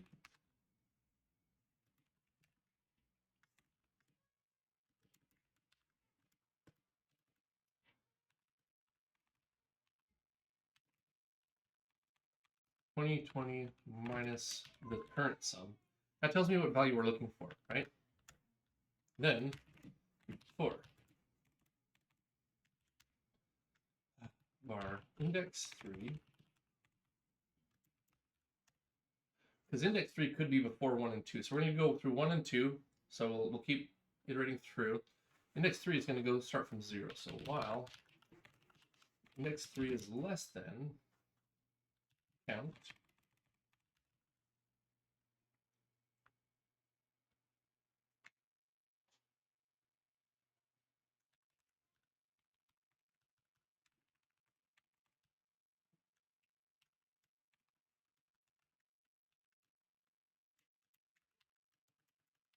if index 3 equals index 1 or index 3 equals index 2, in Zig, is it next or continue? Zig loop continue or next? Loops in Zig. Continue. Okay.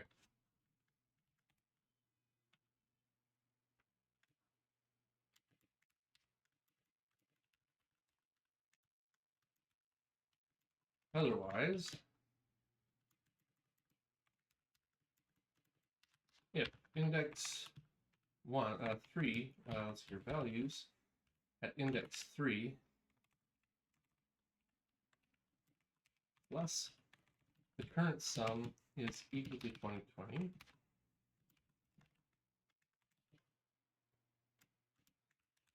then we just do this.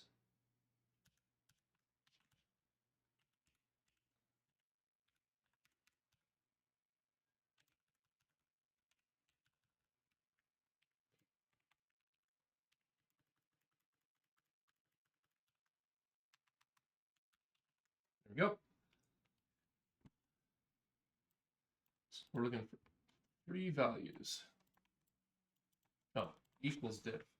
We could make this even easier. Equals the diff. And product equals all of this times values at index 3 break.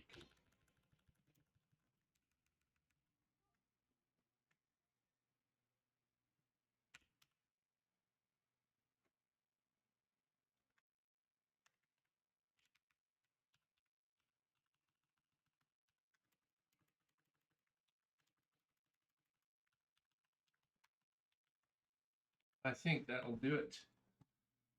We're getting there slowly, piece by piece. Oh, let's see here. Visual Studio is what pushes me into Sublime. It was so bloated, yeah, and ran slow on my host machine. Code KO. I love Emacs, but I also want to play videos and render stuff with shaders. That's why I'm rerunning it. Yep.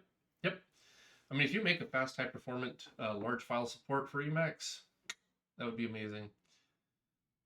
What's a good way to learn shaders? All I ever find is very mathematical examples, but people do cool stuff, and I always wonder where they're learning this stuff.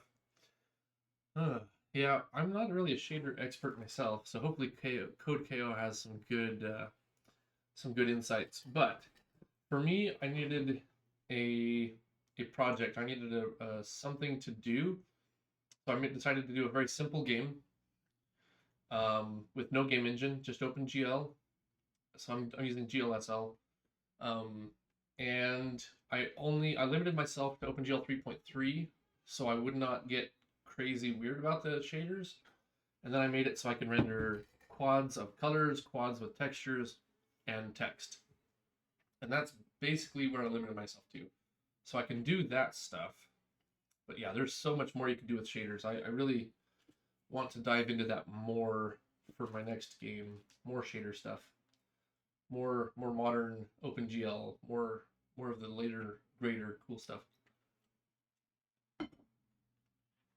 Hot reloading shaders is a good way to do incremental shader development.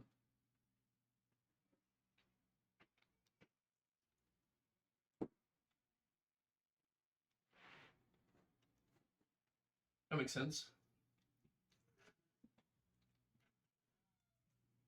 There's the shader toy.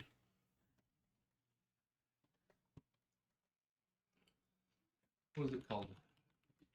Shader toy, right? This thing is pretty fun. I have so many tabs open. Oops. There it is, shader toy, yeah. You can type in with that and it'll update things. So a shader is a text program that you pass to the GPU, and the GPU compiles it into its own internal native representation. So what he's saying is if you can take text, pass it to the GPU, and then try to draw whatever's, that shader, and then rebind your shader to your render process, you can update that text anytime, and then the renderer will, on the next frame, pick up the new shader program. So as you type, it'll try to rebuild it until it succeeds, and then it'll redraw based on the new program.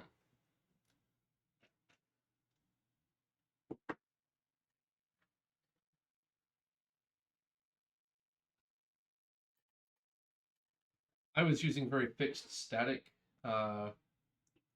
shaders in my setup, but in modern games, one thing that happens a lot is it'll automatically generate appropriate shaders for your machine based on what it detects. So it's generating a whole bunch of text for all these different supported features or not supported features, and then it dumps out this text and then says, this is the shader for this object in the game, go forth and render that. That's how they have the multiple support for different versions of all the different things that GPUs support. I recompile all the shaders on each frame in my engine. It's super bad, but it works. That seems a little bit excessive, but minus 2000 FPS. Yep. Yeah.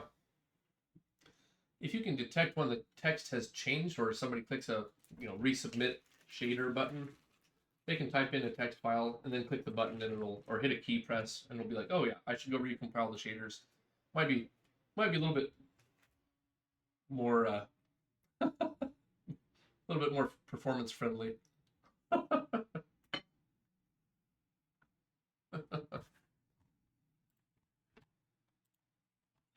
That's awesome.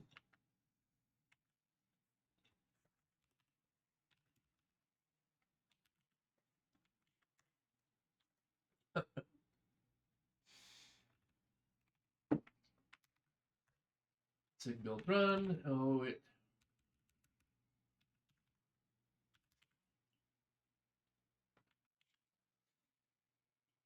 $57 and $60.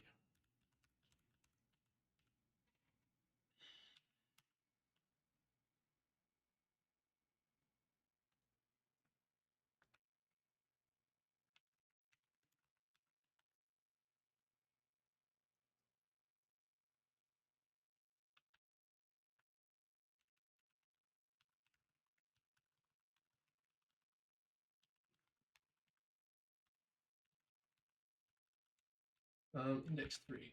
We did not include that. Index 3 plus equals 1.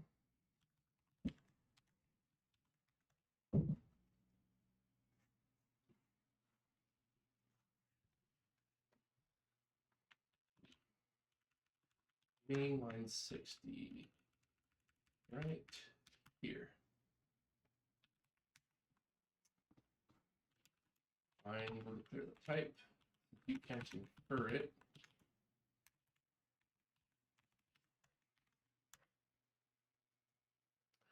This is going to build and run. Okay. Shortcut key for immediate compile and recompile each 500 milliseconds. Yeah, it's a nice trade-off maybe. The correct way to do it is watching the shader files. Yep, if you get the file watch handler.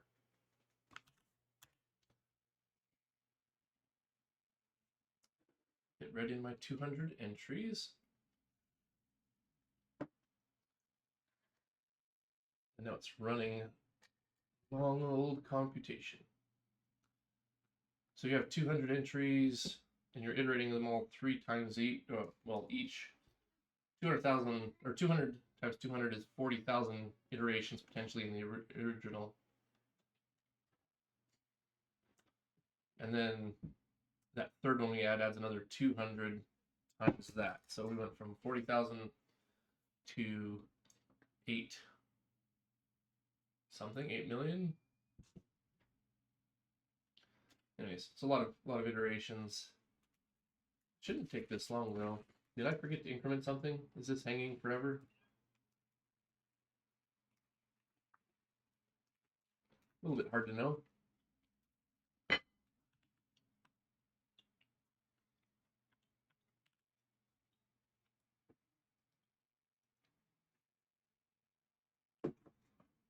I don't know. I find a single press keyboard shortcut is plenty efficient for everything I do and less work than watching a file handler though.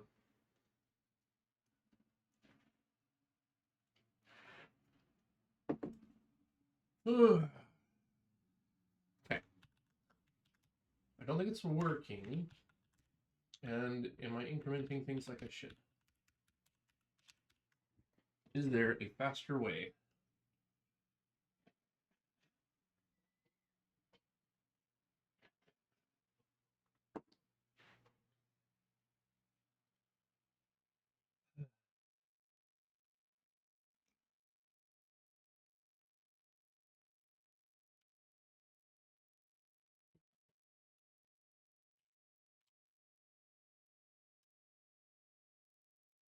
Get the sum, compute the diff.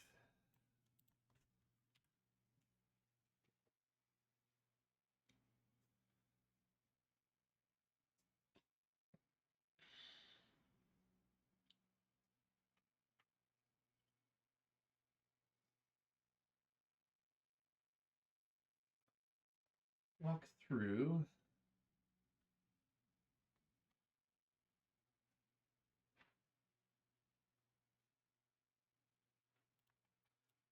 Value at index 3 equals the difference of what we're looking for. Pick product, mark it as true, break out. Break out of this one. We'll say if we're found, we break, which would break out of that loop, this loop, this on a loop, this loop. And if that's found, it breaks out as well. Now maybe we just run it. Not great. Okay, I'm gonna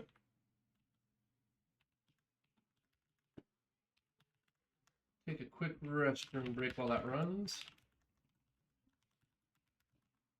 And hopefully it finishes. Just a minute, be right back.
Okay, I'm back.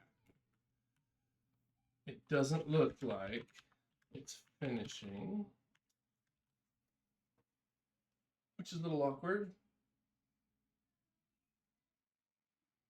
Okay.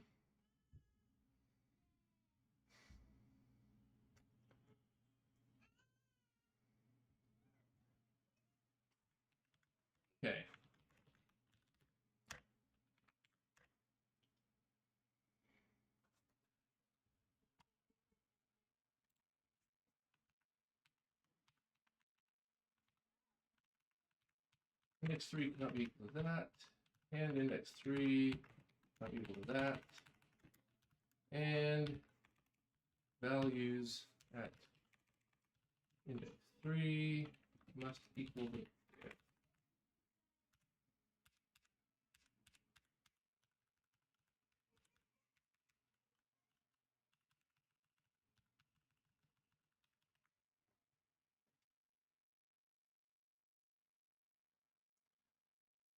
The sum of 3 must equal 2020.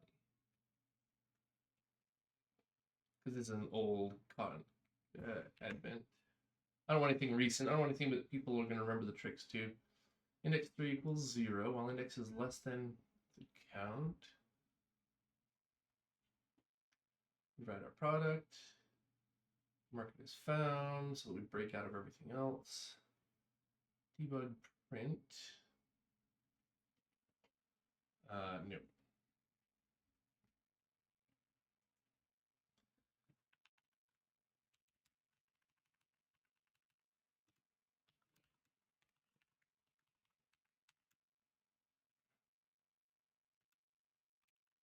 Values at index 3.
Yep. Not a big fan of this in some ways. Some of what Zig is doing to me here.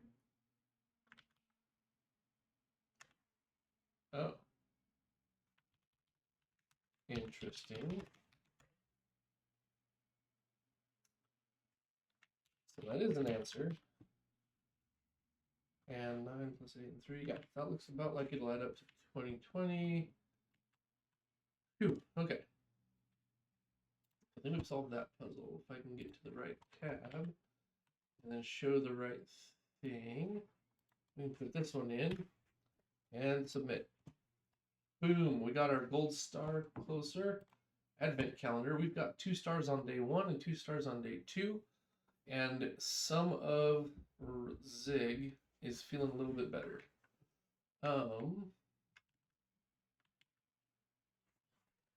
Cool. Day 3. Back. Day 3. Here we are. All right.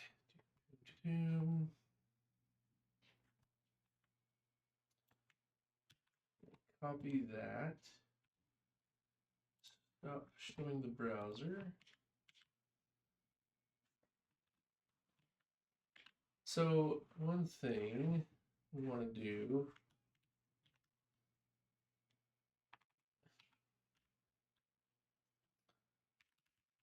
prompt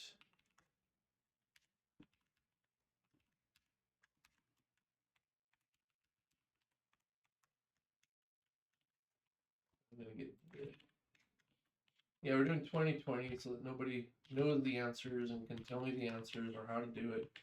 Should be old enough that people don't remember. Because in this case, it's not about us being competitive or anything. We're just trying to play around with Zig.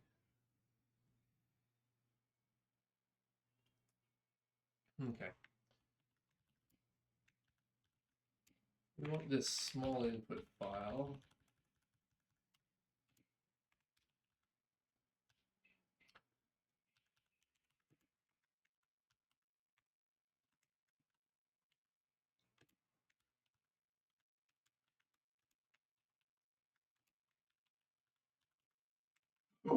Pardon me. Oh, good heavens. Okay.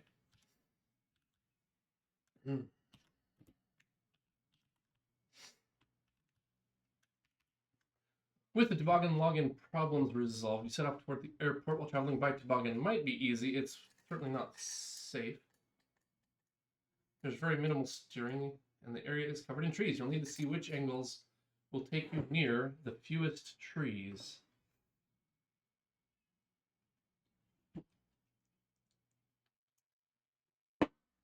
Due to the local geology, trees in this area only grow on exact integer coordinates in a grid. Nice. You make a map of the open squares, dot, and trees with a hash you can see.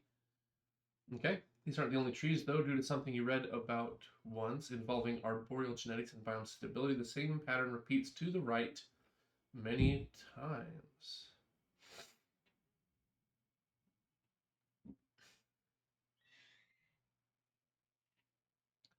Oh, I see. It's an infinite row. Start on the open square in the top left corner. Need to reach the bottom, below the bottommost row on your map. Got it.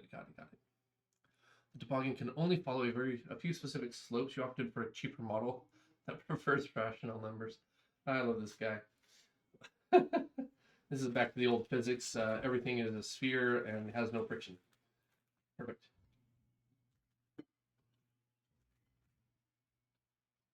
Start by counting all the trees you would encounter for the slope right 3, down 1. So from your starting position at the top left, we go down 1, 1, 2, 3, and that would be this one. Are marked with an O. Yep. Hit, miss. Okay, so that's about what I expected.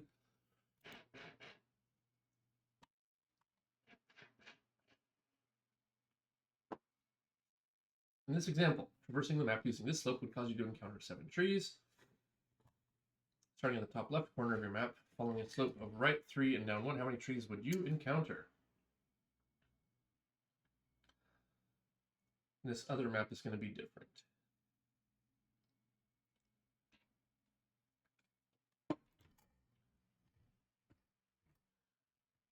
Okay, our options are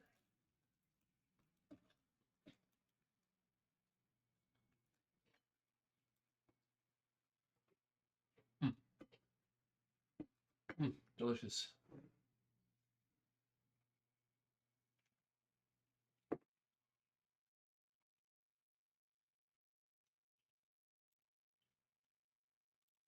So let's do our small input, which is this thing.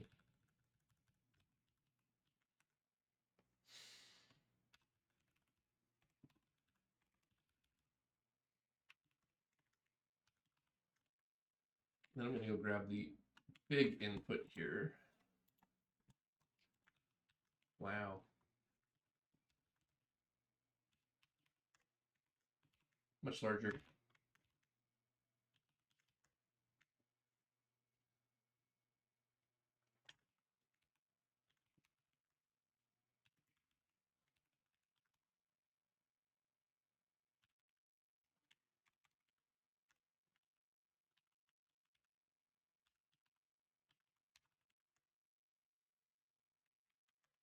So I'll run this one more time.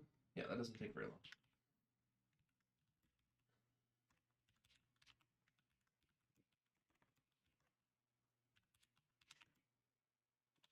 Advent of code 2020 03. Oh, we're already there. 03. Zig init, which I actually don't like, but it's okay. We're going to open up main. We're going to go to the other main for like 02. That has some useful things in there.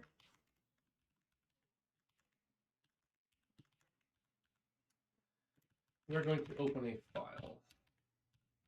That's pretty much a given.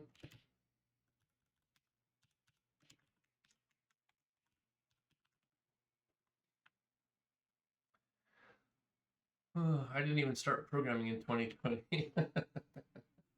Oh man. Oh man, making me feel old. Gosh.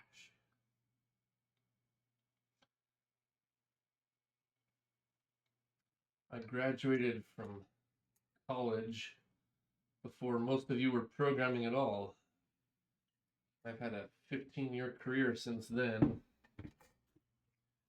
Goodness gracious. So I've got this homemade candy. I made some homemade caramel, and then you wrap that around some homemade penucci. Penucci is a brown sugar fudge, so it's not chocolate.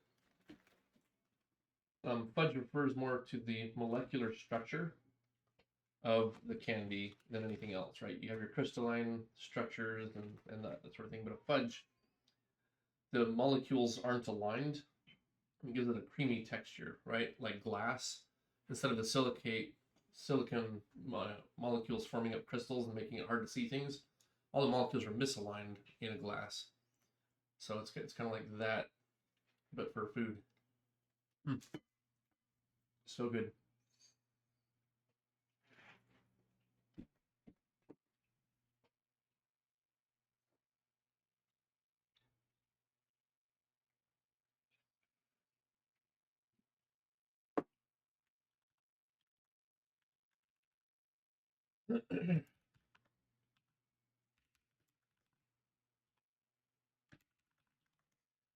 Right, so we're reading the whole file.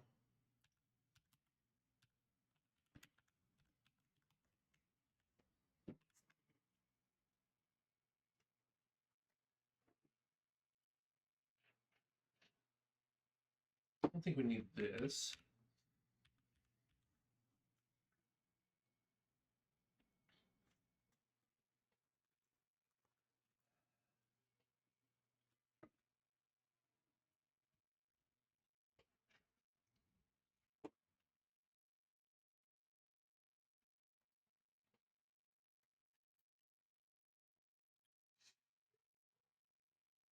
We know our file, code file, our data file is rectangular. Therefore, I don't have to actually split this up. I can work with this in raw text.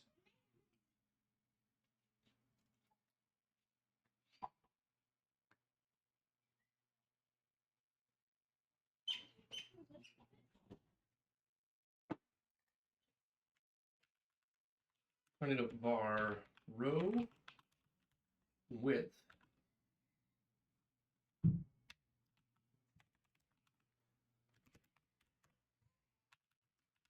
column count. We'll figure out later.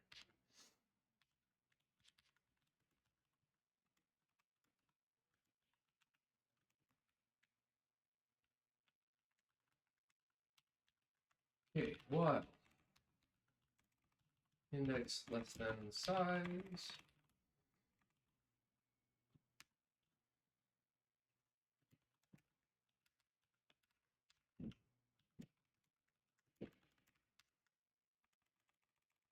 If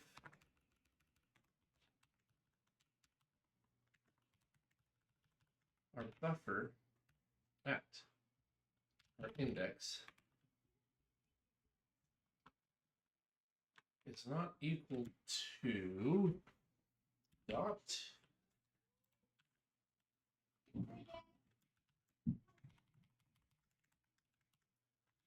and our buffer at index is not equal to hash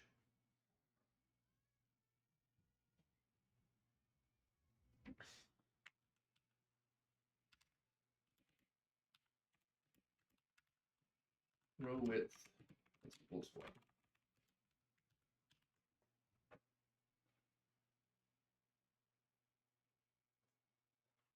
index plus equals 1. Oh, I've had to complain.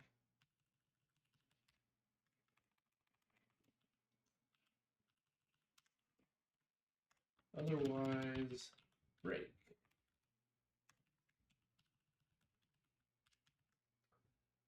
Okay, so our row width will be that. We're going to print that. We're going to do input small to start with.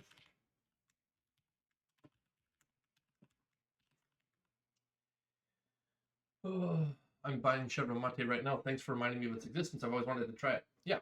So here we go. Here, let me find it for you.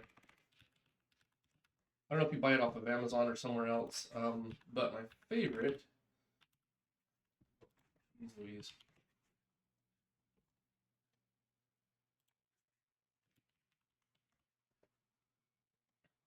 Where is it? Oh, it auto-corrected me. Say. Con hierbas serranas. Where's the... Here you go. Here we go. This is the 1 kilo. All right. CBC yerba mate con hierbas serranas. Boom. There you go. Good gravy. All right. I'll put it somewhere. I'll put it... what am I doing? Put it here. CBC con hierbas serranas is good. It's really good. It's got like a pepperminty flavor. That's the one I tend to drink. I have tried Taragui, Amanda, Canarias, Gaucho. I've tried a bunch, but that's my favorite one. You can find it on Amazon. It's a little expensive right now, but it comes and goes. Same price.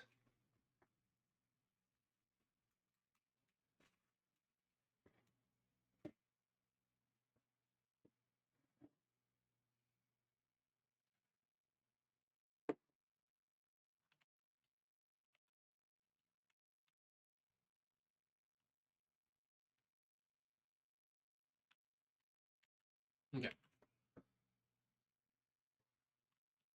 So let's just std.mem.tokenizeAny. Var, let's see, row count.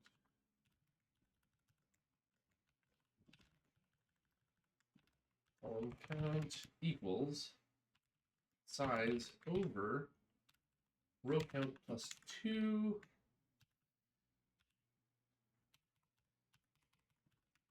map something by something row count column count.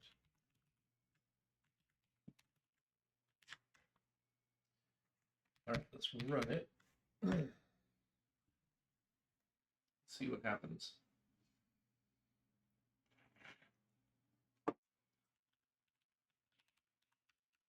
Okay, local variables never mutated at 121.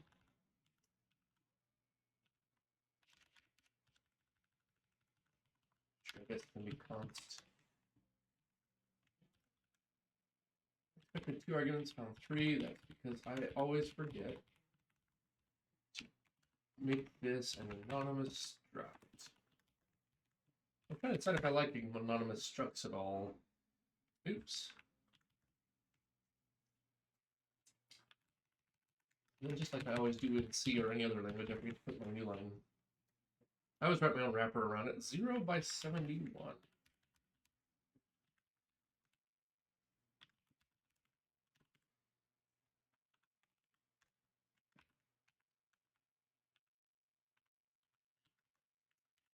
If buffer at index is not equal to dot, and if it's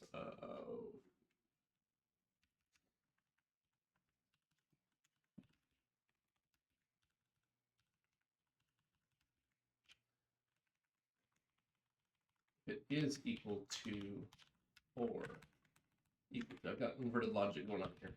Column count plus equals, blah, blah, blah, index plus equals. Then the row count, column count plus 2. There we go. 11 by 11. Input small. 1, 2, 3, 4, 5, 6, 7, 8, 9, 10, 11.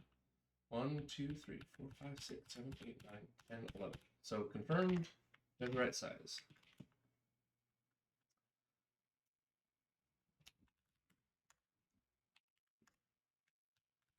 Okay, we have our map. We're going to start at the top left. So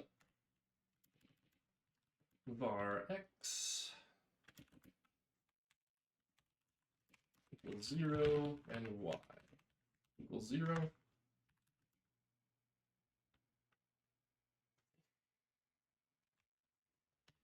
Dx is 1.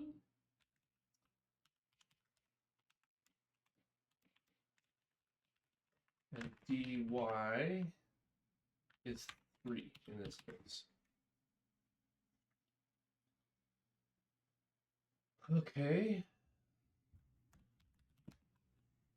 While y is less than row count.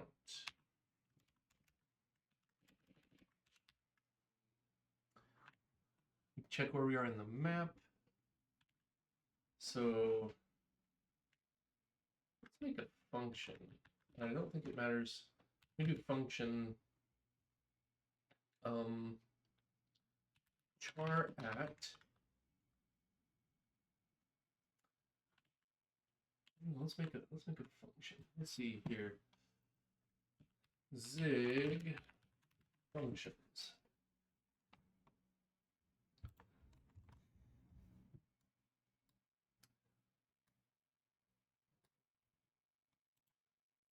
Hello world, comments, values, test, variables, integers, floats, operators. Enum union, opaque, interesting blocks, switch, while. Pretty sure there's a place where we could have used switch very efficiently before. Now return functions.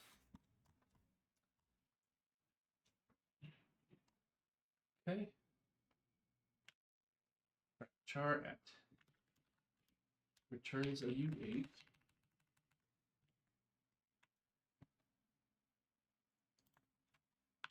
And then the parameters are x U32, y U32. We need a buffer and a width and height. So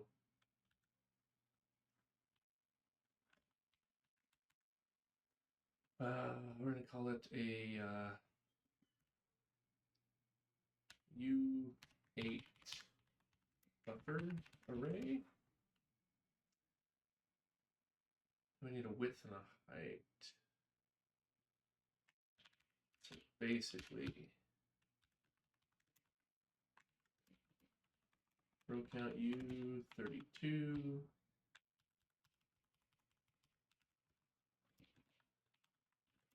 Column count also U32. Okay.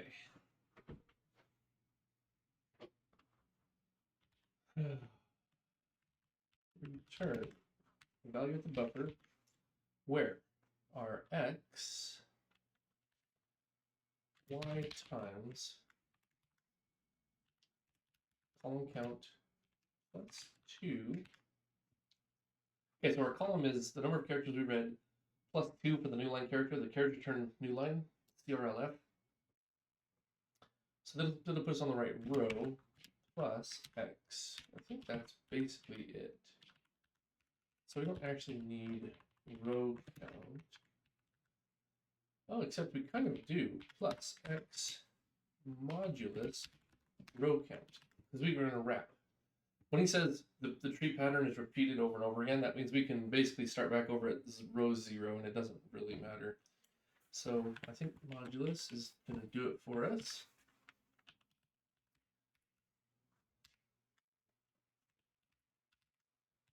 Our tree count U32 equals 0.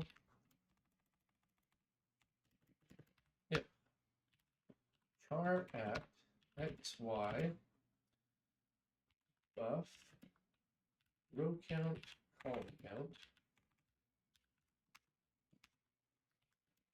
equal to the hash, that's a tree.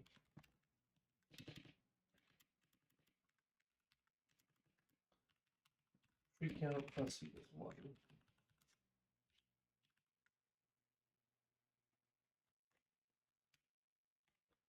std debug print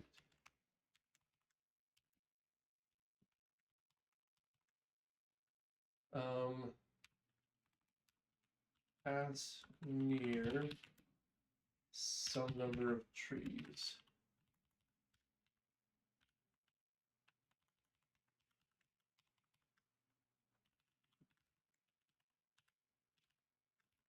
This is still a small input, so it should be 7.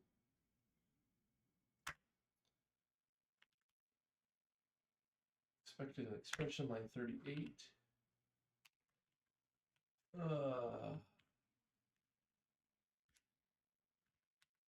Character at. Okay, if I look at where my function declarations happen,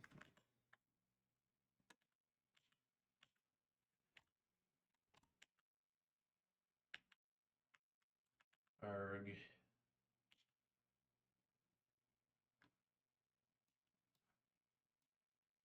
Pass by value parameters. Pass by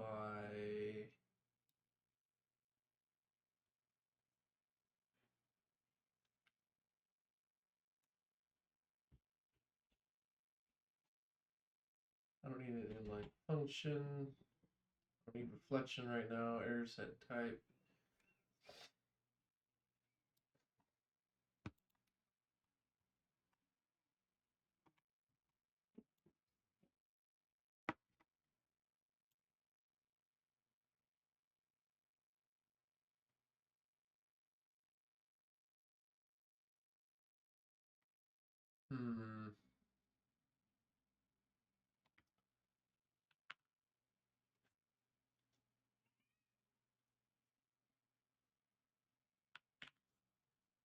All right. Zig pass array to function.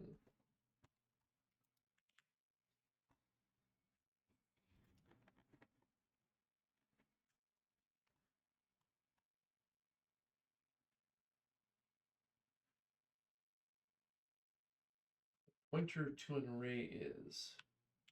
So just think I could do that. I think. Nope.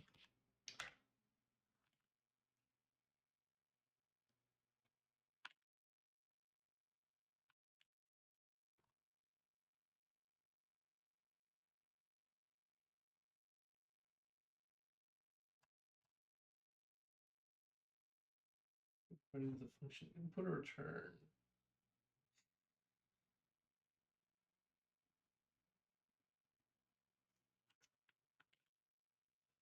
All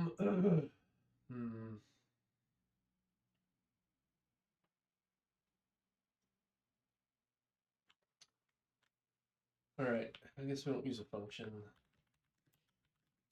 At this point, it's actually less work, I think.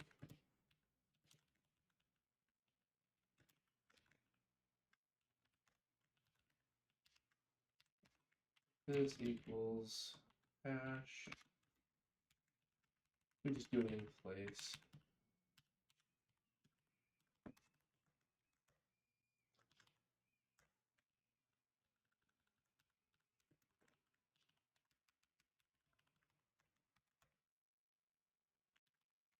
Okay.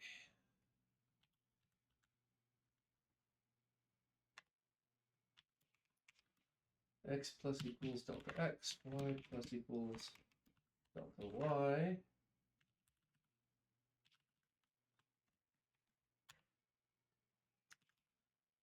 $28.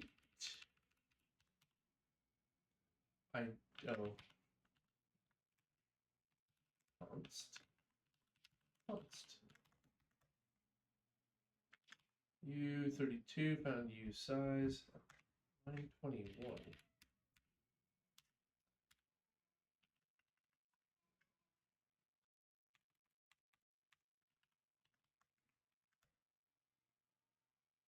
Hey, it's not right.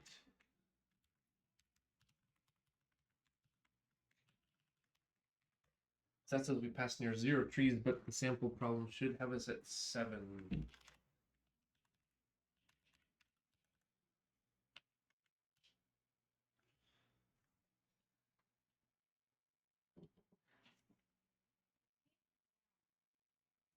Wait, hold on.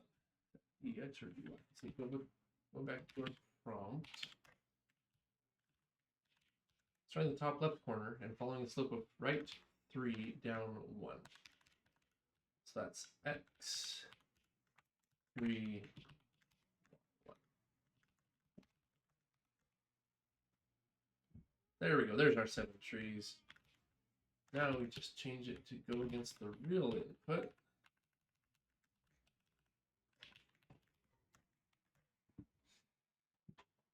"89 trees. All right, let's try that. Oh, OBS, what have you done? Stop that. Okay. Browser. Here we are. 89, we said. 89 trees. Boom. Dang it.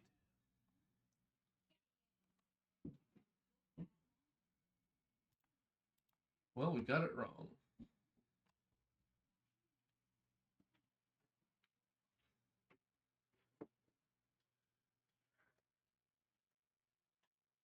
Right 3, down 1. See, we got this answer to match. But they're saying given the real input, it's not 89.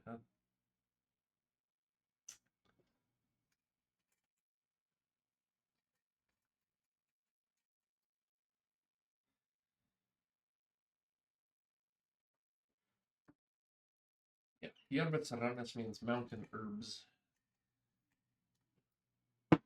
Sirs, I forget what all of them are. Brina and some other things.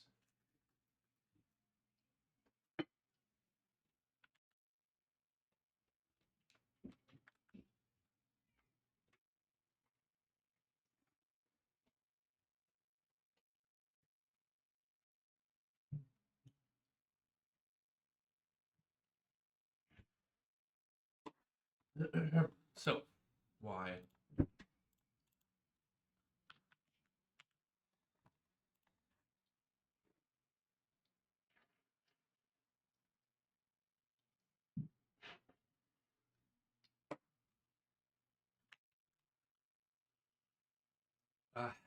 Possibly.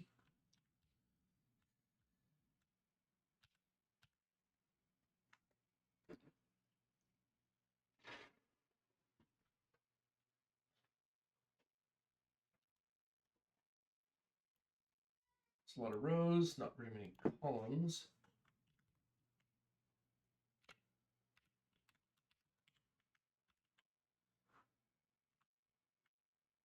One, 2, 3, 4, 5, 6, 7, 8, 9, 10, 11, 12, 13, 14, 15, 16, 17, 18, 19, 20, 21, 22, 23, 6, 7, 8, 9, 30, 31. Agreed. That's 323 rows.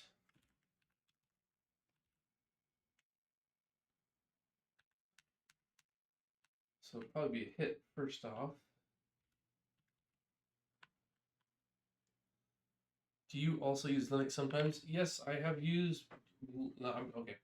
On stream, no. I have worked in lots of different Linux versions, though. I've used like Python, the Raspberry Pi. I've used Yocto Linux. I've used Red Hat versions, Debian versions. Ubuntu, Mint. I'm not like an expert with any of them, but it's like once you've used one Linux, I don't want to know that much about my operating system. I know what I have to know. And at some level, most of the Linuxes are quite similar.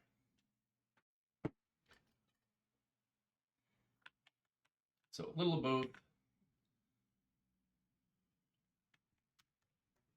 This says 89 trees. Now run against the test case works fine.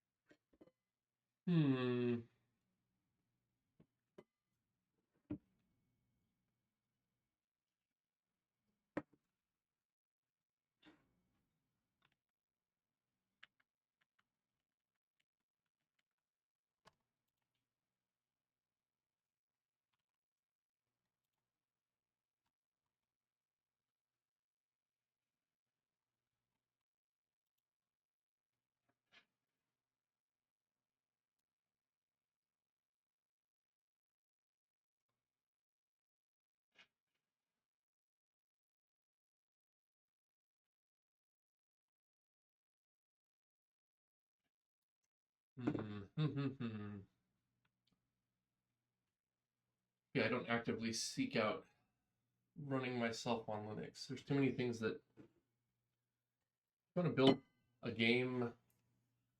It kind of has to run on Windows.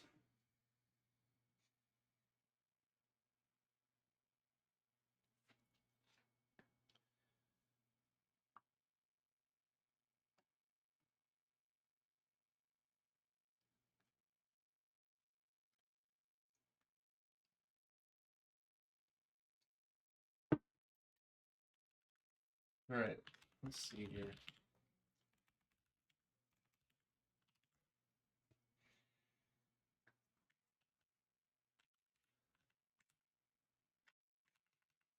Y puts me in on my row.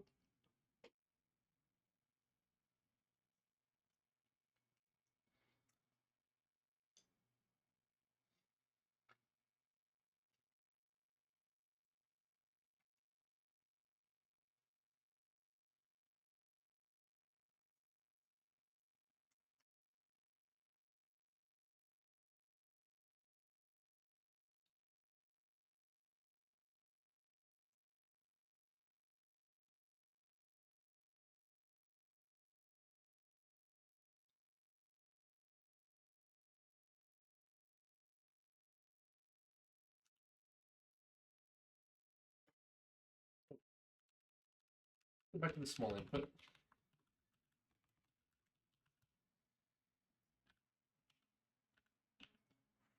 We're going to output when we hit. Make sure that we're hitting where we think we should be hitting. Print. Hit. Somewhere. Like that.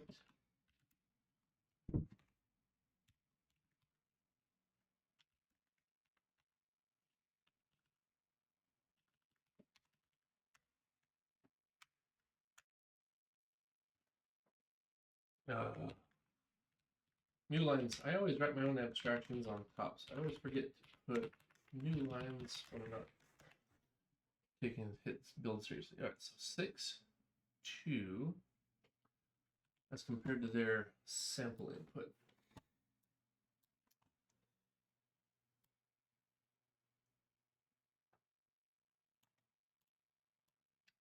0, 1, 2, 3, 4, 5, 6, 2. It should be like 12, 4. Yeah, so these are hitting in the right places. 15, 5, agreed. 7, 21, 7, 24, 8, 27, 9, and 30, 10. Yeah, I agree with all of those.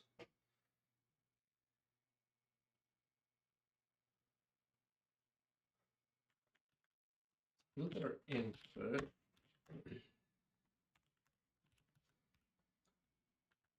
We should hit here. Then 1, 2, 3, hit again. So the first 2 should be hits.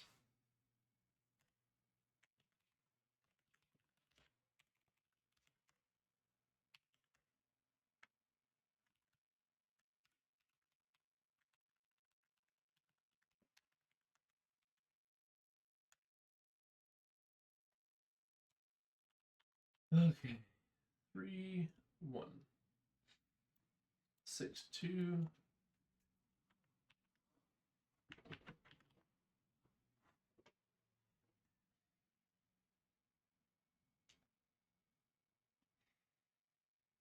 Basically, we hit a tree for all 10 first rows. It's a lot of trees. We're saying that doesn't have a chance.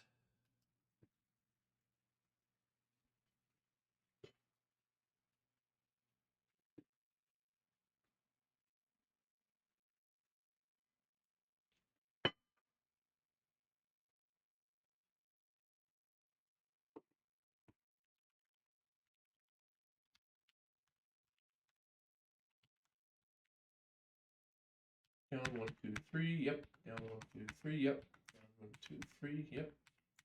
Yep. Yep.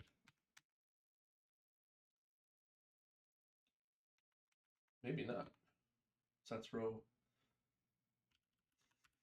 1, 2, 0, 1, 2, 3, 4, 5, 6, 7, 8.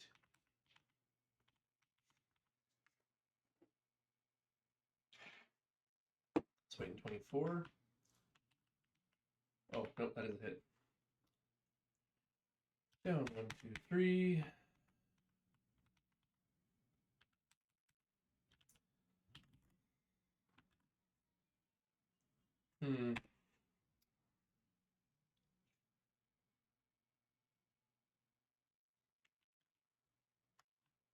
Use the whole input.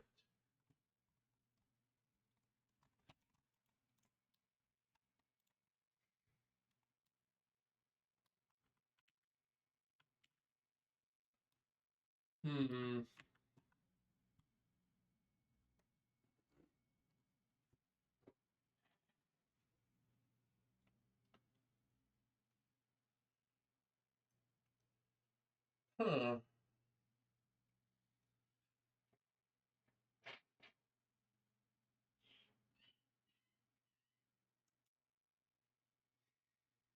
I don't understand. How is 89 not the right answer?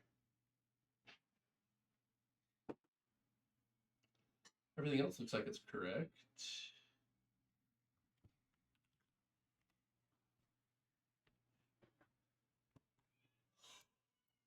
Oh, let's see here. 15, 18, yeah.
Let's see, it's not equal to dot, right? Maybe we have an error?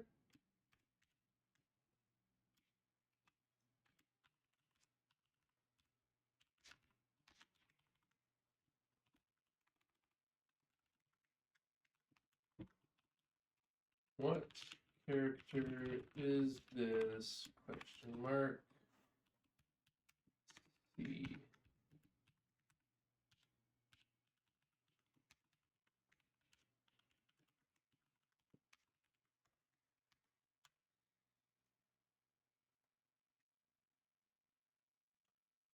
Oh, right.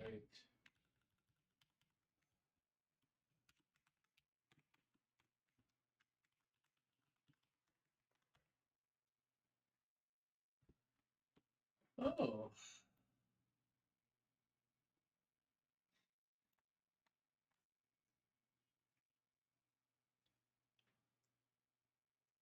So these are new lines it's finding, which it shouldn't.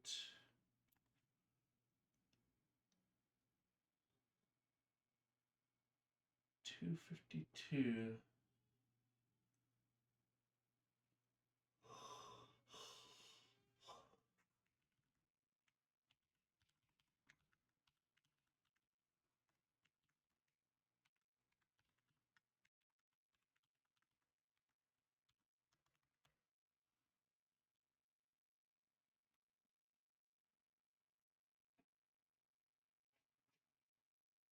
All right. So we are not landing where we would expect it to land in some cases. We take the row and column.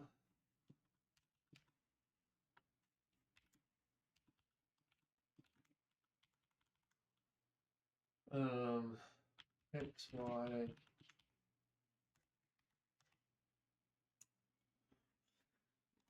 $354, 118.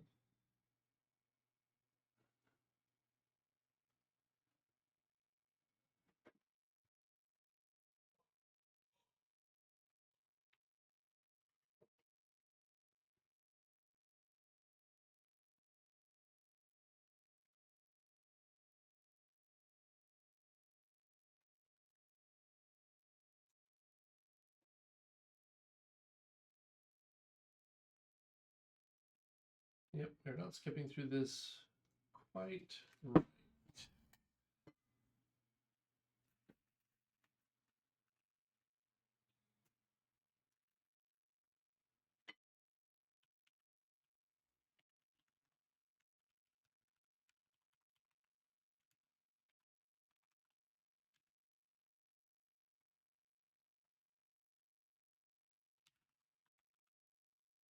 Oh.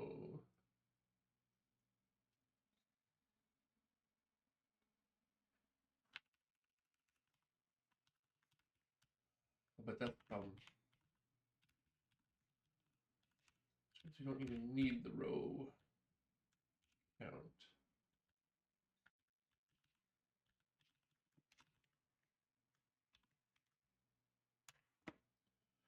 We're doing the modulus from the wrong thing. 294 trees. Okay. Therefore, go to our browser, find this thing, we put in the right number, submit. That's the right answer. Part 2.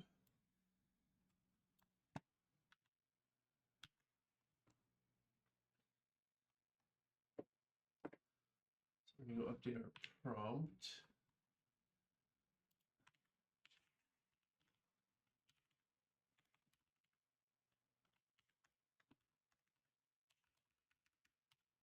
All right.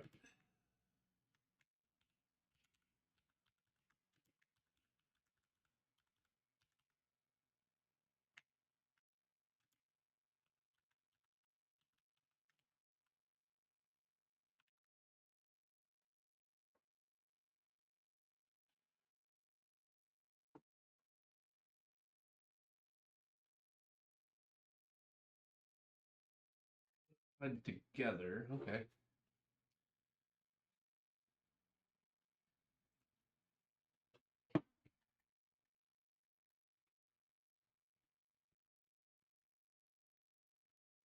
So basically, you want to check multiple slopes.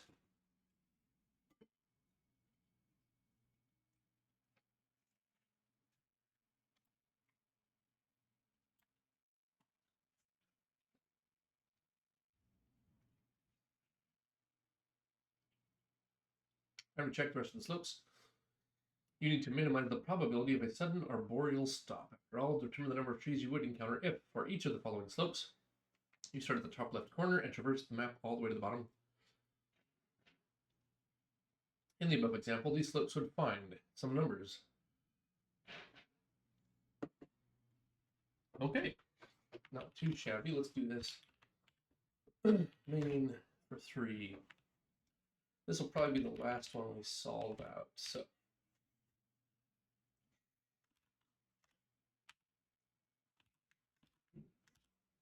function count tree hits given.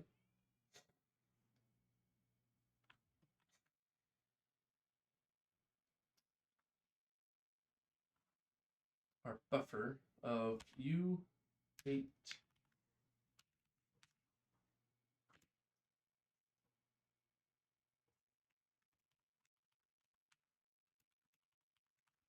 then we need U32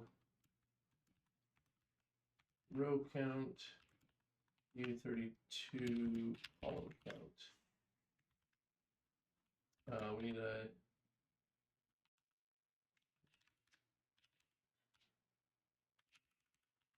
U32 dx and y.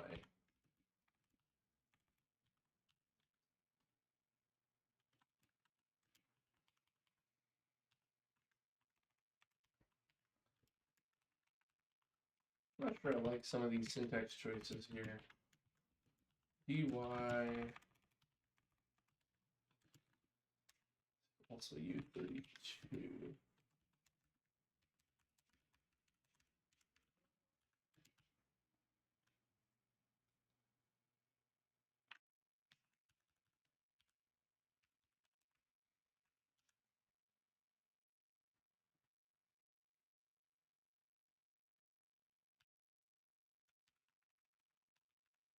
Slope thing and thing passed near that many trees. Dx, dy.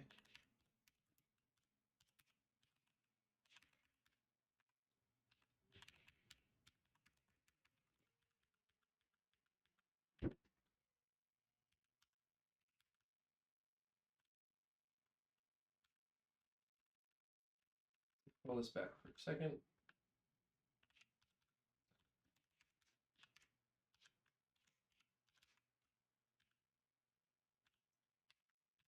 Count tree hits given.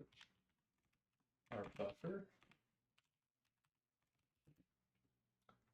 Row count, column count.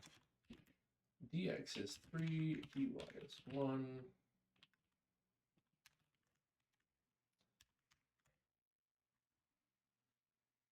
Expected a return type expression 7.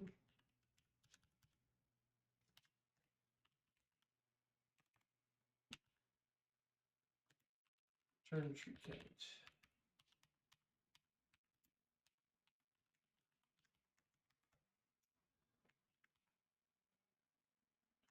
Five.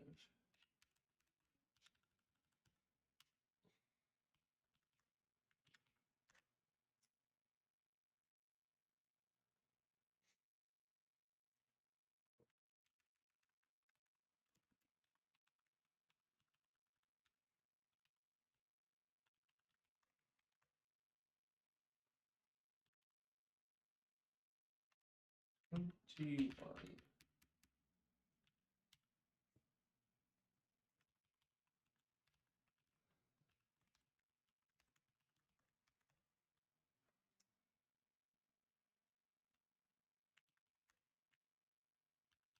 T5.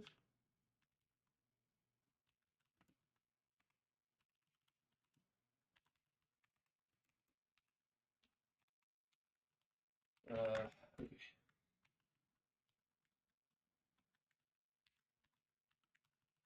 Variable number of trees hit, which is a uint 32. We're going to start with 1. I'm going to say trees hit times equals that.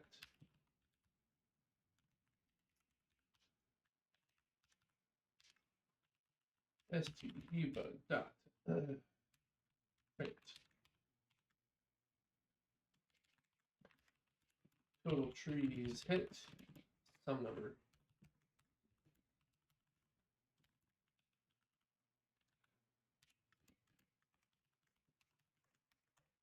Okay, getting closer. Format dot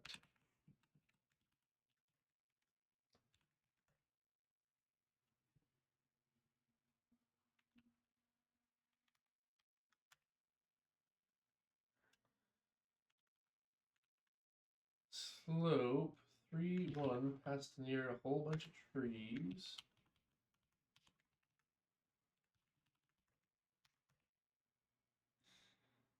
After which we've ostensibly hit that right. So to deal with part 2,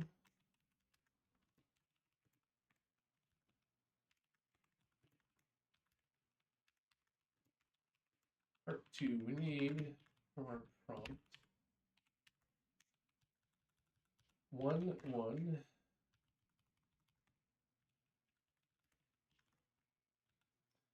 3, 1, which we already did, 5, 1, 7, 1, and 1, 2.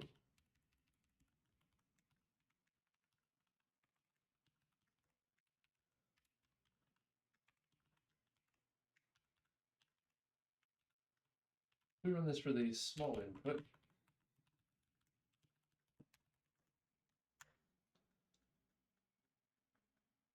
$336.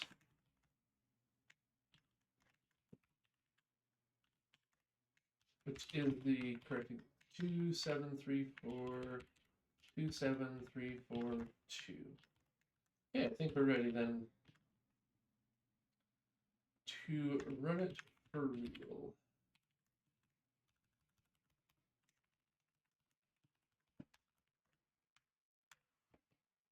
Okay.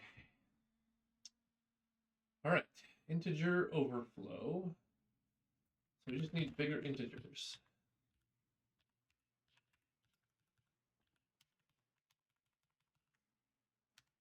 64. There we go. That looks like a lot of trees. All right, show the browser. Come back over here, paste, submit. The right answer. Okay. So we've got 3 days of Advent done. Learned some Zig. We can read a file. We can do some array things. We made a function.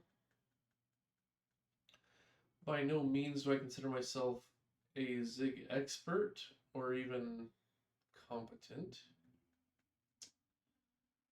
Updated my screen, your repo with more screenshots. Good, good, nice. This is some of your country-based layout stuff, right? Your World War I strategy game. Oh, good heavens.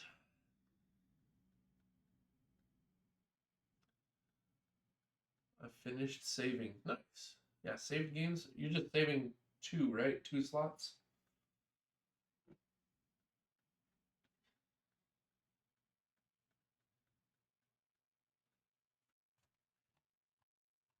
What does a leaderboard even look like? Nice, nice. What does a leaderboard look like?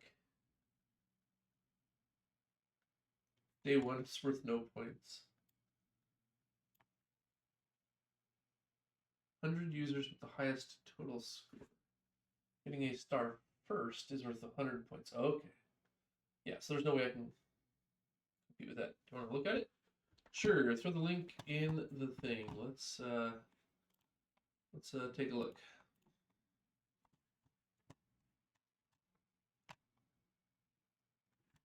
I probably have a tab open with it already, but there we go.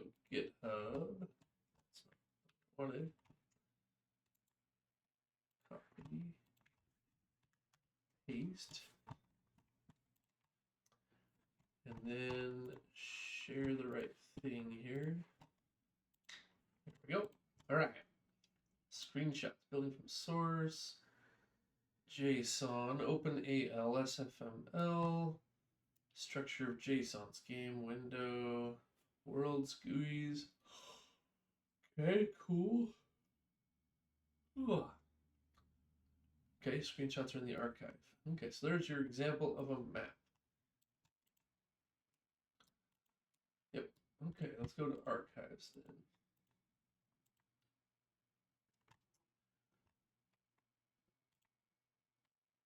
Boom. Hey, France has 100%. $1 million. Okay.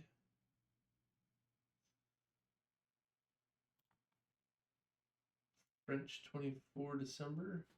Le Grand Guerre. Okay, cool, cool. You've got like a more natural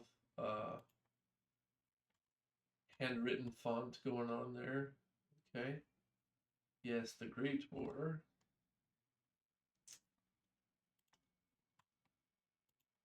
December 6th. Hello World.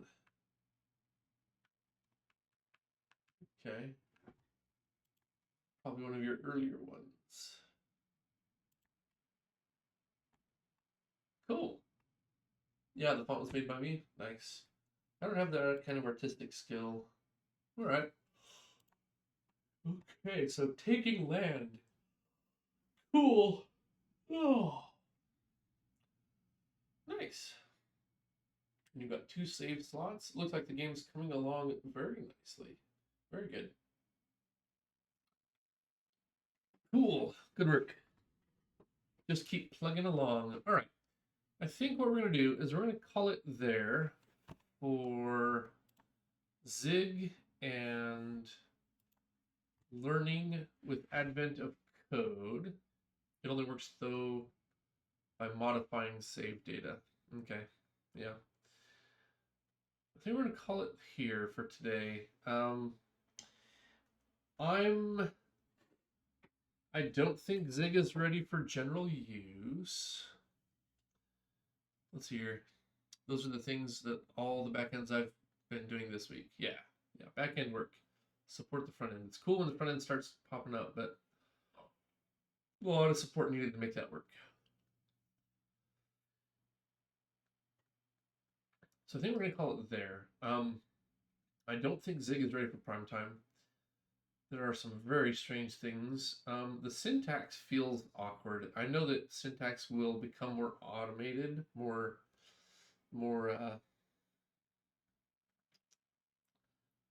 syntax tends to disappear the more time you spend with a code base.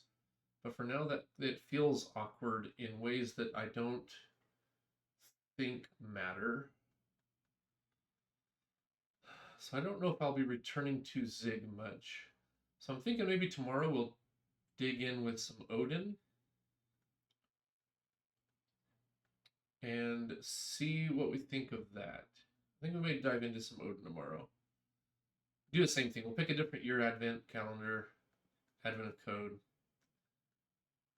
and see what we can do with Odin. Ooh, I would like to try Jai, but I haven't heard back yet, so on my request to get into the beta. It's also the holidays, so, you know, who knows?